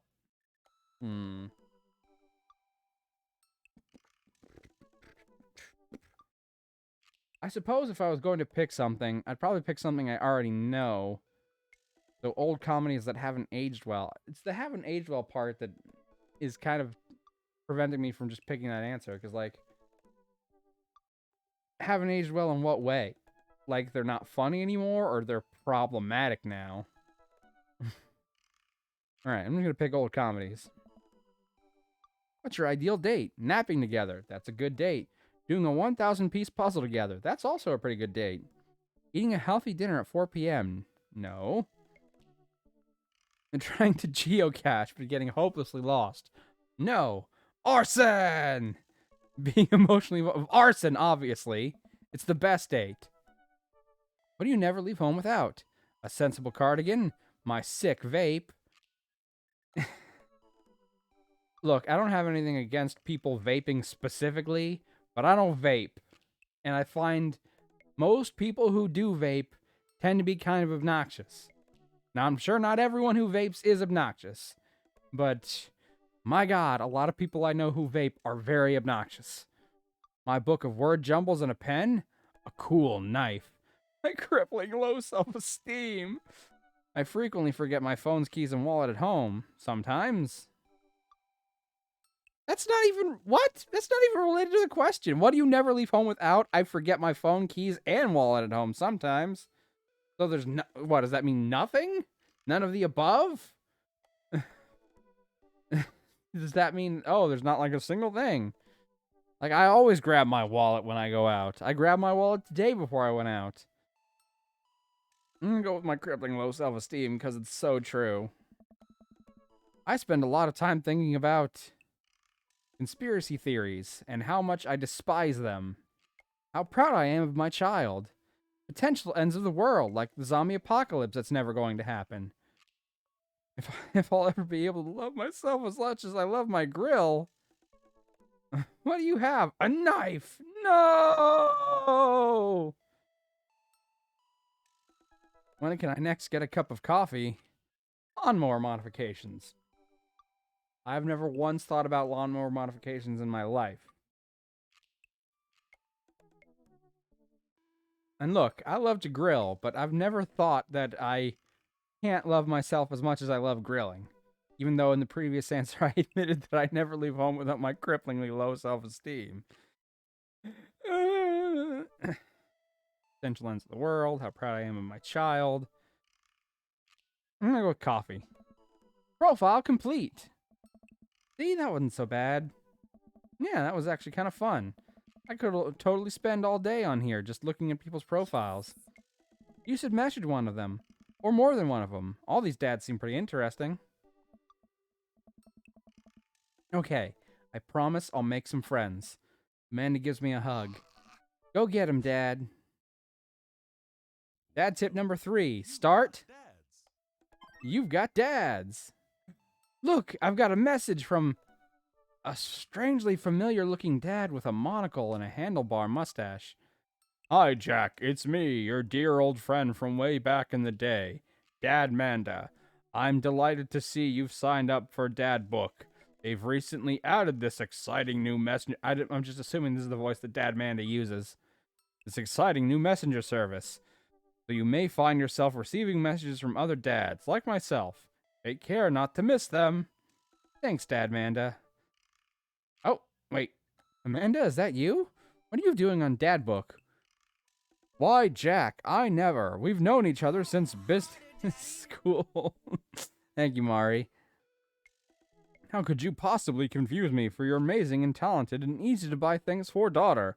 Though I am, of course, flattered, you should buy Amanda more things. Amanda, you know I didn't get into business school. I barely even managed to get my degree. Wait. No. Wow. I didn't say that. You never heard that. This is gold. I was a great student, I swear. I graduated at the top of my class because I worked hard and ate all my vegetables. Totally holding on to this for later. No problem, handsome. Oh, thank you. Wait, do you even remember what I majored in? I declined to comment. Cool. Alright, conversation ended. You know, Dad Manda sounded very similar to Amanda. Huh, weird. Okay, so it's time to message our first dad. Almost 4 hours in. And we're finally into the actual meat of the game. Who should we message first? Craig, Matt, Brian, Robert, Joseph, Hugo, or Damien?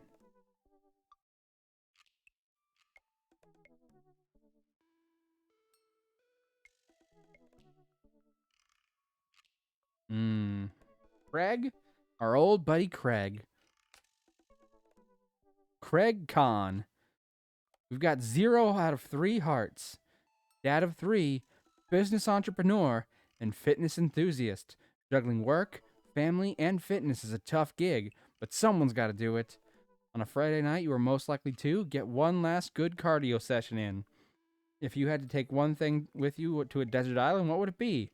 A box of energy bars. What are your turn-ons? A sub 6-minute mile. Oh, fuck. Then Damien. Okay. What did you want to be when you grew up? Beer pong world champion. What's your favorite movie genre?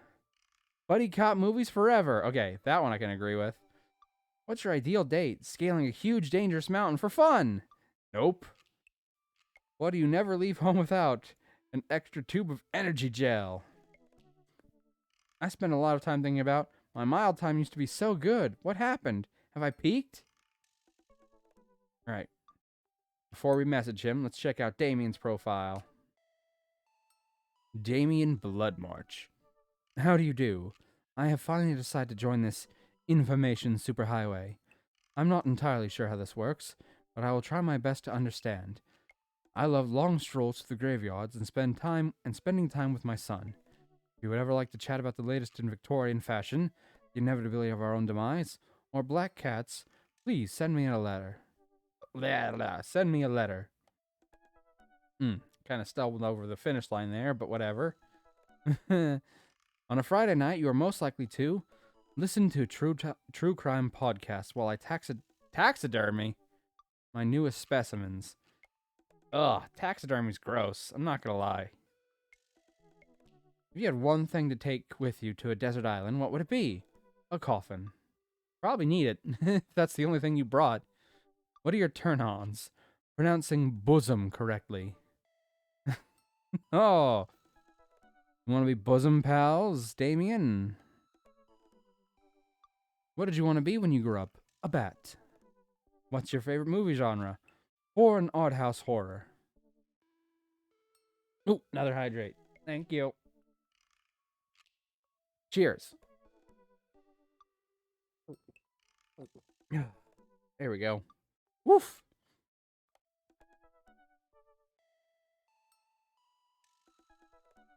What's your ideal date? It's night. We are at an industrial dark wave club in Berlin. The music drums to the beat of our hearts. Why do you never leave home without? An upside down cross. I imagine that Joseph might find that perhaps a little distasteful. I spend a lot of time thinking about mortality salience. Salience. Alright, let's check out Matt's profile next. Matt Stella. It's such a surprisingly simple name. Avid music enthusiast. Passionate coffee drinker. You can find me most days selling bean juice over the coffee spoon or hanging out at the park with my amazing daughter. Hit me up about the 80s no-wave music. On a Friday night, you're most likely to perfect my cold brew setup. One drip at a time, baby. If you had to take one thing to a desert island, find tunes to pass the days away. What are your turn-ons? Multi-instrumentalism. Instrumentalism. Does that mean being able to play multiple instruments? Or does it just mean, like, anything being performed with multiple instruments? Is he talking about, like, one of those people who's got, like, the... What are they called? When this guy's got, like, the cymbals, and he's got, like, a drum on his back, and there's, like, a harmonica strapped to the inside of his mouth, and he's, like, banging and drumming and blowing all at once. Anyway. What did you want to be when you grow up? A barista, weirdly enough. What's your favorite movie genre? Shit with subtitles. Like anime? That's pretty good. What's your ideal date? We go to the animal shelter and seriously consider adopting a cat. Don't actually do it. Just go there and seriously consider it. What do you never leave home without? My headphones, both in-ear and over-ear, just in case. I spend a lot of time thinking about, where did writing commas into song titles come from, and where did it go? Did we all agree that it was a bad idea? Next up is Brian. Brian Harding. Hey, I'm Brian. I spend most of my days hanging out with my awesome daughter and thinking up new ways to grill things. Oh, is he the one that all the grill stuff was for? But didn't it just spend an entire scene talking about how Joseph was the master griller? If you like fishing, then we'll get along. On a Friday night, you are most likely to see just how slowly I can cook a piece of brisket. I do like a man who loves to cook. This man finna make me go feral again. Gotta love Matt. If you had one thing to take with you on a desert island, what would it be? My fishing pole. That's probably one of the most practical answers that anyone has given so far, because at least you could use that to make yourself food. What are your turn-ons? A keen understanding of steak cuts.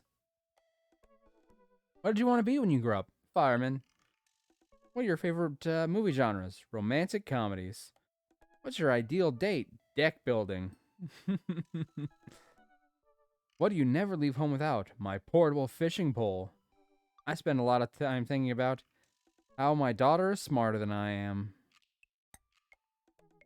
Hugo, you're next. Hugo Vega. Middle school teacher, high school teacher. Writer of scholarly articles on 18th century literature for various esteemed publications. If you're on here to tell me that my son put a cherry bomb in your trash, I know and I'm sorry. On a Friday night, you are most likely to brew some strong tea and paint my miniatures. Painting miniatures, that's a good date. If you had one thing to take on a desert island, what would it be? A Remembrance of Things Past by Marcel Proust. Proust? Pretty sure it's Proust. What are your turn-on? Muscles. What did you want to be when you grew up? Movie star. What's your favorite movie genre? Documentaries on art history. What's your ideal date? Each of us read a different book on opposite sides of the couch in comfortable silence. That's pretty good too. What do you never leave home without? My glasses. Actually, I forget them at home a lot. Not even wearing your glasses in your photo, my dude. I spend a lot of time thinking about. I worry that people who are against e-readers are more in love with the idea of books than actually reading them. Huh. What a surprising nuanced take on the subject. Robert. Robert Small. When the internet gains sentience and decides to destroy us all, you'll know it used this information against us, right? On a Friday night, you are most likely to make a deal in an alleyway, have it go badly. Who's the cop? Was it Giacomo? I trusted Giacomo. If you had to take one thing to an island, it would be gun. What are your turn-ons? Don't talk to me. What did you want to be when you grew up? Grifter. What's your favorite movie genre? Italian neo-realism. What's your ideal date? Grave robbing. What do you never leave home without? At least 4 knives. I spend a lot of time thinking about, you ever really look into a rabid animal's eyes? Robert, my guy, where is your chill? Joseph Christensen, voted Maple Bay's #1 youth minister for 5 years running, living in my hometown with my beautiful wife and our 4 amazing kids. If I'm not in church, you can catch me out in the open water, setting sail on the seas of adventure. I love playing guitar and crushing my kids at Candyland. On Friday night, you are most likely to lead the community in a fun mixer. If you had to take one thing to a desert island, what would it be? My 6-string, a guitar. So that's like 2 different people who picked like musical thingies. What are your turn-ons? My loving wife. I don't think we're gonna go for Joseph. What did you want to be when you grew up? Ship captain. What's your favorite movie genre? Feel-good movies. What's your ideal date? Lovely night in the town with my wife. What do you never leave home without? The good book. I spend a lot of time thinking about how can I be a better man, husband, and father. Okay. Now that we've looked at all the profiles, we're going to message Craig. Message.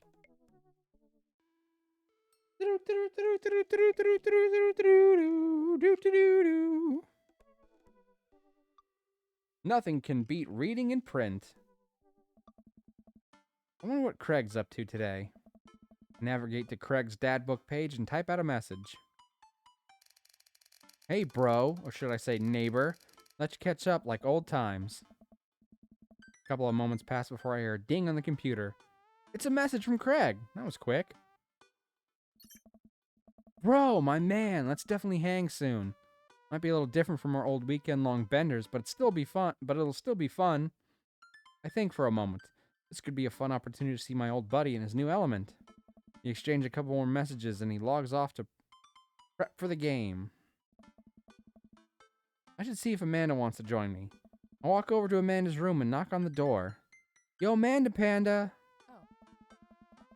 I open the door and find Amanda sitting cross-legged on the floor, surrounded by magazines and newspaper clippings. She means to be making some sort of art piece, but her eyes are a little puffy, almost as if she'd been crying. Hey, are you all right? I'm fine. Oh, yeah, I'm fine. I just got sad because I realized that dogs are too often killed off in movies to elicit emotional reaction from the audience instead of being given the respect that they deserve. Not right.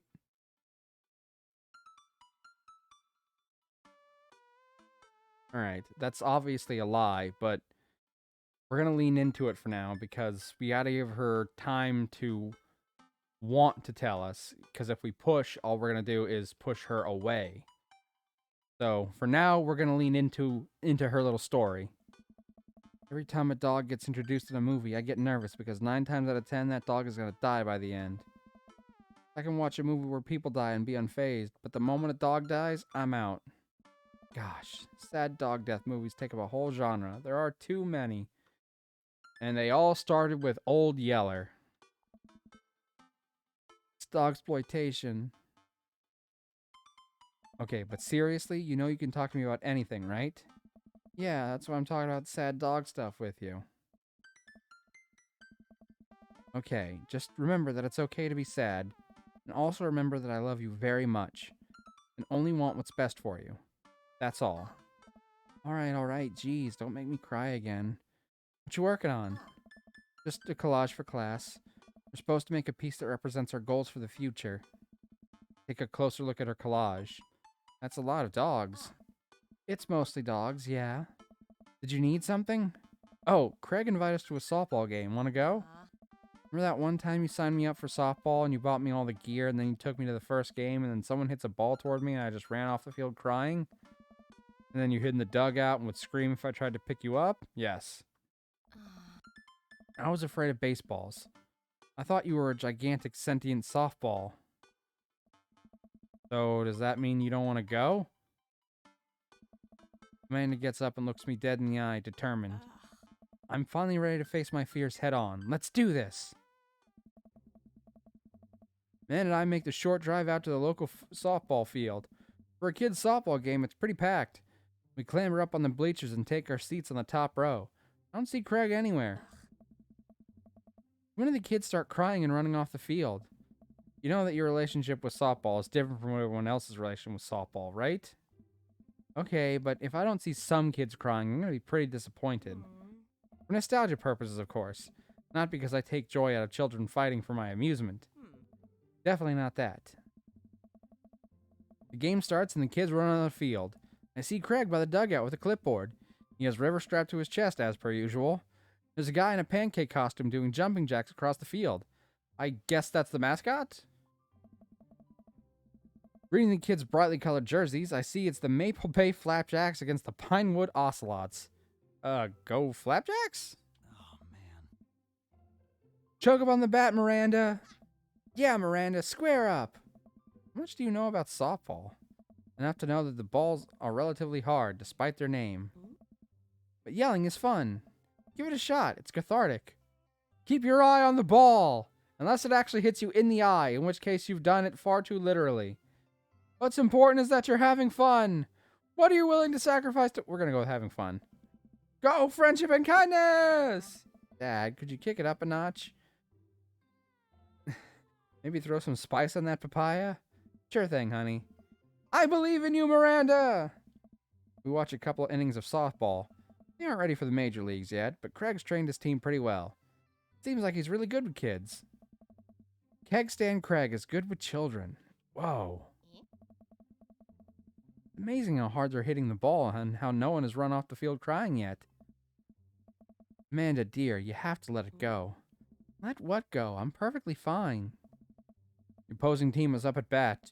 They hit a fly ball out into a corner field. A tiny little girl tries to get another ball, but it misses her glove and hits her straight in the forehead. Oh. See? It's a completely justifiable fear. The girl plops down on the grass and starts crying. Craig makes a beeline to her, checking her forehead and comforting her until her parents arrive. He carries her off the field as she sobs. Man, it's strange to think about how this was the guy who once backflipped off a roof into a pool while shotgunning a beer. He's so responsible now. The game resumes after the girls calm down a bit, and we watch a couple more innings. Craig's team is crushing the other team in the ninth inning. The Ocelots seem to have given up at this point. I see one outfielder eating fistfuls of grass. The batter on the other team knocks a foul ball into the stands. I follow the trajectory and... Oh no, it's coming right for me! Oh no, oh no, no, no, no, no, no, no, no! I close my eyes and brace for the impact.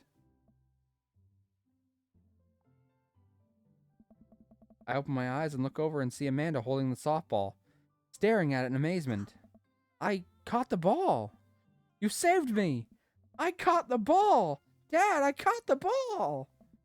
You did it, Amanda! I faced my fears! I defeated the softball! I can do anything! Amanda and I share a big hug. It's a tender moment that I don't think anyone else watching really understood. Happy Valentine's Day! Hi, Kitty! Happy Valentine's Day to you as well! Good sir, could you please spare a Valentine's candy? Okay, I've got a little jar of gummies over here. You want one of them? They're strawberry and THC flavored.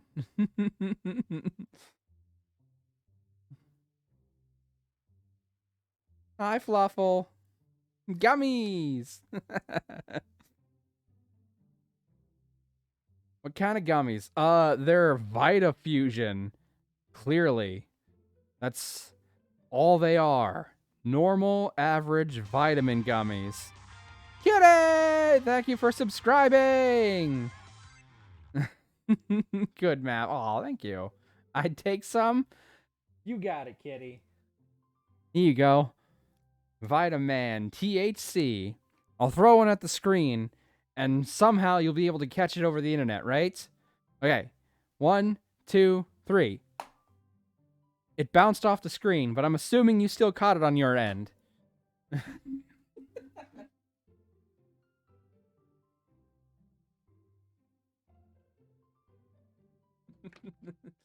Vitamin thick.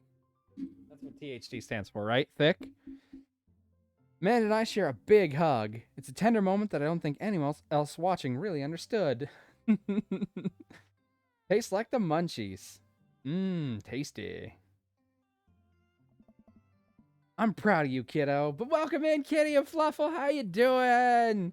Ah, it's nice to see both of you. Game ends and Craig's team are declared the victors. We sit patiently as the girls line up to shake hands. Good. How you enjoying this game? Ah, it's going great. We're thirsting over all the dads, so much so that I've had to take several drinks of water to clear my throat.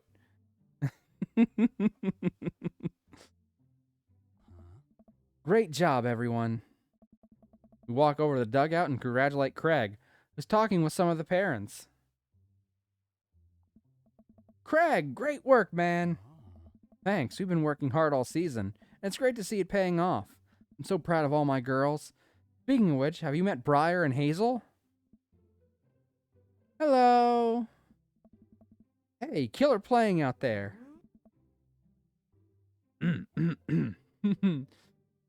100 out of 10 collection of dads? Yeah, you know it. It's the perfect game to play for Valentine's Day. Did I already read this? I'm going to read it again just to be on the safe side. Yeah, you guys rule. Thank you.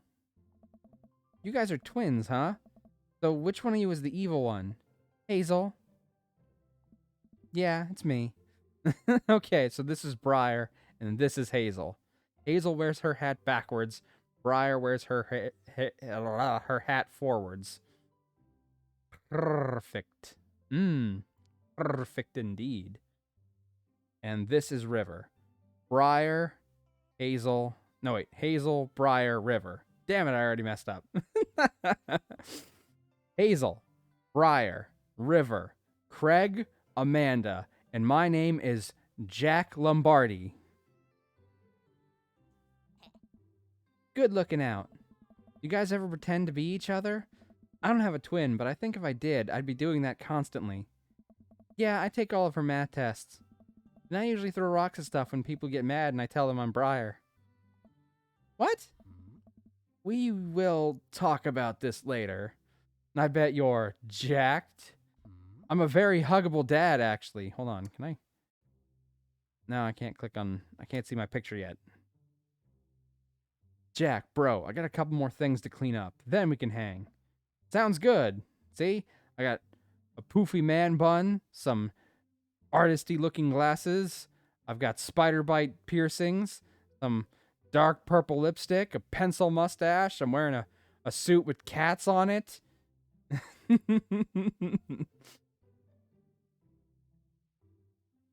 We went for huggable hipster. I meant lipstick. Yeah, huggable lipstick.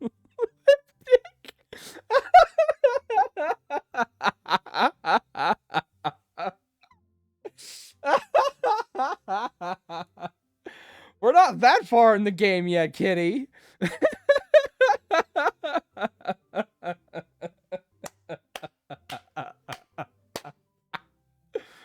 Oh, what a classic kitty misspelling. Sounds good.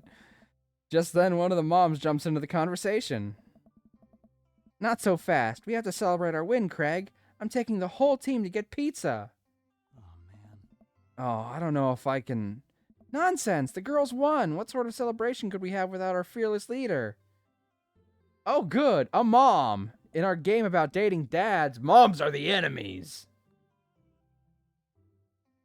She lays her hand on his shoulder and gives him goo-goo eyes. Man, this mom is laying it on thick. She's our rival! Amanda and I share a look. All right. Is it cool if my bro comes along? The mom looks silently put out, but covers it up with a smile. Or looks slightly put out. Of course! Where are we going? Thirsty's Pizza? What? What? The real place? This must be it. An endless stream of girls clad in softball gear pile out of a minivan and into a local pizza buffet, which is actually called Thirsty's Pizza. Man and I trail behind them with Craig. Reminds me of all the awful pizza we put into our bodies back in the day. Remember how we used to just fold the whole pies in half and then put taco filling inside? Oh my god, that's such a brilliant idea! Actual taco pizza! God, it must be so bad for you. Just a giant ass taco made out of pizza. We're making taco pizza, but not the taco pizza they make at Taco Bell, if they still even do that. My older brother would get that all the time, those taco pizzas. Make lots of small ones. Yeah, probably better to make a small one than make one large pizza-sized taco. Because I have a feeling it might be harder to eat. Ah, pizzacos. I could never forget. How did we survive college? Our bodies were younger back then, more elastic, more able to handle the toxic waste we put inside of us. Ah, the good old days. The kids run around playing arcade games and eating greasy food. Man and I jump on a couple slices of mediocre pizza. Hey, give me a pizza that. Perfect fun. No, absolutely not. I'm just kidding. I'm strictly eating salad here. Thanks for addressing the issue, Amanda. I fucking love this game. Dad. A different mom walks up to us, talking to Craig as if we weren't even there. Craig, thank you so much for looking after our kids. This is what she sounds like in my head. My daughter tells me every day how great you are. Oh, I'm happy to look after them. Definitely helps that I have kids of my own. It's been so hard since Daniel left. I'm glad to know that my children have a strong male role model in their lives. Salad's terrible at pizza places. Yes, it's true. But to be fair, they've also described the pizza as mediocre, so I don't think this is the place you go to care about the quality of the food. With the arcade machines and the pinball and the cranes. I'm guessing this is more of a place you take your kids to have fun than to actually enjoy the food.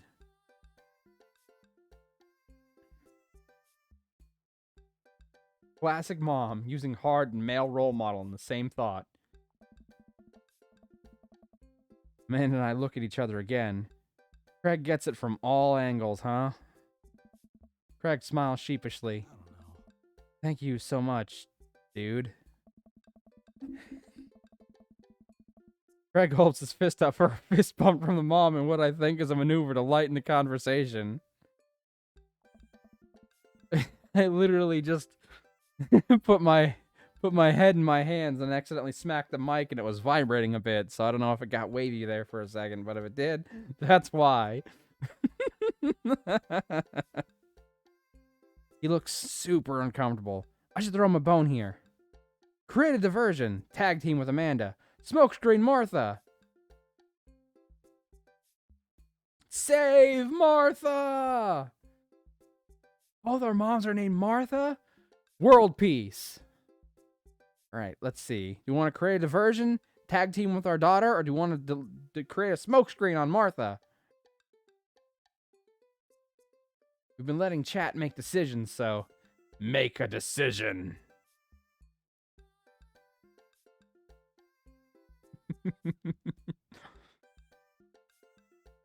You can't make me?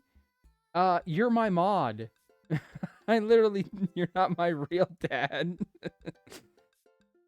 No, but if you want a daddy, you're gonna make a decision.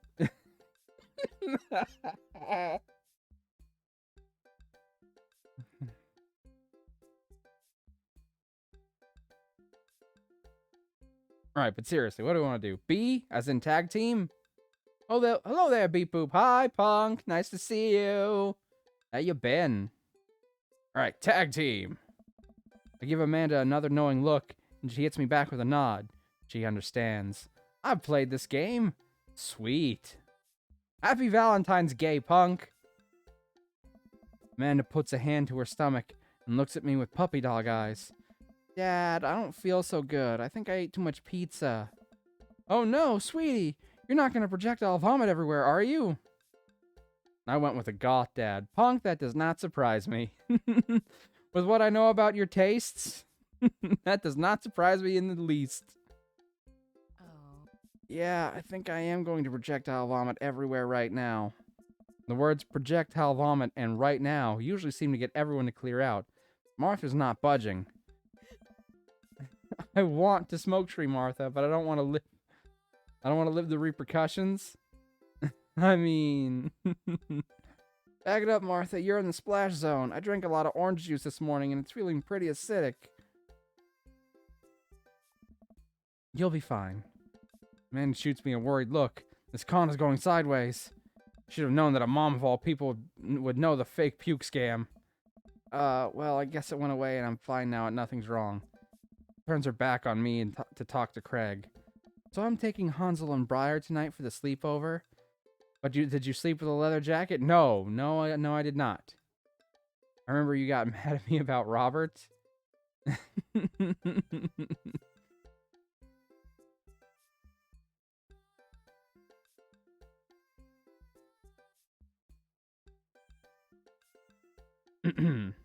Moving on. I did not sleep with Robert, leather jacket man. The leather daddy, as we like to call him. Yep, they're pretty excited about it. You'll keep them out of trouble, right? Oh, of course. I just forgot that's the voice I gave her.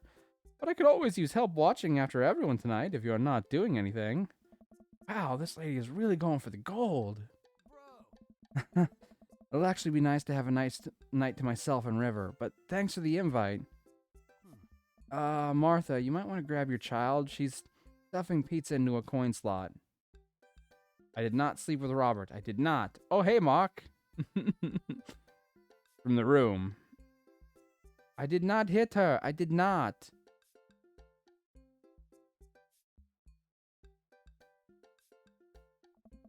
Martha angrily turns her attention towards her daughter. Tiffany, not another arcade machine. I swear if we have to buy it. Martha storms off towards her kid. She seems nice. Who are you aiming for this round? We haven't made a complete decision yet. I did not have relations with that daddy. Look, I admit that I have a personal favorite in Hugo, but other than Joseph, I wouldn't say that any of the daddies are completely off the table. Yeah, the team is one big weird family. Takes all sorts, right? Tiffany, don't eat the tokens. Tiffany's a stellar hitter. Woof, I finally think I have time to talk to Craig now. Man, you're a busy guy, huh? Yeah, we don't go for married. Only on days like today, I hope. You didn't go with a Jimmy Buffett ending? Probably not.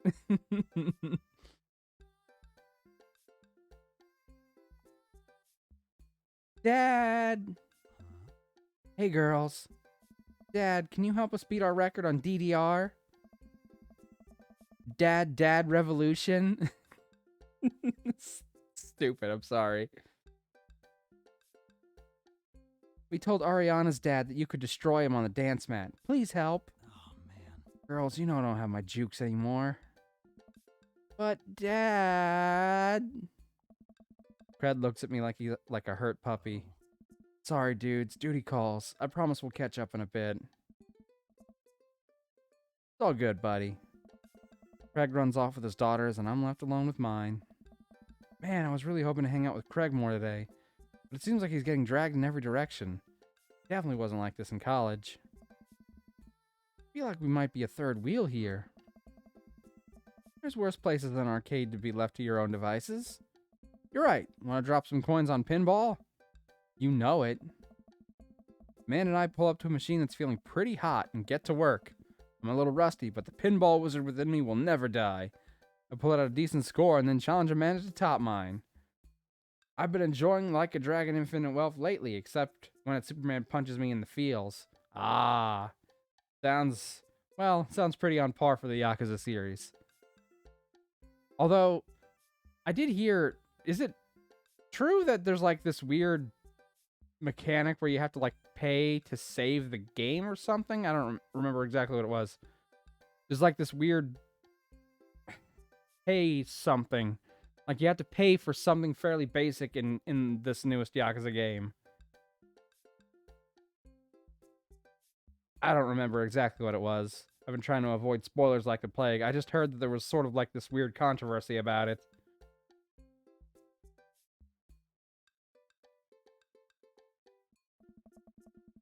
And immediately she gets multi-ball. Looks like she takes after her father.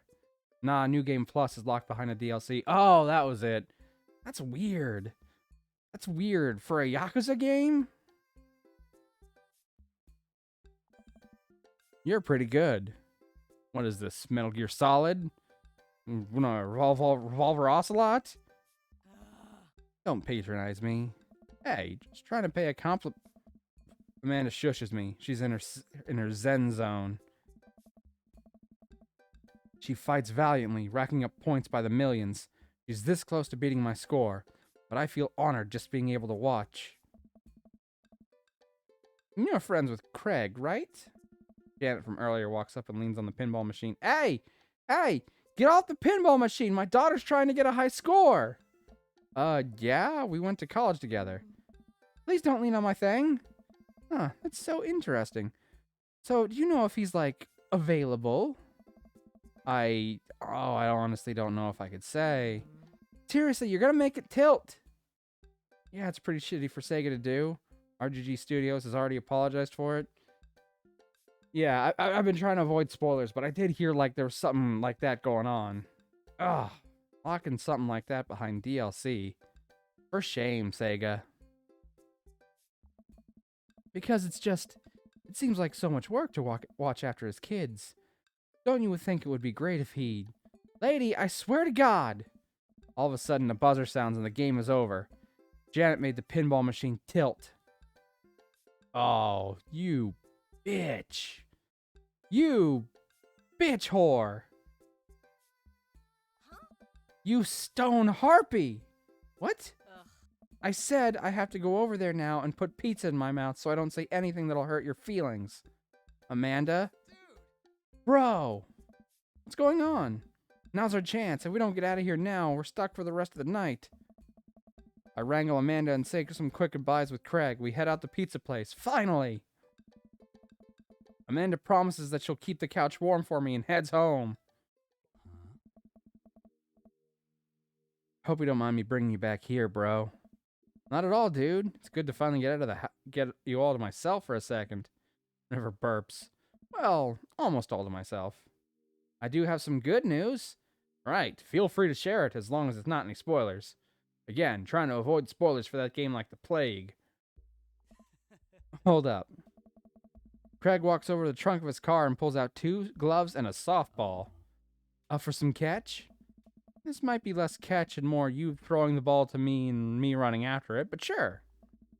On March 1st, I'm going to be buying a gaming PC. Hey! Good for you, punk. We stand in the middle of the empty baseball diamond and start tossing the ball back and forth. My stream quality will improve. That's great! Excuse me. I've been speculating that playing a novel game like this, a visual novel with so much reading, has stressed my voice more than it has been lately. More than it has been Hotel. Ha ha ha ha ha! Anyway. There we go. Took a sip of water. But anyway, yeah, it's been a while since I played a game with a lot of reading like this. We stand in the middle of the empty baseball diamond and start tossing the ball back and forth. I have a cooler in my car that we could go grab, but there's only juice boxes in there. Man, fatherhood is strange. Thank you for the hydrate, punk. You're telling me. I can't believe I'm looking back on my keg stand Craig days and reminiscing about it. Ah, those were some good times. I don't know anyone else who could pull off the rare horizontal keg stand. It was a feat of discipline, bro. Trust me. I haven't probably hung out with Craig in so long, I don't even know where to begin. Right. Ask about coaching softball, ask about the business, ask about the kids, or that's enough for now. Let's start with the kids. Can't believe you're a father of 3. Hey, hearts, that means we did good. Neither can I. You know me, I'm an indecisive person. You switched your major 4 times. Yeah, I had no idea what I wanted to do with my life. But raising kids, Briar and Hazel were born, and all finally made sense. It was like all the time I had spent trying to figure things out led to them. Couldn't be happier about it. I don't think I've ever cared about anything as much as I care about them. Aw, Craig's a good dad. I had the exact same feeling when Amanda was born. It's the best thing to ever happen to me. I could be the only living thing. It could be the only thing that ever happened to me, and I would still be proud of the life I lived. All right, ask about coaching softball. Yes, more hearts. So, is softball coach the life you wanted, or was it the life that was thrust upon you? I'll admit that I was hesitant at first.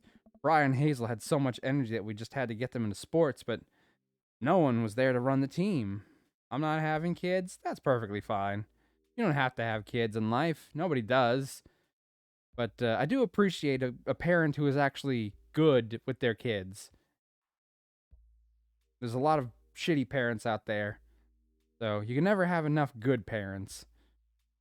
And in a game called Dream Daddy, pretty much that limits our options to fathers. The more I did, the more I saw how much it meant to all the girls. I'm worried there'd be a riot if I quit. I would also be afraid of a bunch of tiny children with metal bats. Oh. They're quick and they work as a team. I've trained them too well. They take you down like a pack of velociraptors on a T-Rex. Wait. Didn't the T-Rex kill the velociraptors? He's obviously referencing Jurassic Park, right? T-Rex literally showed up at the end and killed all the velociraptors. Has a pack of velociraptors ever successfully killed a T-Rex in any of those movies? I don't think so. Like, there was that bit in Jurassic World where there was a couple of velociraptors who attacked the Indominus Rex, who's like a T-Rex raptor hybrid, but most of them got killed. Only one of them survived, and only one because it got help from an actual T-Rex and a Megalosaurus. I think this metaphor is dead on arrival. Exactly. Excuse me. Ask about the business. So, you're in a business now. Hey. Yep, we sell fitness gear. Imports and exports mostly. But we're coming up with our own line of athleisure wear soon. So, athletic leisure wear? So, like dudes who wear Under Armour but don't go to the gym? I nod. I mostly use my sweatpants for watching TV and not, sweating. Sounds like you'd make a killing. Mhm. If you ever need athletic gear, I've got your back. You could sponsor me. I'll rep your athleisure wear brand while I mow my lawn. Mhm. That is the glamorous lifestyle we're catering to, yes. Mhm. Nice out here. Quiet. Must be good to get away from the softball moms for a bit, huh? Oh. Christ, Janet. Yeah, that was a lot. Are they always like that? Oh. Actually, this wasn't nearly as bad. Yikes. I'm just so not interested. Well, what are you interested in? Oh? Awkward silence? Oh. Peace and quiet. That hot silence. Hey. My ultimate sexual fantasy is sleeping in on a Saturday. Oh, I feel that so much, Craig. Mhm. But more seriously, I just can't get back into dating right now. Couldn't even if I wanted to. There's no time. Oh.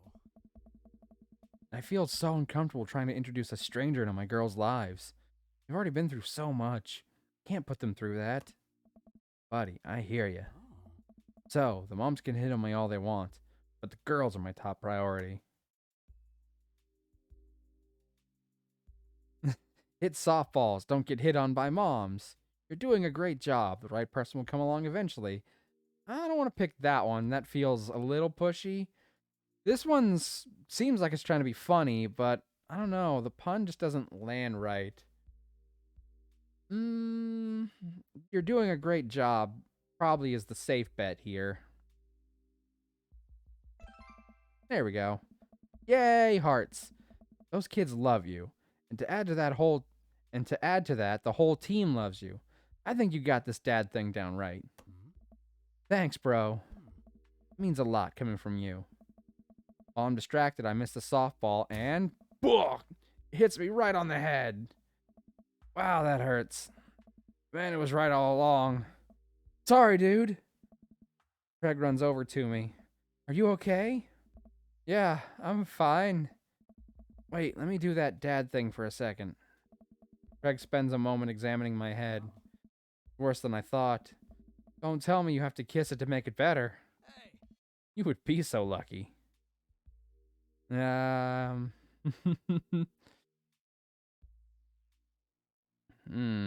see. We have to pick our next spot very carefully. I don't want to say kissing is for the weak.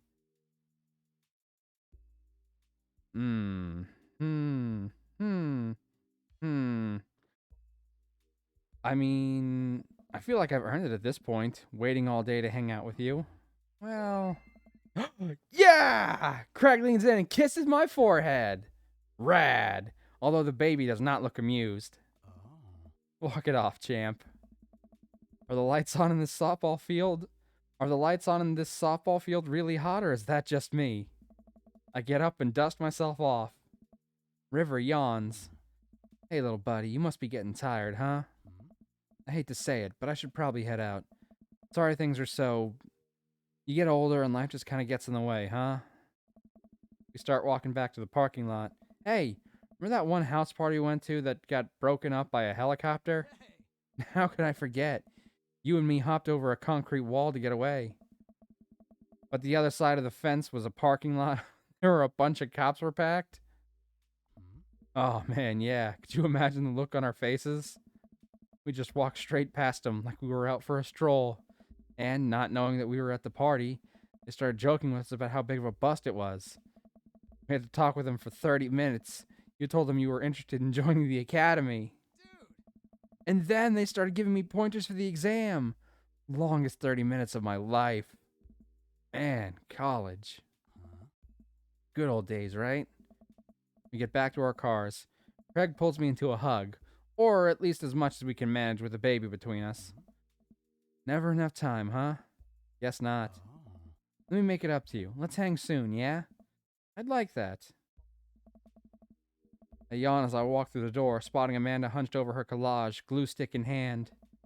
Burning the midnight art oil? Figured I might do something productive between episodes of Shark Hunter okay.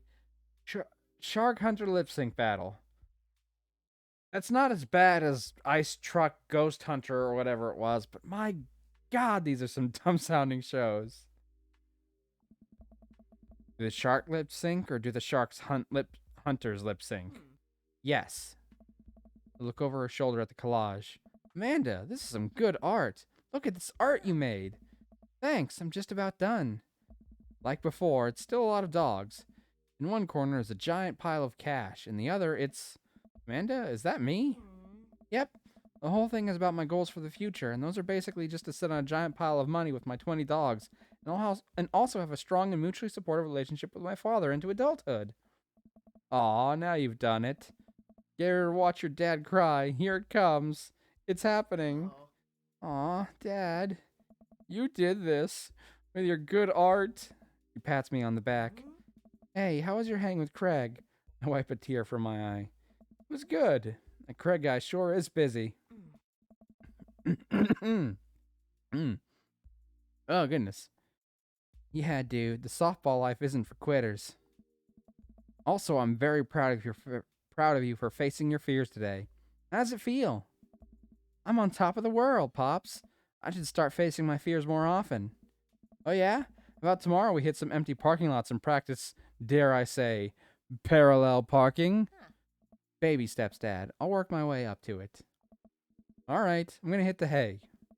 Take care of late night television for me, all right? I'll let them know you said hey. Dad tip 54. Have you ever read Rich Dad Poor Dad? Date complete. Flip up sunglasses, dad snark, sports, marinara, catch, pinball. Yeah! We got an S-rank dad date. Woohoo! And I think with that, it's 1:30 a.m. That is a good place to call it for tonight, baby. Ha ha!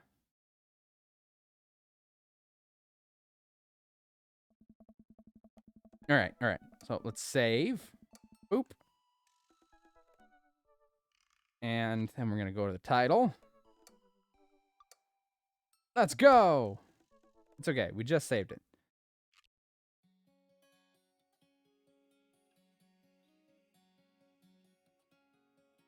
Whew. What a day. It's technically not even Valentine's Day for me anymore. Dream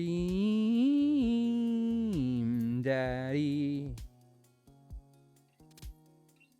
Dream Daddy. Okay. Let me...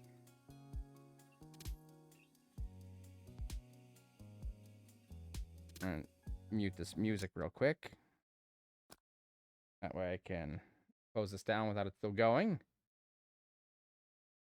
All right, okay. And we're headed to the goodbye screen. All right. Thank you, everyone who stopped by today. I'm so glad that I got to spend 5 hours with you all today on Valentine's Day, dreaming up some daddies. 5 hours and we had one date. Jeez. Okay, let's see who's all on that we can raid. Ooh, I have an idea. Been a while since I've gotten to raid Arva, but I think we're gonna raid Arva.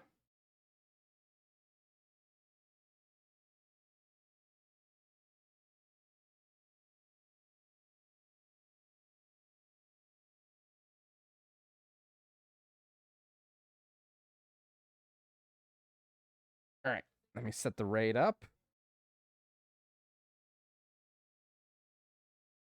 All right, I'm gonna start the raid. I will see you all on Friday for some more Dark Souls, and hopefully Saturday for either some more Minecraft, or if it goes over well, maybe more Dream Daddy. Who knows? We'll see. Thank you all again so much for stopping by. Thank you for the new viewers. Thank you for the raids. Thank you for the viewers who popped in for the first time. Thank you for the subscriptions. Thank you everyone who usually shows up. Thank you all. I love you all so much. You make this all possible. All right, there's our raid message. Feel free to customize it however you like. If you don't access to ARM emotes, use whatever emotes you do have. I love you all. I will see you all later. Don't forget to tip your waitress. And also, here's my socials, because that's the thing I need to do. All right, okay. With that said, hey, it's been really fun. We hope you liked it too. Seems like we've just begun when suddenly we're through. Goodbye, goodbye, good friends, goodbye. For now, it's time to go.